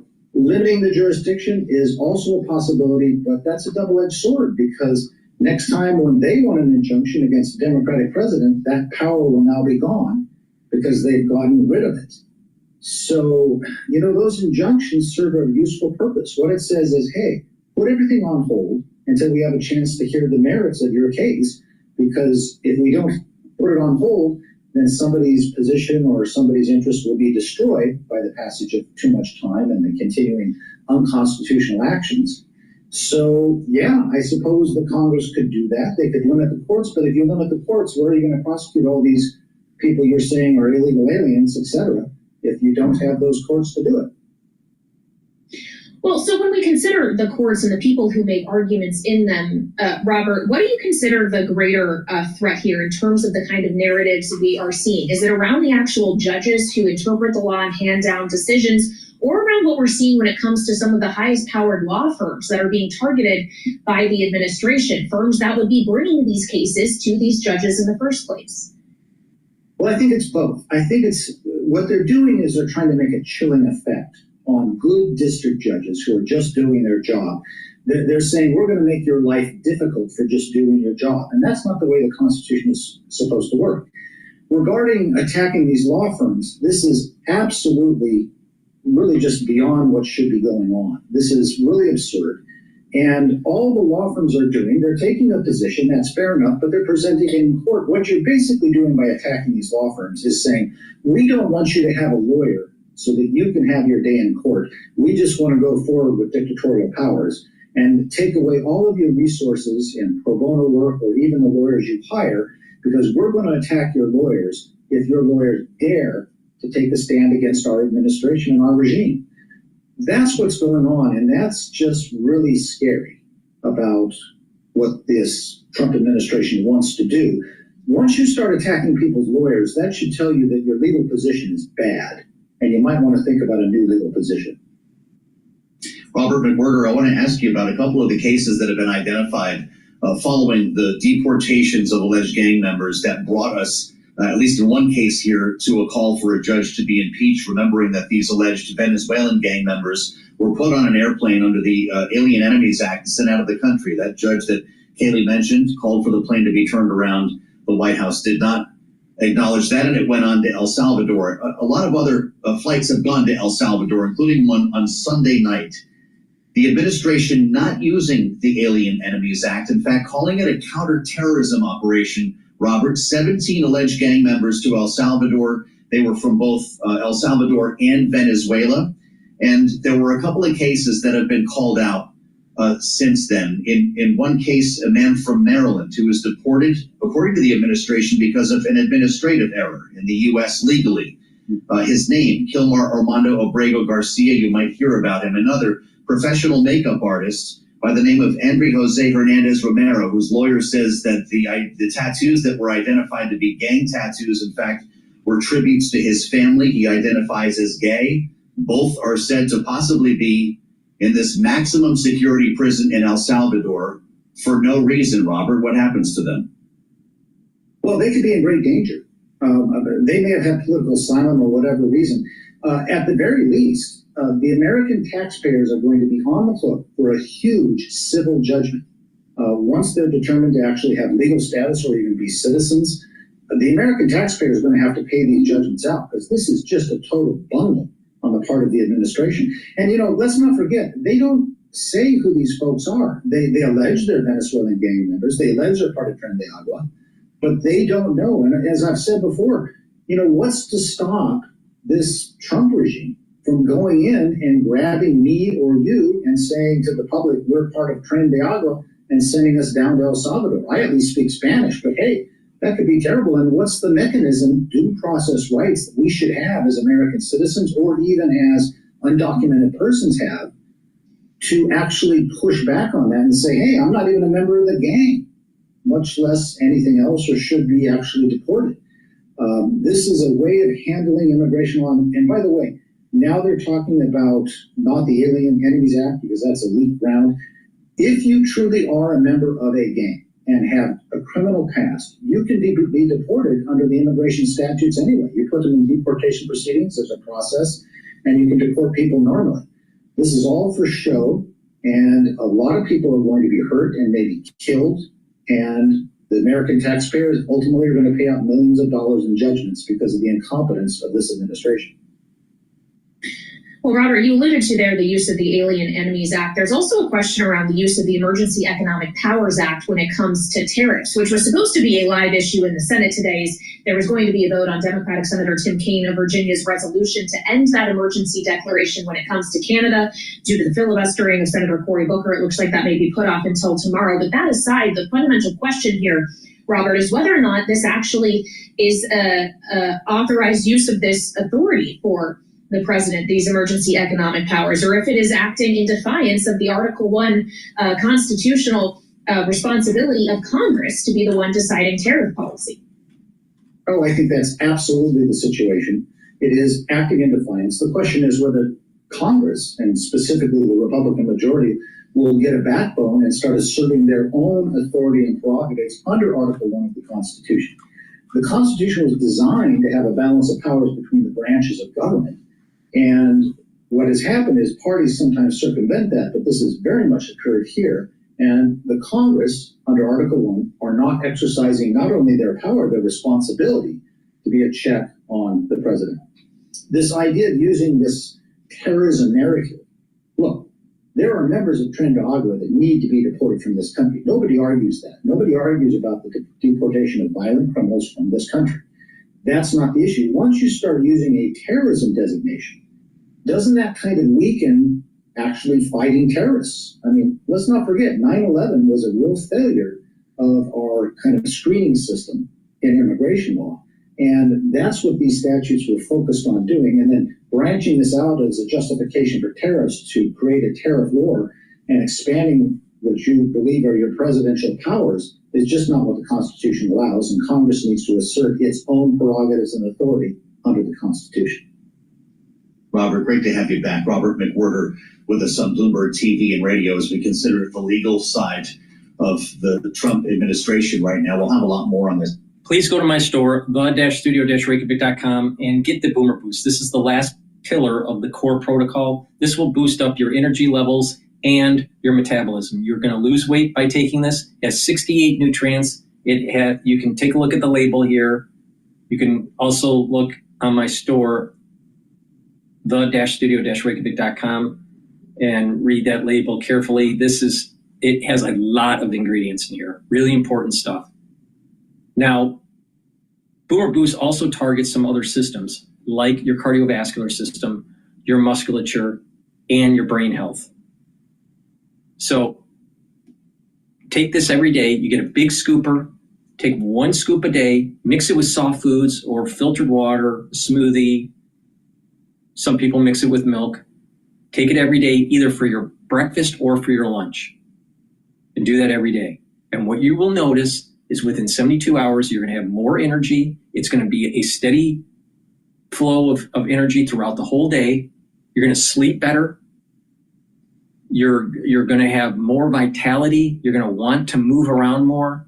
And with that extra energy and that metabolism, sped up metabolism, it's going to help you to want to go and do things. And by moving around, you're going to just improve your overall life. You're going to have more vitality, but you're going to be working out more often. You're going to want to be moving around. Now, if you look at children, let's say a 2-year-old or a puppy, they have lots of ATP and they got to burn it all off, right? They're always running around. This is something similar. You're going to notice that you're going to have much higher levels of energy, and you're just going to have more activity in your life. So you're going to have your lifestyle is going to change in a lot of ways. So please go to my store, the-studio-reykjavik.com. Take this every day. Very important. Now, you can also stack it or you can just take it separately, the heirloom barley or the gladiator barley. Now the barleys are heirloom barleys, all right? You can't buy this at Whole Foods or anything like that, all right? This is a very high density, nutritious barley. Now, you get a big scooper in here, and you take a half a scoop or a full scoop every day, mix it with soft foods, all right? And take it, it'll help to detoxify your body. It'll bring down inflammation. That's really important for your cardiovascular health and your immune system. And it'll soak up free radicals with superoxide dismutase. That's the heirloom barley. Now, you get all the benefits of heirloom barley in the gladiator barley, but you get one extra one, and that is it'll help to build strength and muscle. It stacks really well with myotrol.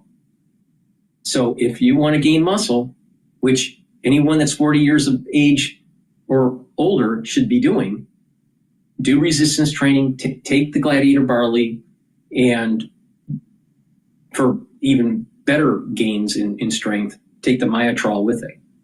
Now, when you're gaining musculature, you're going to help with your overall blood flow. You're going to help improve your posture, especially when you work out your back muscles. You're going to improve your lymphatic system flow, and you're also going to improve that by having a better posture, you're going to improve the flow of your blood from the upper extremities to your lower extremities and back to your heart. All right, really important. People that are older and are slouched, they're actually aging faster because of slouching. All right, so you don't want that. You want to build up those back muscles and improve that posture. Really important. But gladiator barley is going to help you detoxify the body, bring down inflammation, so you're going to recover quicker during a workout. You're going to improve your immune system, and it's going to soak up those free radicals with superoxide dismutase. All right, so you can take the gladiator barley by itself or the heirloom barley by itself. Take a full scooper or half a scooper a day. It's a high density protein, really important. Take it as a meal, all right? But better yet, stack it with Boomer Boost, either the gladiator barley or the heirloom barley with the Boomer Boost. So you take a full scooper or a half a scooper of the barley, either gladiator or heirloom, and a full scooper of Boomer Boost. Mix it with soft foods. Take it for your breakfast or for your lunch. You're going to lose weight. You're going to start seeing the results of the weight loss and the high energy gains, and your metabolism is going to be revved up within 72 hours. Guaranteed. Within 72 hours. You may even feel it faster, but typically it's 72 hours. You're going to start noticing it. But you got to take the Boomer Boost and the barley together, all right? It works best with the gladiator barley with the Boomer Boost to help with the A1C levels. But take it every day, either for your breakfast or lunch every day. You will save money because the cost of a barley container and a Boomer Boost container is cheaper per month than what you're spending for breakfast or for lunch for a month. So you're going to save money, but on top of that, you're going to lose weight. You're going to control your A1C levels. That means that you're going to control your blood glucose levels, and you're going to be improving your cardiovascular health, your brain health. When you're improving your brain health, you're going to be sleeping better.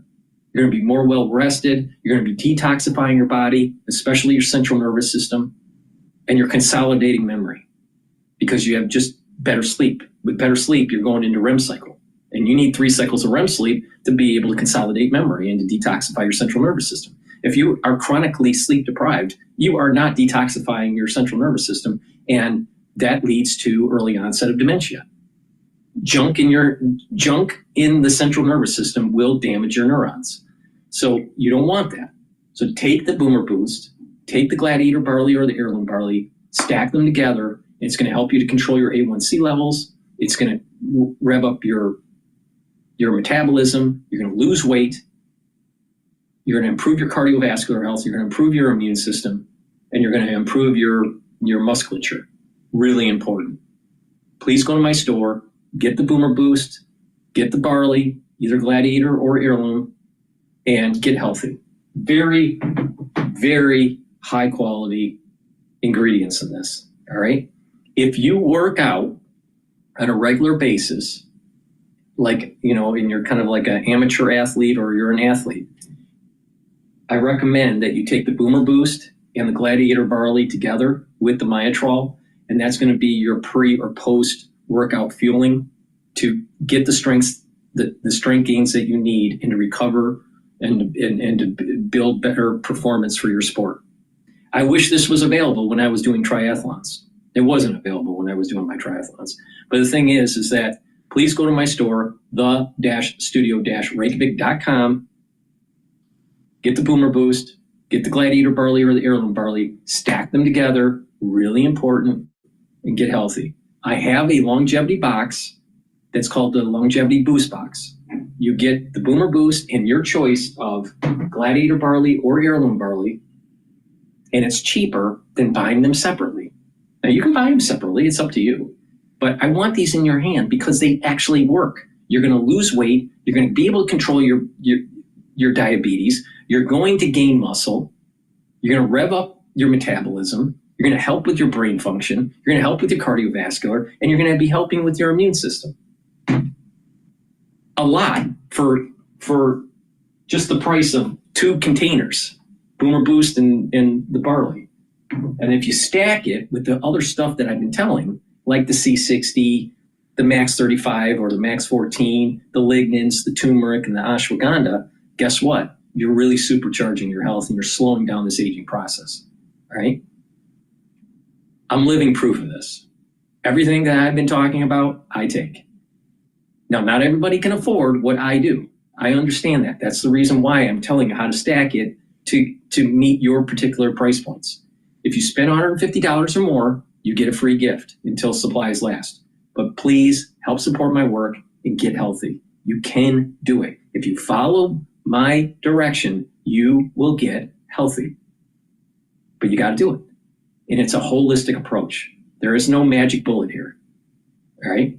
But if you do what I tell you to do, you are going to get healthy. Please go to my store, the-studio-reykjavik.com. That's the end of my transmission for the day show. I might be doing a show tonight. I'm not sure yet. But thank you for listening. For the ones that are watching on Rumble, thank you very much. I appreciate it. For the ones that are watching the live stream on YouTube, thank you very much. And I also stream on my website, both versions, the large screen and the telemetry screen of the market on my website, the-studio-reykjavik.com. All the links are in the description of this video. And I do a simulcast on X Spaces. For the ones that are listening on X Spaces, thank you very much. When I do these shows, you can ask for the mic on X Spaces and give me your opinion about the news or ask questions about what is being covered in the actual transmission. It's an interactive show, but thank you for listening and have a nice day. Get healthy. You can do it. All right. Thank you very much. And everyone, be safe.